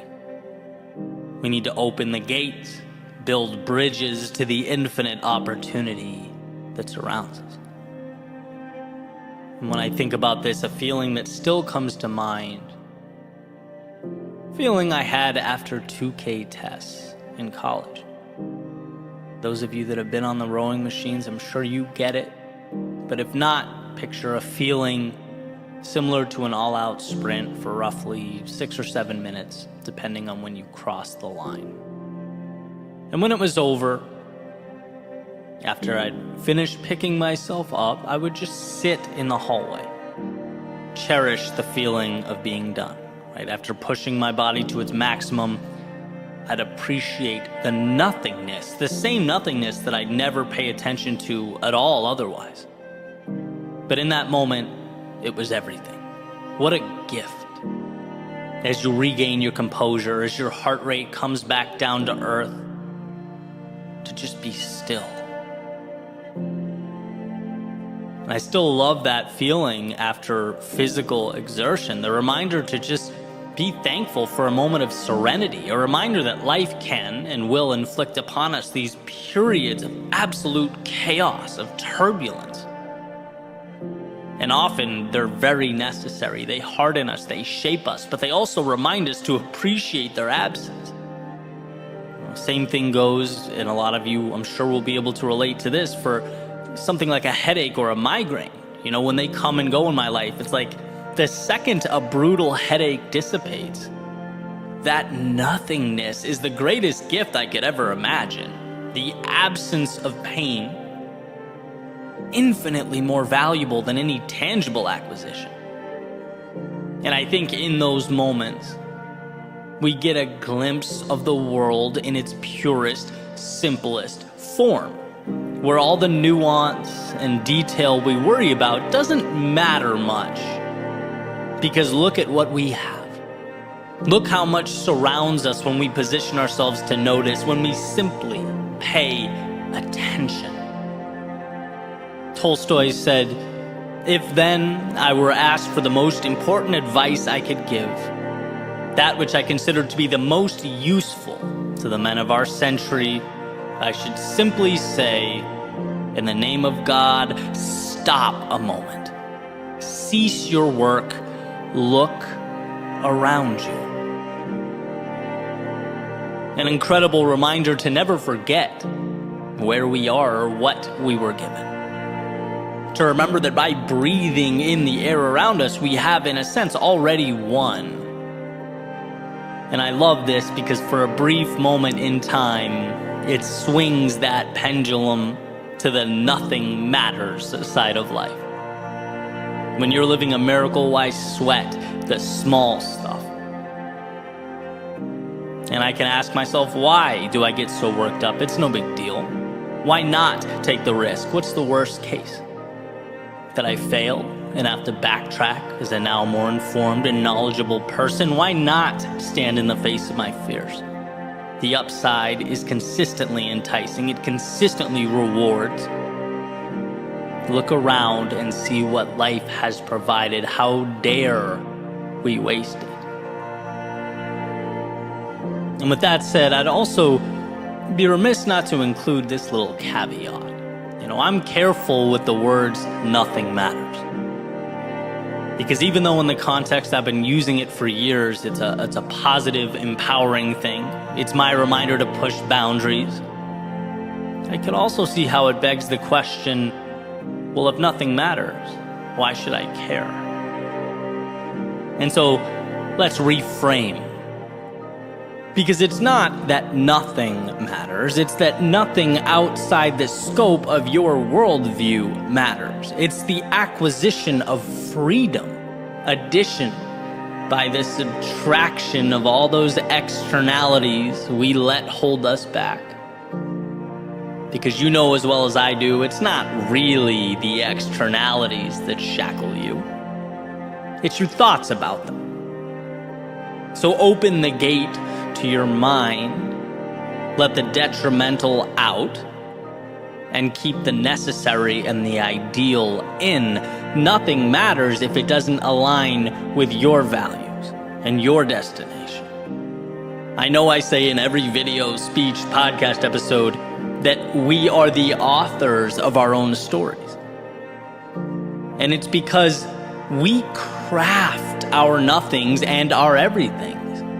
It's because your universe, the one behind your eyes, it needs a maker every morning. And if you allow it, you have your hand on the dial. And so, amidst this world of infinite beauty and opportunity, look around you, soak it all in, ask yourself, what does freedom look like, feel like? Because you were put here to pursue that. And outside of those parameters, I believe that nothing matters. So why not live like it? Dream like it.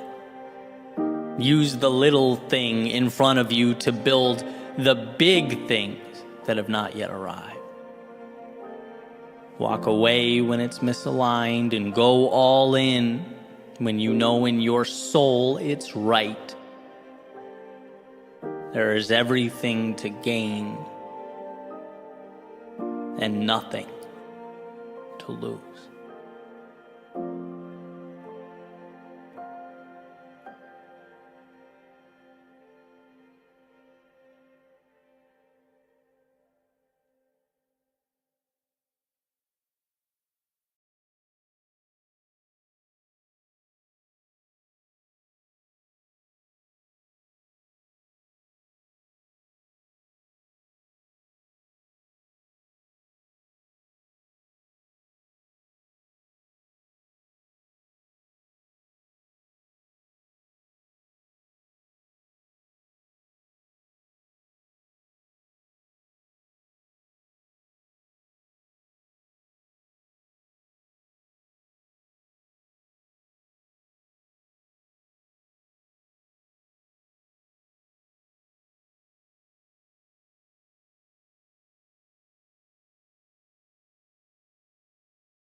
Welcome to Sun Exchange, connecting the world to the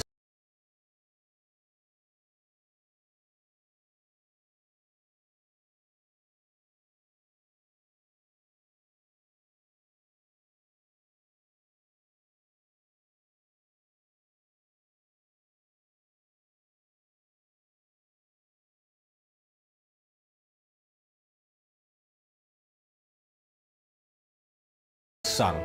You could be living in an apartment in drizzly London.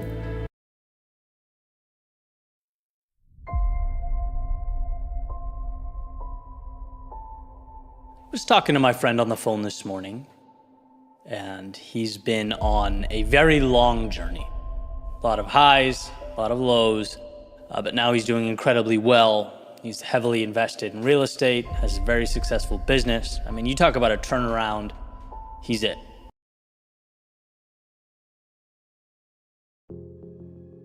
How do you motivate yourself?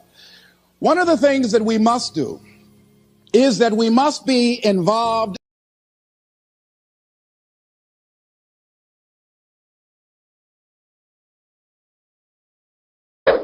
in working on achieving self-mastery. You must work on yourself continuously. Never be satisfied with yourself. Always know that as you invest the effort and time on you, that's the greatest ability that human beings have above animals. See, a dog can't be anything but a dog. Tree can't be anything but a tree. Human being, you've got unlimited potential. You can put effort on you, and by concentrating on you and developing you, you can transform your life wherever you are right now. So you want to work on yourself. You want to read books that inspire you and motivate you. You want to listen to tapes over and over and over again. And I suggest that you listen to tapes when you first get up in the morning. You want to control the spirit of your day.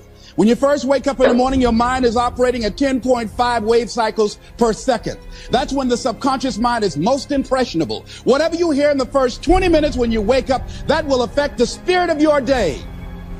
When you listen to tapes, listen with relaxed belief, believing that this can happen for you. And by listening to them, listen to them over and over and over again, and you will get a breakthrough. And as you continue to work on yourself, you will begin to expand your vision of yourself. You begin to work towards self-mastery. And you will begin to see it reflect itself in all the dimensions of your life, your mental life, your physical life, your social life, in your relationships, your monetary life. So concentrate on developing yourself. Because if you don't, I guarantee you that you will make a settlement. And most people have. In addition to working on yourself, and as you work on yourself, you feel good about yourself, and as you feel better about yourself, you treat yourself differently. Develop a health plan. See, you can't feel well and do well if you don't have good health. You can't perform if you don't have your health. Your health is valuable. Develop a health plan. A plan that you will follow, because this is the only vehicle that you have to carry you through this experience called life. And you want to take good care of it because you love you enough. You care enough about you. And that's not easy. It is not easy having a health plan and sticking to it. But you're worth it doing it again and again and again. I have lost 22 pounds several times.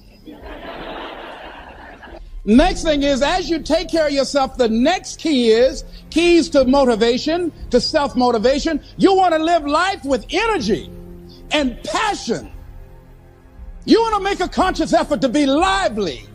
See, in life, you either saying hello or goodbye. You either on the way or in the way. Leave dead people alone. Some folks just walking around looking sad. How you doing, honey? Stay away from these people. Just go away from them. It affects you.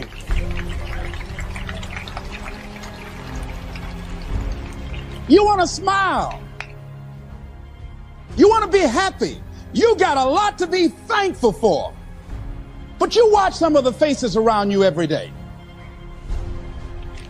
And I tell you, some of these faces, they will put you in a depressed state of mind. So you want to avoid these kind of faces. When you see them coming, turn your head. Next thing is that you want to monitor your inner conversations. The things that you say to yourself. You want to watch them, and in watching them, you want to take charge.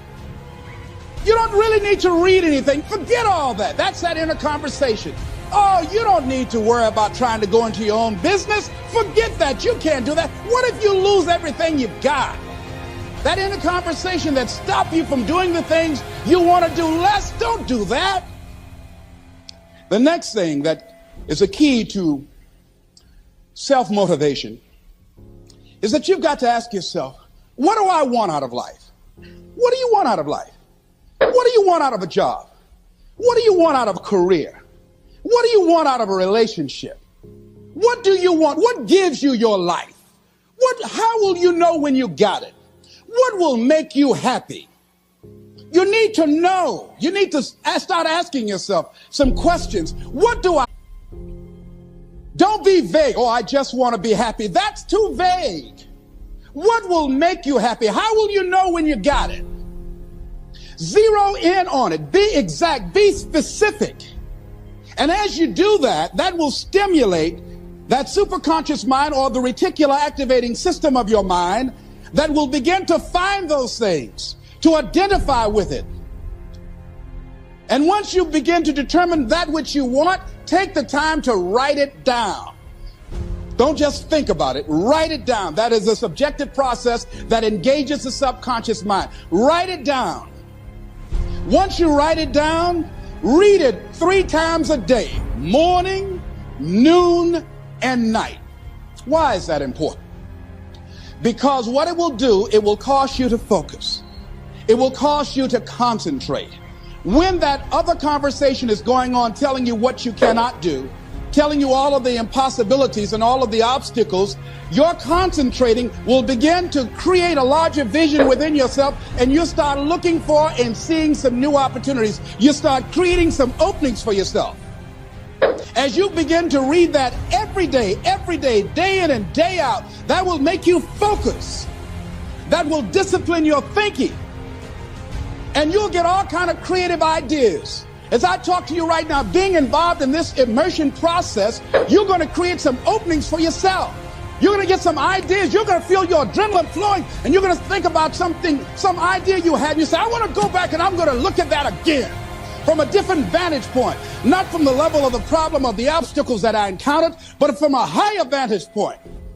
Because what you will begin to see and to know as I talk to the higher consciousness within you, that you are powerful, that you are a miracle worker. And that inner conversation has conditioned you to believe that you are not. And as you begin to discover the truth of who you are, whatever challenge that you're facing in life, and if you're living, you're facing some challenge, you'll begin to know that you're powerful and that you're a miracle maker.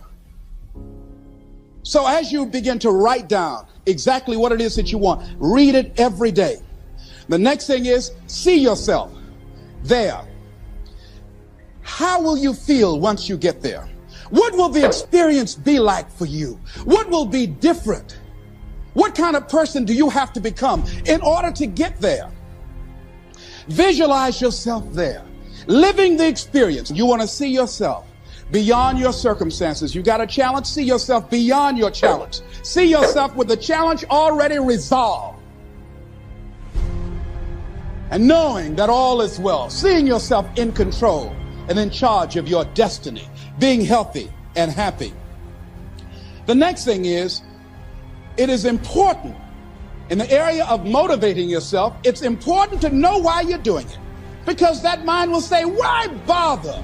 Why go through all this? This is too hard. No, throw in the towel. It's not worth it. Has it ever said that to you before? Here's how you can handle that. Here's how you override that. Write down 5 reasons why you deserve it. Why do you deserve what you want? Why you? Why do you deserve it? What meaning and value will it bring to your life? What's so different about you that you deserve your goal or this goal? And when you write down those 5 reasons, when you have some down moments, and you're going to have them, when that conversation starts talking to you, and it's going to talk to you, what you will do is you can pull that out and read it, and it will build you up. It will be your rod and your staff to comfort you through some challenging moments, because you're going to have some. Life will knock you between the eyes. It will catch you on the blind side, come out of nowhere, stuff you can't anticipate. That will knock the wind out of you. You want to give up. That's why it's important for you to work on yourself, listening to tapes, building yourself up, talking to yourself with power, feeling, and conviction, building yourself up day in and day out. The next thing is that whatever you do, you want to develop technical mastery. You want to be the best at what you do. You want to master it. See, part of self-motivation is you've got to find something that gives you a strong sense of competence. Well, you become known for that. You develop a reputation of being good at doing that. You set some high personal standards for yourself. You're not competing with anybody else. You're just unfolding yourself to be the best person that you could be. That you want to give the best quality service that you can give, because that is a statement about who you are. The other thing that's the key to self-motivation is recognize the fact that you're going to get into some slumps. Recognize the fact that you're going to encounter a great deal of failure in life. It goes with the territory. But in the face of that, you want to be relentless. When you want something, you don't expect everybody to say, oh, come on in. Oh, you want this? Oh, great. We want to give this to you. You're such a nice person. You're doing it for your family, aren't you? Great. No, life isn't like that. But you've got to decide that I'm going to be fearless. I refuse to be denied. And I'm going to go all out. I'm going to be relentless. I don't care how many no's I encounter. The next thing is that when you want something out of life, you've got to be willing to go into action. Don't wait around for things to be just right. Don't wait for things to be perfect. Don't wait for the ideal situation. It will never be ideal. There will always be a reason. Well, as soon as the children grow up, as soon as I pay my bills, or as soon as I get my divorce, as soon as I get enough money together, do what you can, where you are with what you have, and never be satisfied. A lot of people never take a chance in life. They don't want to take any chances. They want the situation to be ideal. See, that's not walking by faith. That's walking by sight. If I can see it, I'll do it. No. That's a lot of people saying, if I can see it, I'll believe it. No. If you believe it, you can see it.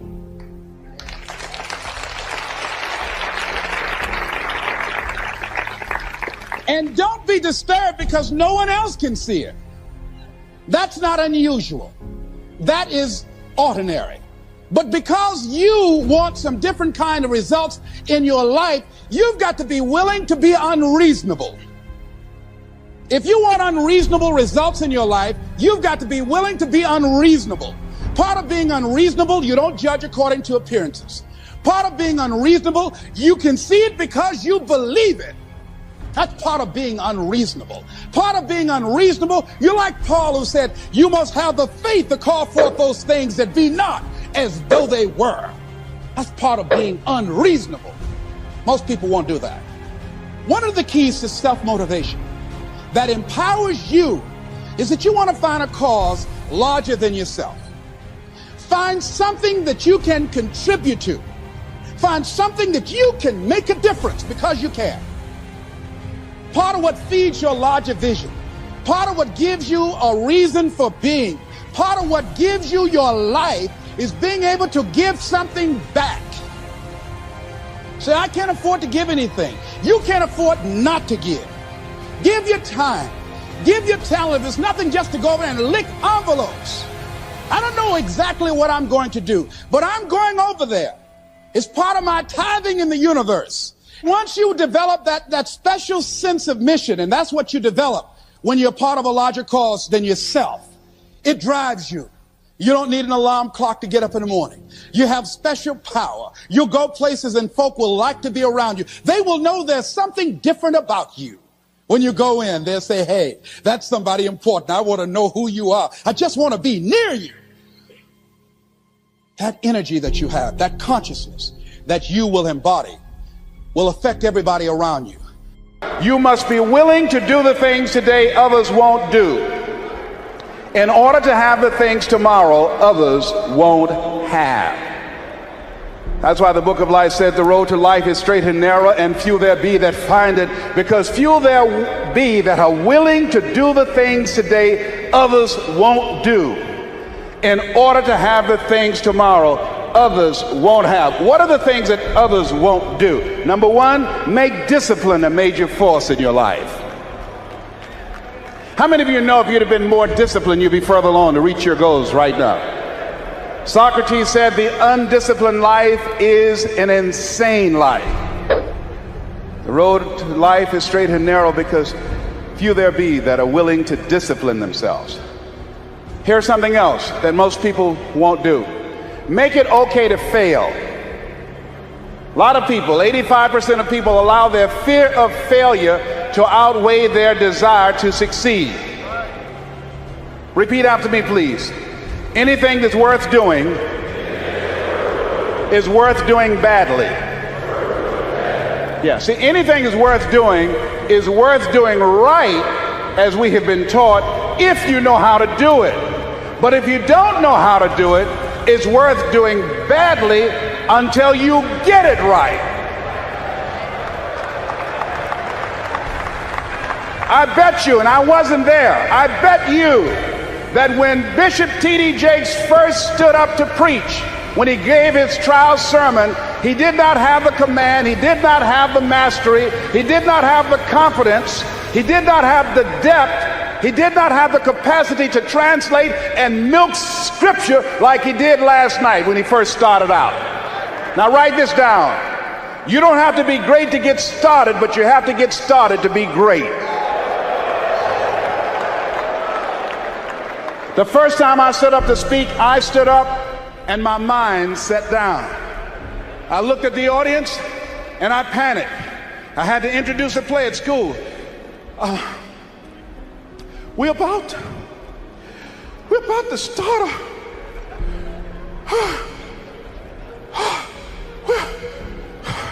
ran off, Mr. Washington. Mr. Brown, where are you going? Mr. Washington, I can't think, sir. I don't know. Did you rehearse? Yes, sir, I did. Well, what's wrong? Why did you say your lines? I don't know, sir. I got up there and I looked at him and everything left me. Let me do it another day, please, sir. No, go back out there, Mr. Brown. Mr. Washington, I'll mess up, please, sir.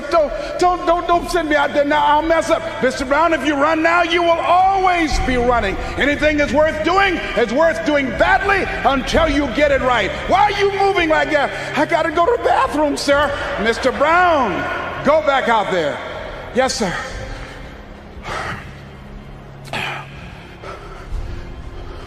We're about to start a play called 12 Angry Men, directed by Mr. Leroy Washington. And I ran off. The next day, hey, Alfalfa! Hey, Les Brown, how are you? They dogged me out. They talked about me so bad. The next time another event came up, Mr. Washington, Mr. Brown, you're up. I said, no, Mr. Washington. Everybody says, no, not him. I said, they're right, Mr. Washington, not me. He said, Mr. Brown, you are up. Yes, sir. And I went out, and pretty soon, when people laughed at me, it didn't bother me. They would throw paper, and I could catch it without losing my concentration. And then one day, I came out, and a hush went across the audience, because it must have been something about me that indicated that I had come to myself. And Mr. Washington had been practicing with me to give a presentation. And I looked at the audience and I said, I choose not to be a common man. It's my right to be uncommon if I can. I seek opportunity, not security. I do not wish to be a kept citizen, humbled and dull by having the state look after me. I want to take the calculated risk, to dream and to build, to fail and to succeed. I refuse to live from hand to mouth. I prefer the challenges of life to the guaranteed existence, the thrill of fulfillment to the stale calm of utopia. I will never cower before any master, nor bend to any threat. It's my heritage to stand erect, proud and unafraid, to face the world boldly and say, this I have done. Girl stood up and said, that's my boyfriend, honey. I like me some Les Brown, baby. But I didn't start off like that. You have something special. You have talents and abilities in you that you don't even know.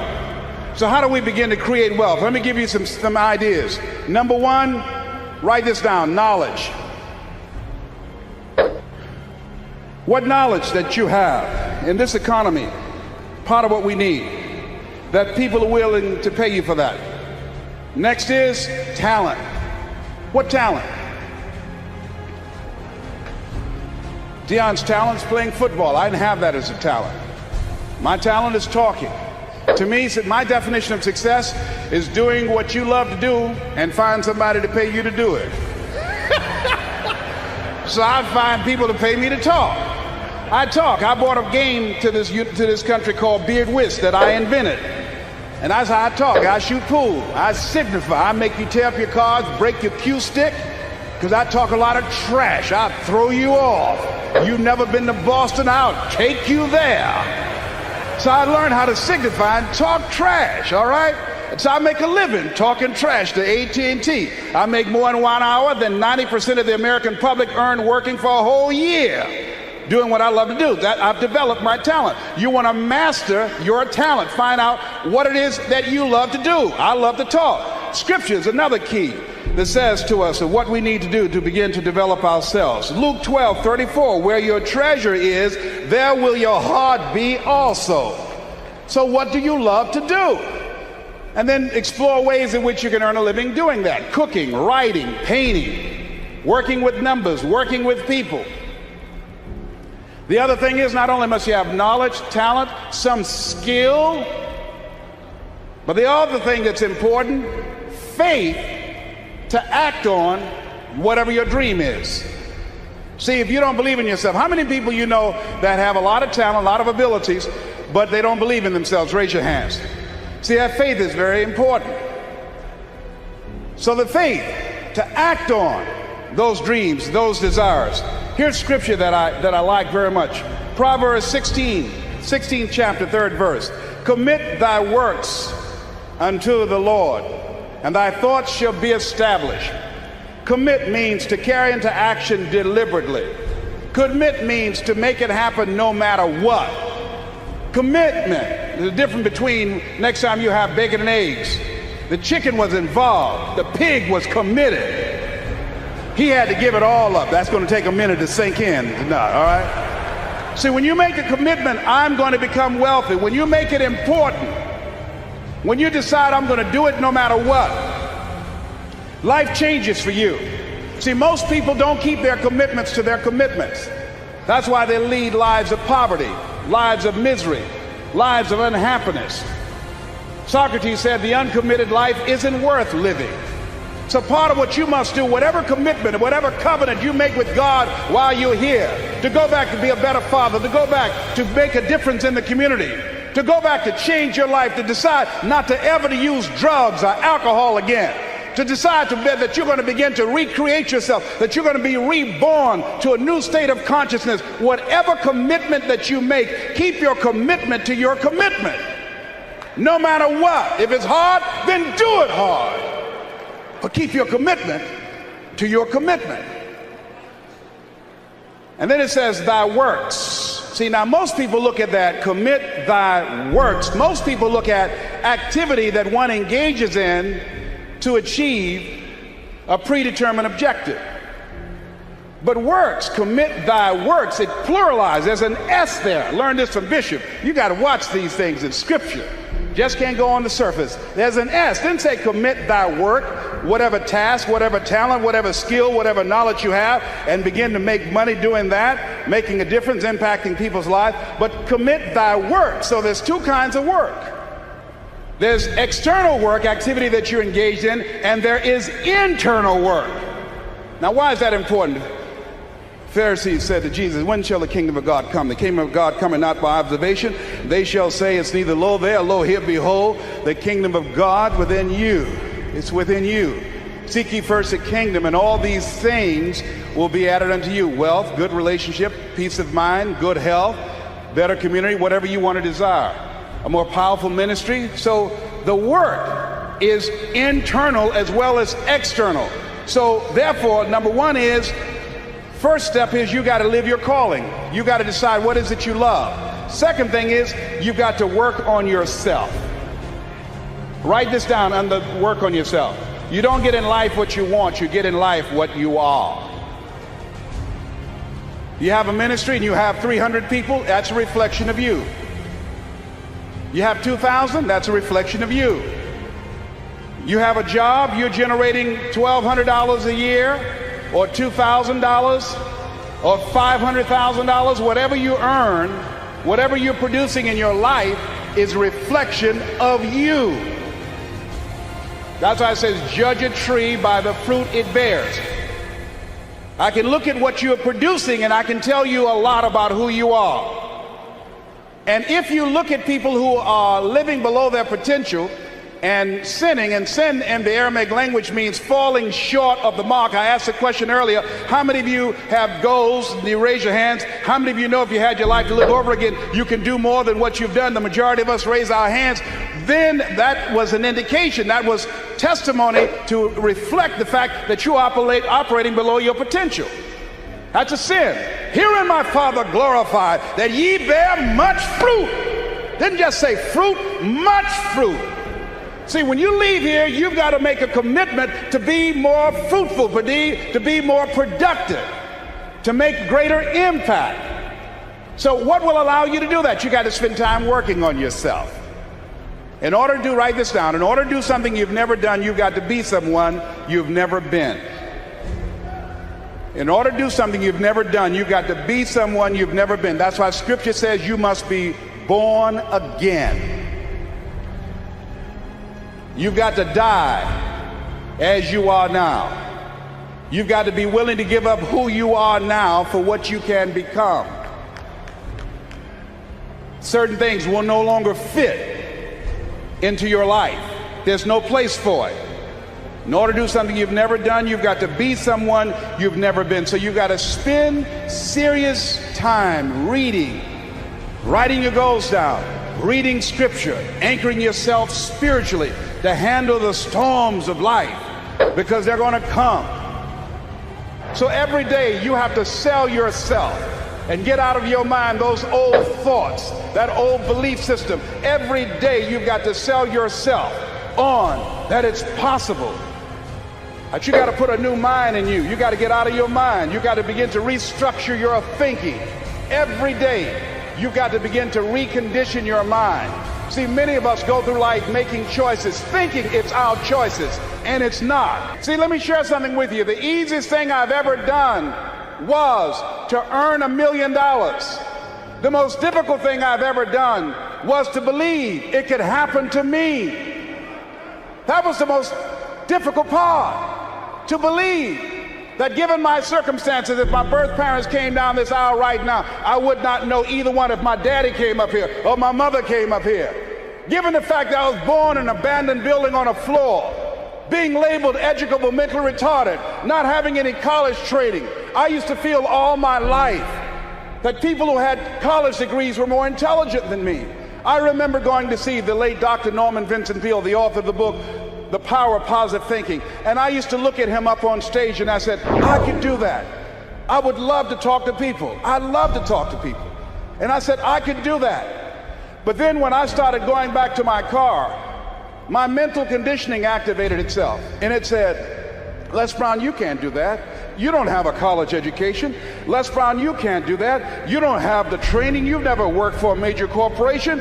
You can't do that. What makes you think you can earn $5, $10, $15, $20,000 in an hour? You don't earn that now working for 2 or 3 months. What makes you think that you can speak for AT&T, Procter & Gamble, McDonald's Corporation, General Electric? These are clients I have now. You've never even worked for them. How many of you ever thought about something you wanted to do and you talk yourself out of it? Raise your hand if you know what I'm talking about. That inner conversation is what's going to haunt you after standing here and saying, I can do all things through Christ who strengthens me. After saying that again and again, we are more than conquerors. That inner conversation will cause you, when you leave here, to go back leading a life of mediocrity, leading a life of unproductivity, leading a life of poverty. So I'm going to share with you how to break out of that.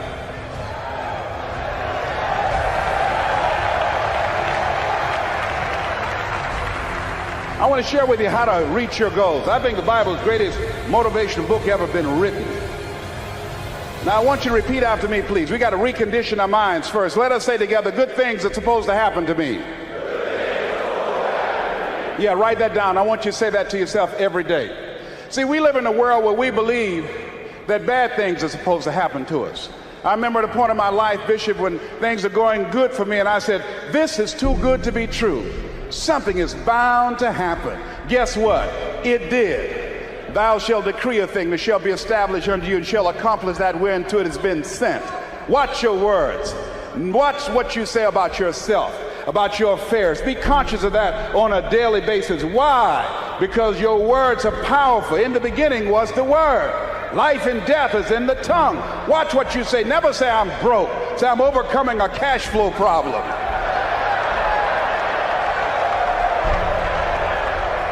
Claim what you want, not what you don't want. So affirm, good things are supposed to happen to me, and begin to believe that. So here's the first step to accumulating wealth. If you expect to do it, write this down. You must be willing to do the things today others won't do, in order to have the things tomorrow others won't have. That's why the book of life says the road to life is straight and narrow, and few there be that find it, because few there be that are willing to do the things today others won't do, in order to have the things tomorrow others won't have. What are the things that others won't do? Number one, make discipline a major force in your life. How many of you know if you'd have been more disciplined, you'd be further along to reach your goals right now? Socrates said the undisciplined life is an insane life. The road to life is straight and narrow, because few there be that are willing to discipline themselves. Here's something else that most people won't do. Make it okay to fail. A lot of people, 85% of people, allow their fear of failure to outweigh their desire to succeed. Repeat after me, please. Anything that's worth doing is worth doing badly. Yeah, see, anything that's worth doing is worth doing right, as we have been taught, if you know how to do it. But if you don't know how to do it, it's worth doing badly until you get it right. I bet you, and I wasn't there, I bet you that when Bishop T.D. Jakes first stood up to preach, when he gave his trial sermon, he did not have the command, he did not have the mastery, he did not have the confidence, he did not have the depth, he did not have the capacity to translate and milk scripture like he did last night when he first started out. Now write this down. You don't have to be great to get started, but you have to get started to be great. You want to master your talent. Find out what it is that you love to do. I love to talk. Scripture is another key that says to us what we need to do to begin to develop ourselves. Luke 12:34, where your treasure is, there will your heart be also. So what do you love to do? And then explore ways in which you can earn a living doing that. Cooking, writing, painting, working with numbers, working with people. The other thing is, not only must you have knowledge, talent, some skill, but the other thing that's important, faith to act on whatever your dream is. See, if you don't believe in yourself, how many people you know that have a lot of talent, a lot of abilities, but they don't believe in themselves? Raise your hands. See, that faith is very important. So the faith to act on those dreams, those desires, to make greater impact. So what will allow you to do that? You got to spend time working on yourself. In order to write this down, in order to do something you've never done, you've got to be someone you've never been. In order to do something you've never done, you've got to be someone you've never been. That's why Scripture says you must be born again. You've got to die as you are now. You've got to be willing to give up who you are now for what you can become. Certain things will no longer fit into your life. And so therefore, as you look at yourself, you've got to have this vision of yourself beyond your circumstances. You've got to see yourself every day. I can do this. I can make this happen. I'm blessed and highly favored. Good things are supposed to happen to me. You've got to see yourself every day working on your goal. You got to become a risk taker. Write that down. Vince Scott said, if you're not willing to risk, you can't grow. And if you can't grow, you can't become your best. And if you can't become your best, you can't be happy. And if you can't be happy, then what else is there? What are the reasons? Write down while you're here at this Manpower Conference. Write down 5 compelling reasons of why you're going to keep your commitment to change your life. Keep your commitment never to go back to the life that you once lived. Keep your commitment to creating wealth for yourself, to taking care of your children, to be more responsible, to manifest Christ in you, in your life, in your community. Keep your commitment to live a life of contribution, to keep your commitment to be a conqueror and to act like it and to have authority and dominion of everything in your life. What are those reasons? I got on one of my tapes, if life knocked you down, try and land on your back, because if you can look up, you can get up. Your reasons will help you to get back up again. They'll be your rod and staff to comfort you.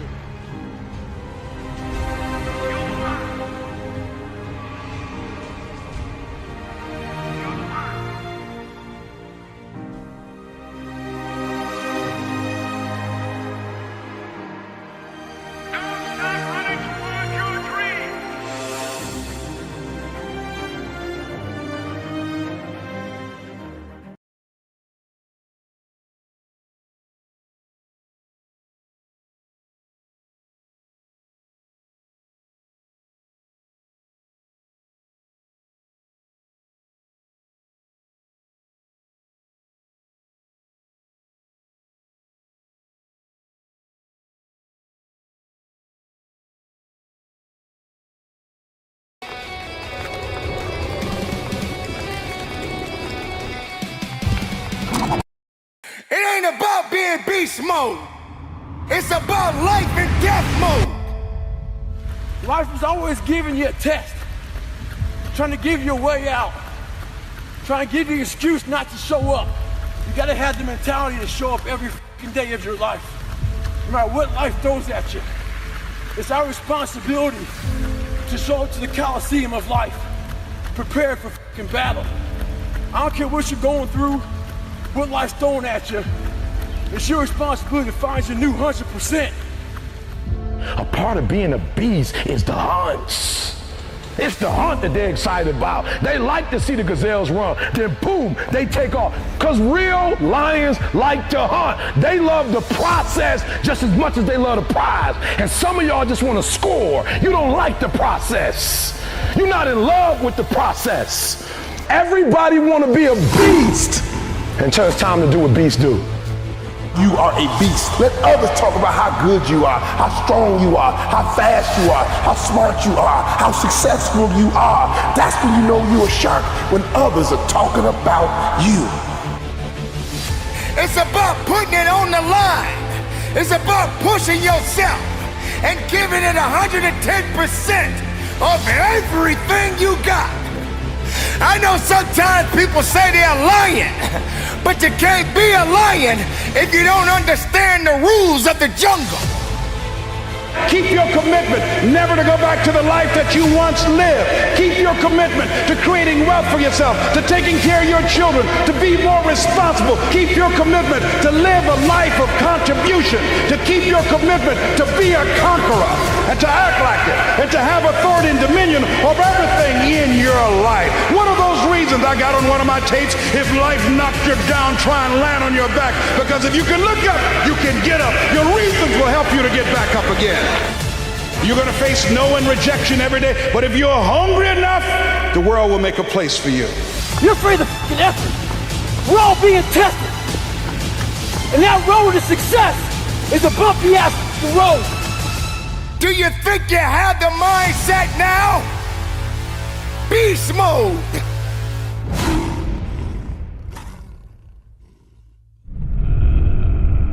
You don't have time to step back. You got to go forward. You got to push harder. Excuses, get out of my way. That's what this is about. So you got to recognize when it gets tough, you better get tough. Easy does not count. Easy does not work. You can't cheat your way up. You got to push your way up. Not everyone is ready to be at the top. Not everyone is suitable to be at the top. If you're having a mental breakdown, then the body will believe everything that the mind is telling it to do. You got to understand, the mind is a terrible thing to waste. And if the mind ain't right, then the body won't be right. You have to understand that you have to have a connection. The connection of righteousness. The connection of fighting. The connection of faithfulness in you and your abilities and your strength and your honor and your integrity. Everything that you do on this moment counts in this place. You can't wait for someone else to push you through it. You got to push yourself. You are born, and you are born to live and fight. So on this day, and for the rest of your life, if you're working, work a little bit harder. You can't do easy. There is no easy in success. There is no easy in pushing that weight. There is no easy in running that extra mile. If it's easy, why are you doing it? If it's easy, how are you growing? If it's easy, how are you gonna be your best? Suffer now and get the rewards later. Don't ask for it, take it, it's yours, go get it. If you believe in the possibilities, then make it work for you. Now you got to also understand this, it ain't gonna be easy. It's not gonna be a walk in the park. There's always more to give. You got to be willing to sacrifice. You got to be willing to hurt. You got to be willing to yell out. Whatever it takes, keep pushing forward. Don't you give up on your life.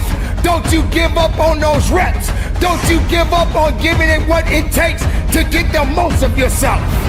Some of you right now may be wondering, why is this guy yelling?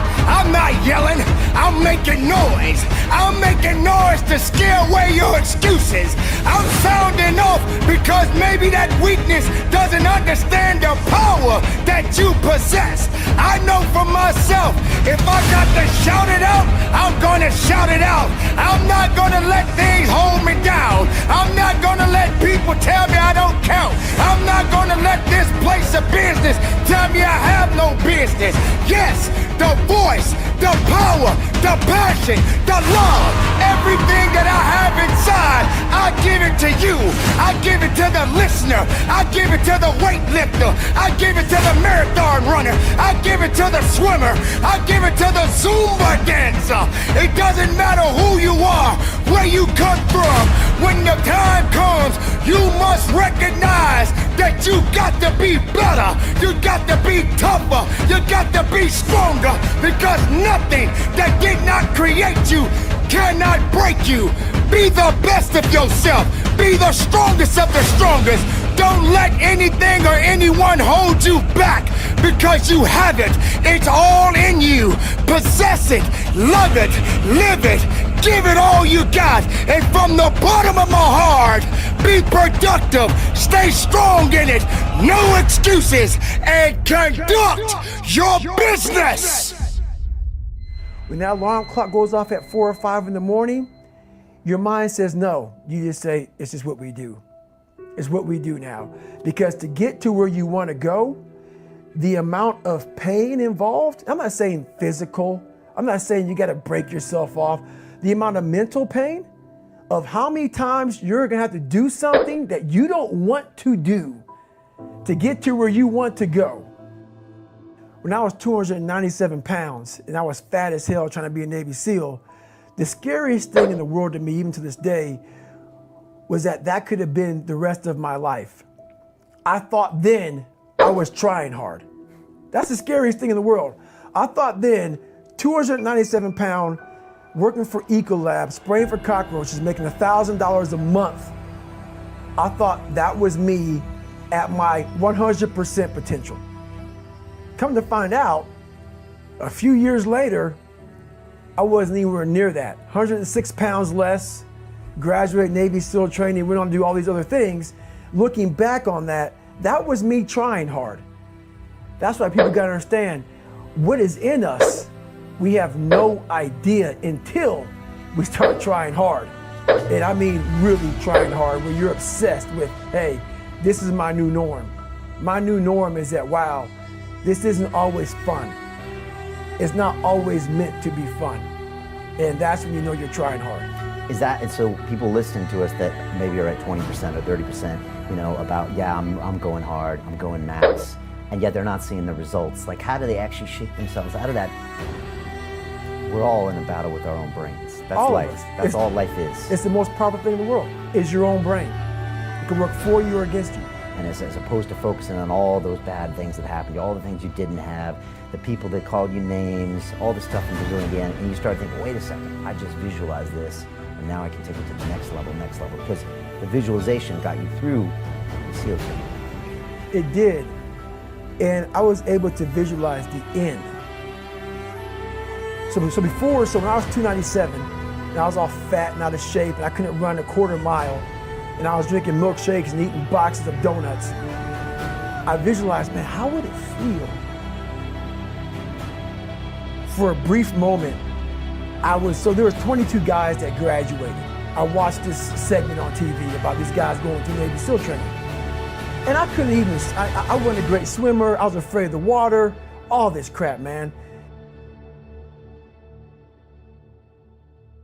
But at the very end, it says 22 guys, this commanding officer's up there, and he gives this great speech. I was like, man, I wonder. So I started visualizing me being the 23rd guy in these dress whites, sitting there with these guys, getting that Navy SEAL, graduating this Navy SEAL training. I was like, God. So I put myself there. I was like, man, that's an amazing feeling. I put myself there at 297, not even able to do anything that these great men were doing. I said, man, if I could feel that would change my life. If I could just feel that. It lasts for 1 second. You get that certificate, you walk across the stage, and what's next?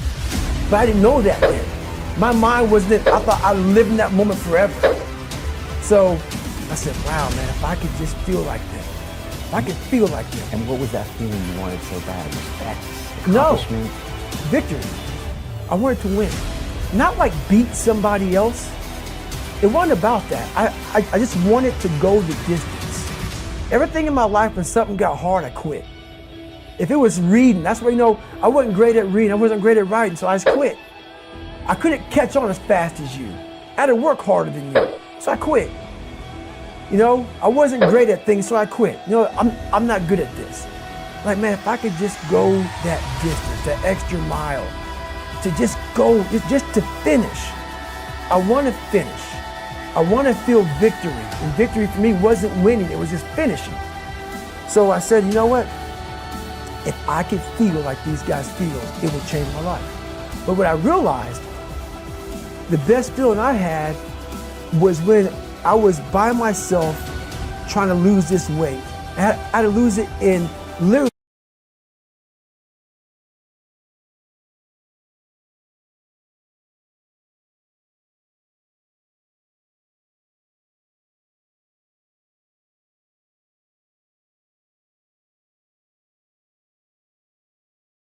less than 3 months. 106 pounds in less than 3 months. And literally, I started feeling victory just by putting myself in the battle. It wasn't about going to Navy SEAL training. It wasn't about being the 23rd guy in that chair. I started realizing, man, just by going to war with myself every day and putting these challenges and these goals and these obstacles, these insurmountable obstacles. So it wasn't about losing 106 pounds. Me losing 5 pounds was an accomplishment. Me losing 10 pounds and then 50 pounds. And then the more I did this, the more I gained confidence. And then the more I gained confidence, the more I realized these guys can't do what I'm doing right now. I had no coach, had no trainer, had no money. I didn't know how to lose weight. I had no knowledge of what I was doing. I was just working. I was just sacrificing. And then through that, all these different tools started coming up. But I would have never found these tools if I didn't put myself in a very uncomfortable place. We all look for toughness. We all want it, but we look for it in a comfortable environment. You will not find toughness in a comfortable environment. Those of you who are listening to this, whoever hear this, you will not find it. So how does a lion become the king of the jungle? His mentality. You have heard it said that lions are the king of the jungle. But have you ever stopped and asked yourself, why? How can he be the king of the jungle? If he's not the biggest, the elephant is probably one of the biggest. He can't be the fastest because that's a cheetah. He can't be the smartest. So he's not the biggest, the fastest, or the smartest. So how does a lion become the king of the jungle? What separates the lion from the rest of the animals that crowns him as the king of the jungle? His mentality. That's the only difference of a lion and an elephant. It's the way a lion thinks. When a lion walks up and sees an elephant, he thinks lunch. I'm trying to give people a different thought process of life where failure, hell, disappointment, discomfort is a great learning tool. And many people don't understand that, but it's these few moments in life that you have. Like for me, I always talk about it. Rocky 1, round 14. That 1 2-minute and 13-second clip of Rocky getting up when Apollo knocked him down. That one clip, when I was going through a very bad time in my life, I saw what I wanted to be. And it wasn't a guy that won. It wasn't a guy that won everything he did. It was a guy that kept getting up after being knocked down. So I realized if that 2 minutes and 13 seconds changed my life, that's all it was. I saw something that I needed to be in the world I was living in. Maybe my story will give someone the 2 minutes and 13 seconds they need to change their life. Everybody's got a story. We don't share it on social media. We share our nice life on social media. We all have a dungeon. I'm just willing to talk about mine. Mental toughness isn't something that you sample. It's something that you live in every day. Whenever hardness comes, and you don't know what it is, it may be different for you than it is for me, but you go back to your insecurities. And then when you go back to your insecurities, you then look for comfort within those insecurities. And we all look for that cookie that your mom used to give you when you were sad, when you were sick. We look for our wife or our husband. We look for comfort. It's in those moments you must retrain your mind to think differently in health. The mental standard is you must know how far you've come.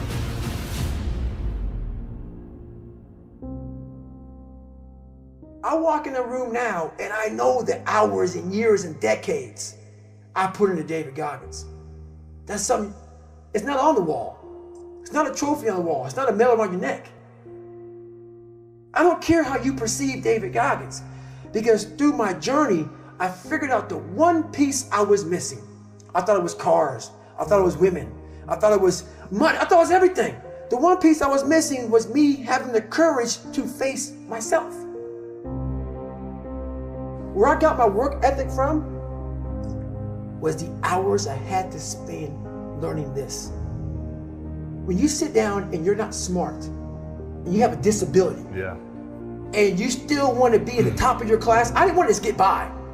When I realized that I can learn through hard work, and I can beat the valedictorian in school, but I got put in 10 hours more a day than he does. You know what kind of strength comes from that? When you're sitting down, that guy, that valedictorian studied for an hour, and you know I caught you. I have the work ethic to catch you. That's where David Goggins got really invented. Was at a kitchen table with 20 spiral notebooks that were empty, and then they were full. And when you can go through that, I still have them in my storage unit. You go through these spiral notebooks of your life, and you realize, this is how I learned. This is unbelievable. It wasn't until I got real sick and my life got real quiet. I went from running 205 miles in 39 hours to I couldn't get out of bed. My life was taken from me. And that's when I realized I hadn't taken time to think about what I'd done in my life. I'd done all these things, but there was no finish line. I finished a race.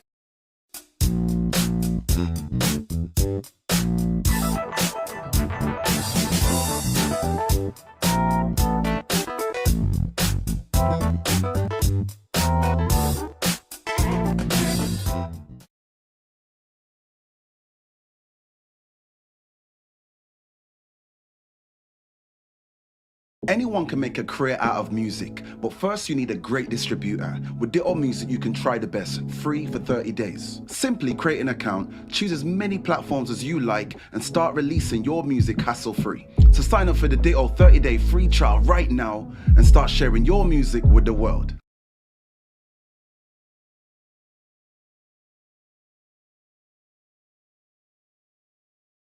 Of life. Now, I wouldn't even receive my medal. I go on. I get in the car and I go.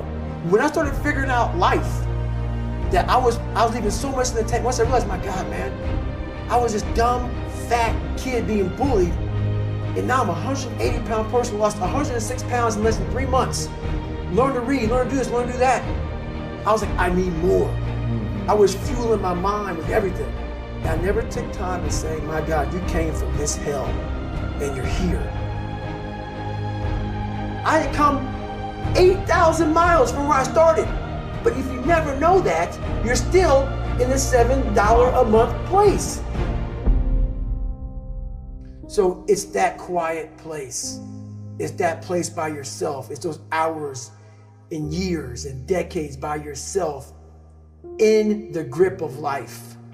When life has you by the throat and choking you out, and you're sitting there calm because you're trying to figure it out. You're not panicking. You're not quitting. You're not throwing in the towel. You're saying there's a way around this. And when you figure it out, when life has you gripped in a vice, and you can figure that out, that's when you overcome. That's when you overcome. The journey getting there was harder than going through it. Yeah. You know, so that's the whole thing about life, man. It's that journey that makes you who you are.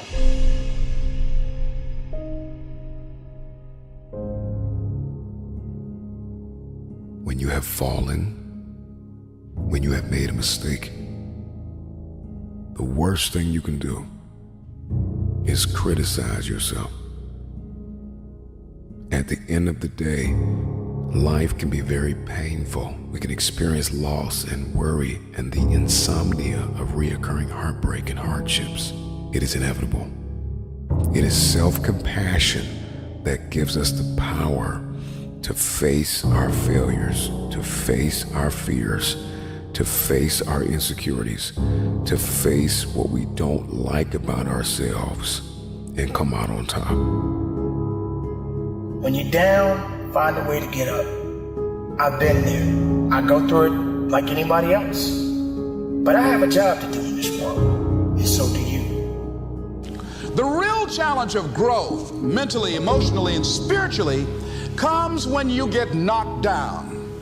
How you handle it, that's where the growth takes place.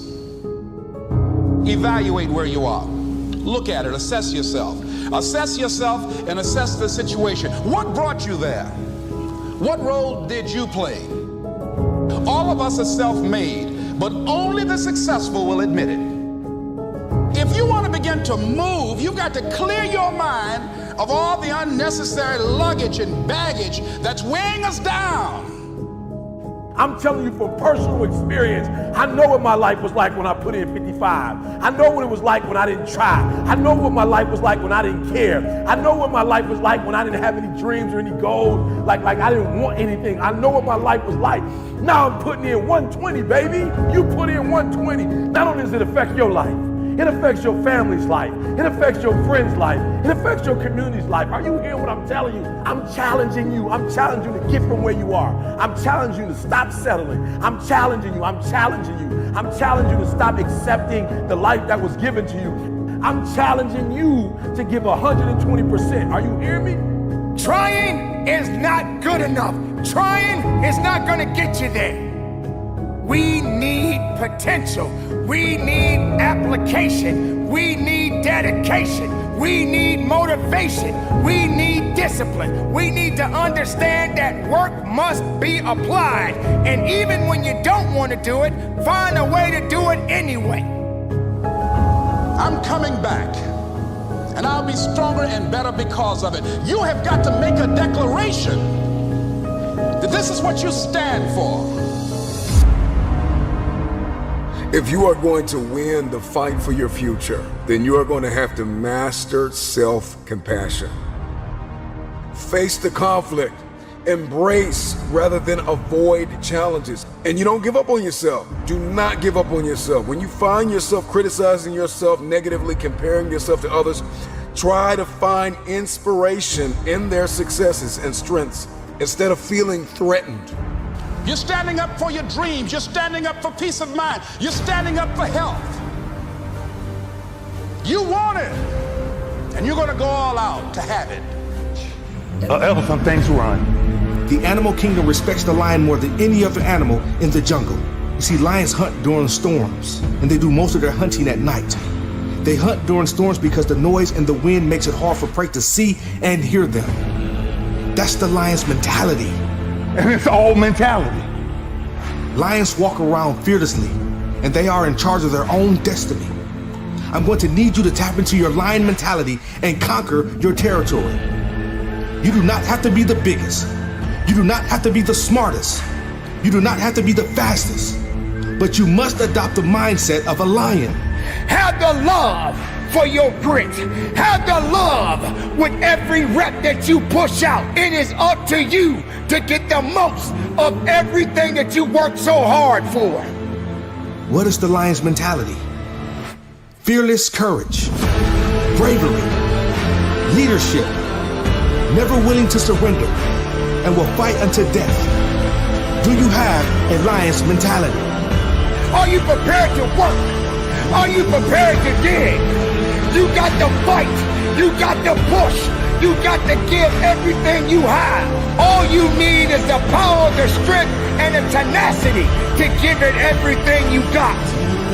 Maybe you're just buried in debt, bills. Maybe you need to stand up for something you love or believe in that others don't understand. Don't stop. Do not give up. Do not give in. Be courageous. Be fearless in going after what it is you want to manifest in your life. Maybe you have tried time and time again and nothing has worked.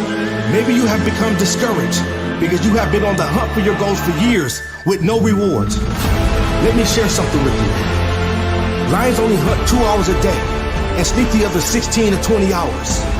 A lion knows within those 2 hours, they have to give it everything that they have, and everyone better get out of their way because they're going to destroy anything in their path. You must keep hunting.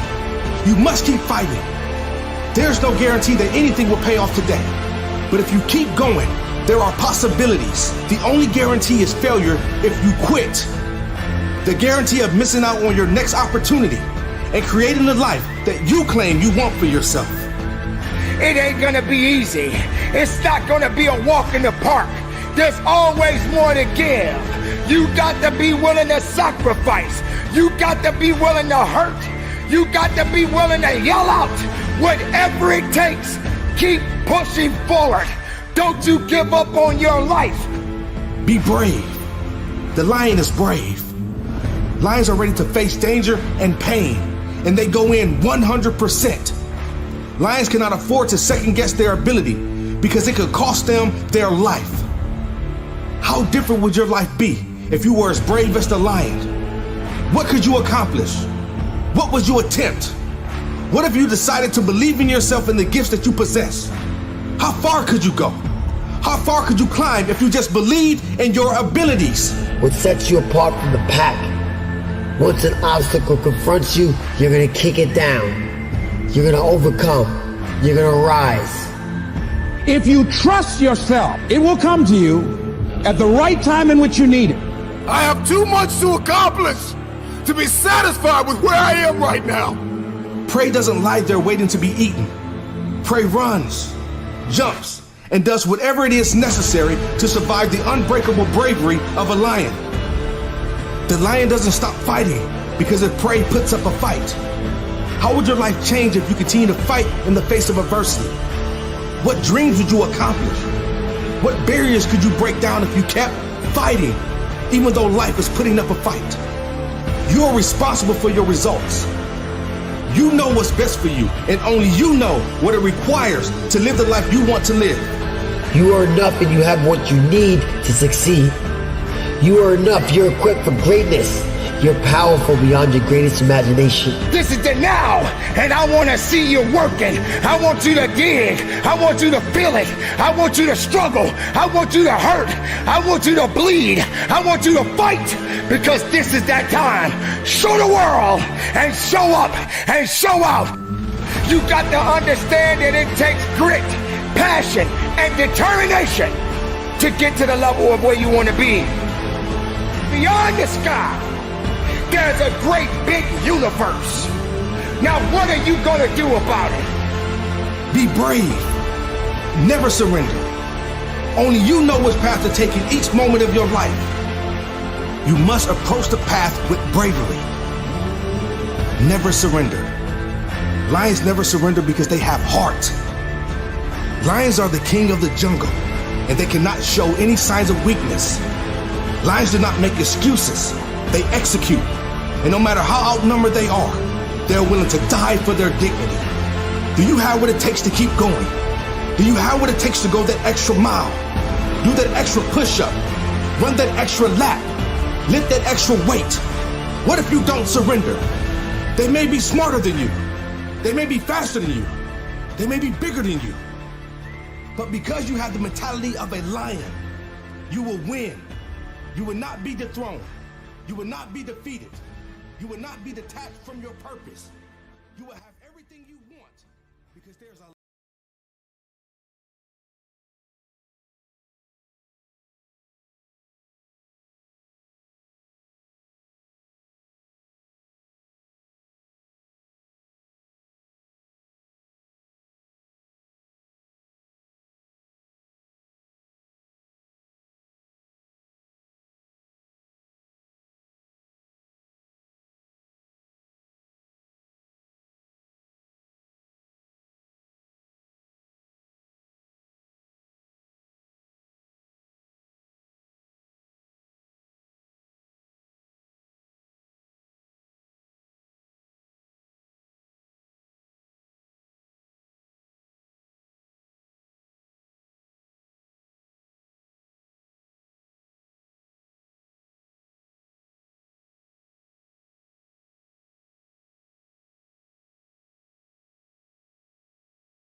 that.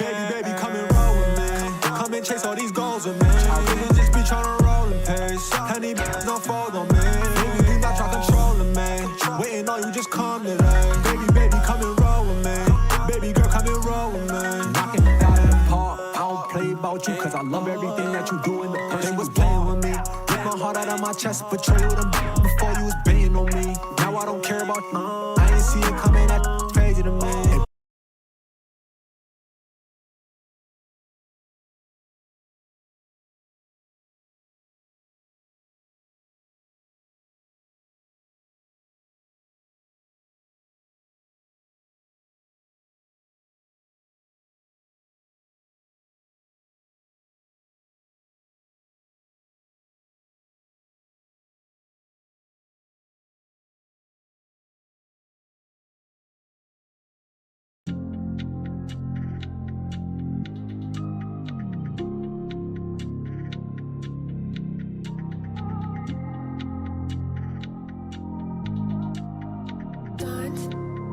The engineer on the beats.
it can get worse. The problem is not going to go away by itself. I always recommend Sensodyne. It works.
Tampa. What can I do for you?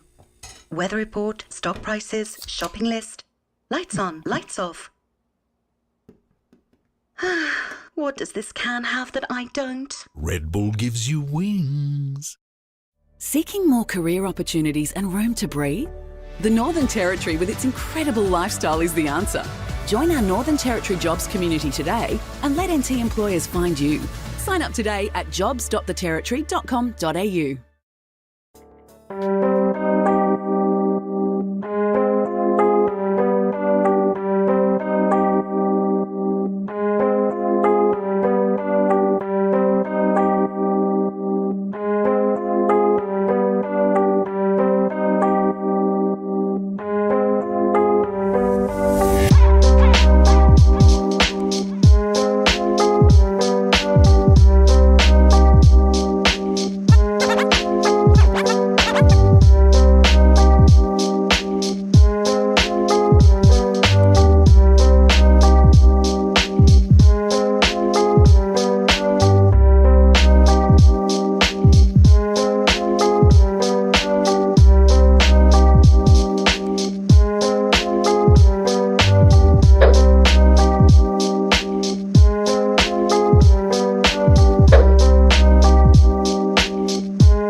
Yeah. Why? Why? Why? Okay. What? Why? Why? Yeah. Why? Why? Why? Why?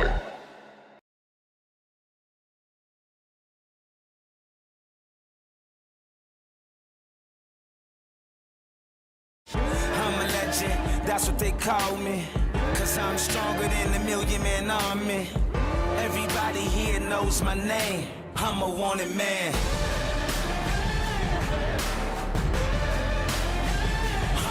Zaro, the most wanted.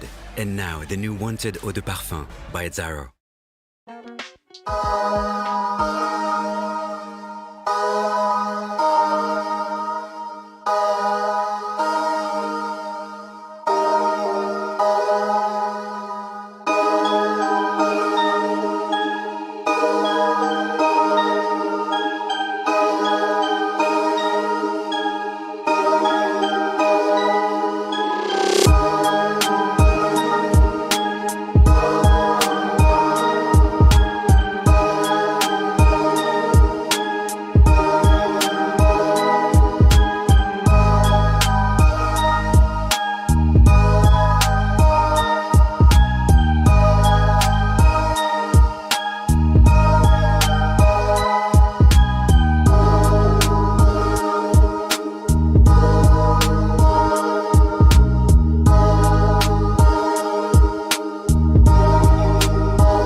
Almost like being attached to strings, we're not really in control of things. From the moment you're born, at work or at home, when is your life really your own?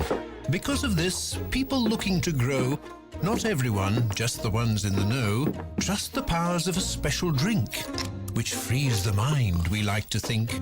It can open your eyes to so many new things, and, so the old saying goes, even give you wings.